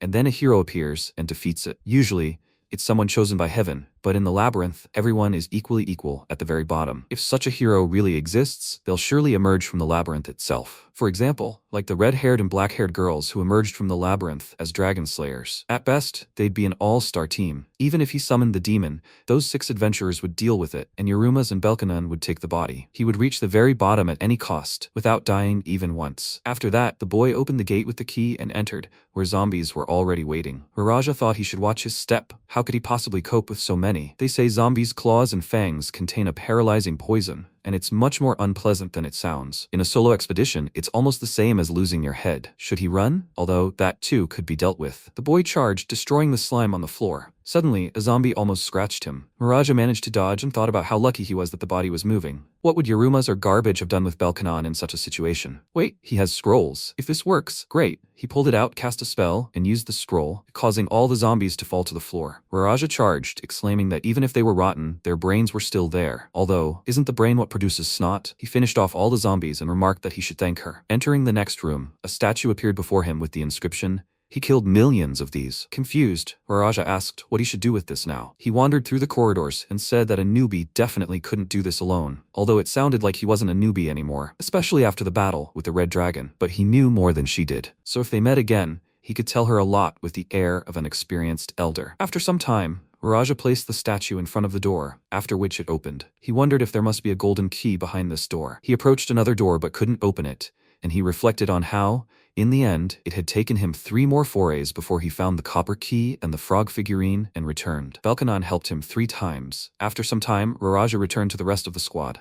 The girl took the key and asked if this was the golden key. He replied that there was nothing else. Wasn't that it? The protagonist smiled and said that he should try to take it with him, and then we'll see. After that, Raja went to the appointed place and mused that the fact that the meeting place was on the first level was also to their advantage. Taking the golden key he had obtained, he set out to make the deal. If this was truly it, they would bring Rei's daughter herself, or at least a clue, even if it turned out to be a fake, and there would be trouble. At worst, if he caused trouble, they would have nothing to complain about. On the surface, skirmishes between adventurers are forbidden by unspoken rule, but they too had come here for a reason. No matter how powerful they were, they couldn't best the red dragon. If his head wasn't blown off in one blow, he could certainly grab Rei's daughter by the hand and escape. After that, he approached Hertz. The man smiled and noted that he had come after all. How was he doing? Miraja replied that sending a single newbie there would surely kill him, but things turned out completely different from what he had said. He asked, "Is that really it?" "Well, those were just rumors." The boy handed him the item. Hertz said that, however, anything can happen. First, they needed to confirm its authenticity. Miraja asked if he really intended to take the key to Kotlab. The man replied that he wasn't making him bother so much. He stepped back a little and showed Orly. The boy, seeing her, was completely shocked. The girl nervously said, "Let him give her the key." She snatched the item and used her appraise skill, then asked in confusion, "What is this?" He was planning to buy her with this? He was buying her in exchange for the golden key, wasn't he? Miraja considered that he hadn't intended to. In fact, that was exactly it, but something didn't add up. Orlia asked, was he trying to trick them with this useless junk? The boy nervously wondered if it was a trap. From start to finish, absolutely everything. Hertz furiously grabbed his sword and tried to strike him. Raja dodged at the last moment. He exclaimed furiously that if he killed him right now, there would be nothing to complain about. The boy wondered what he should do. Why had he even come here? What if he grabbed her hand and tried to escape? At that moment, Hertz tried to strike again. Raja dodged, but fell to the floor, thinking that he would die right before Orlia's eyes. At that moment, Garbage appeared with lightning speed and repelled the attack. After that, the rest of the group approached them. The protagonist smiled and noted how much noise they were making. Hertz nervously asked, did he send him? Did he decide to change his ways? He'd always thought he'd stay out of such matters. He replied that he hadn't intended to. Killing corrupts the soul, but too much purity dulls technique, so lethal techniques must be moderately murky. He hadn't even drawn his blade yet. Hertz, with a sly smile, turned to the other adventurers and exclaimed that they'd heard there was a hefty warrior woman in the Dragon Slayer's party. MC said with a smile that he was a mage. He could even cast a sleep spell. The man nervously said, well, that brat isn't worth messing with. After that, Hertz and his group began to leave. Miraja started apologizing to Belkanon when Garbage kicked him in the back of the head. He turned to Yarumas and asked if he'd come to save him. He replied that he hadn't. He'd stumbled upon them by accident while exploring the labyrinth. So he'd screwed up. Oh well, anything could happen. But since he was still alive, he'd still have a chance. After a while, Hertz nervously exclaimed that Yarumas was a damn worm. Orlia thought that even street scum robbers and bandits would be smarter. But the labyrinth wasn't so soft that one could survive in it by brute force alone. Threat, chance for survival, enemies, allies, who looked down on you, who mocked you, who could be mocked. Miraja was excellent at sniffing all this out, which was why he'd managed to survive. No, she couldn't think about that. But if he pays attention to her, what will he do to her? Pain, suffering, and torment can be endured if you empty your head and heart. Then all that's left is to endure for a moment. And yet, for some reason, his face won't leave her mind. It's because Hertz says his name. Although before, she never even thought about him. He forgot about her, surrounded himself with girls, and freely goes on adventures. And now when it's too late, he suddenly appeared and decided to save her. He even wanted to buy her in exchange for this junk in the form of a golden key. He's simply mocking her. This is not even mockery, but something worse. Suddenly, Uncle Cap appeared before them, remarking on the difficult test they had been given. One of the group members exclaimed furiously, "Who the hell is he?" He replied that he was not someone worthy of introduction. Hertz cut him down with lightning speed, but in the blink of an eye, Uncle Cap appeared before them. Orlia was shocked to realize he'd just been cut down. He said with a sly smile that he hadn't introduced himself solely out of modesty. He apologized if he'd hurt their feelings. The girl noticed the amulet and wondered if it was a shard. Hertz asked if he'd cast a healing spell or a protective one. Uncle Cap replied that it was just a clumsy trick. He'd said both then. Fine, let him say what he wanted. He didn't want to be thought of as not paying for the show. Uncle Cap smiled slyly and replied that they certainly wouldn't regret it.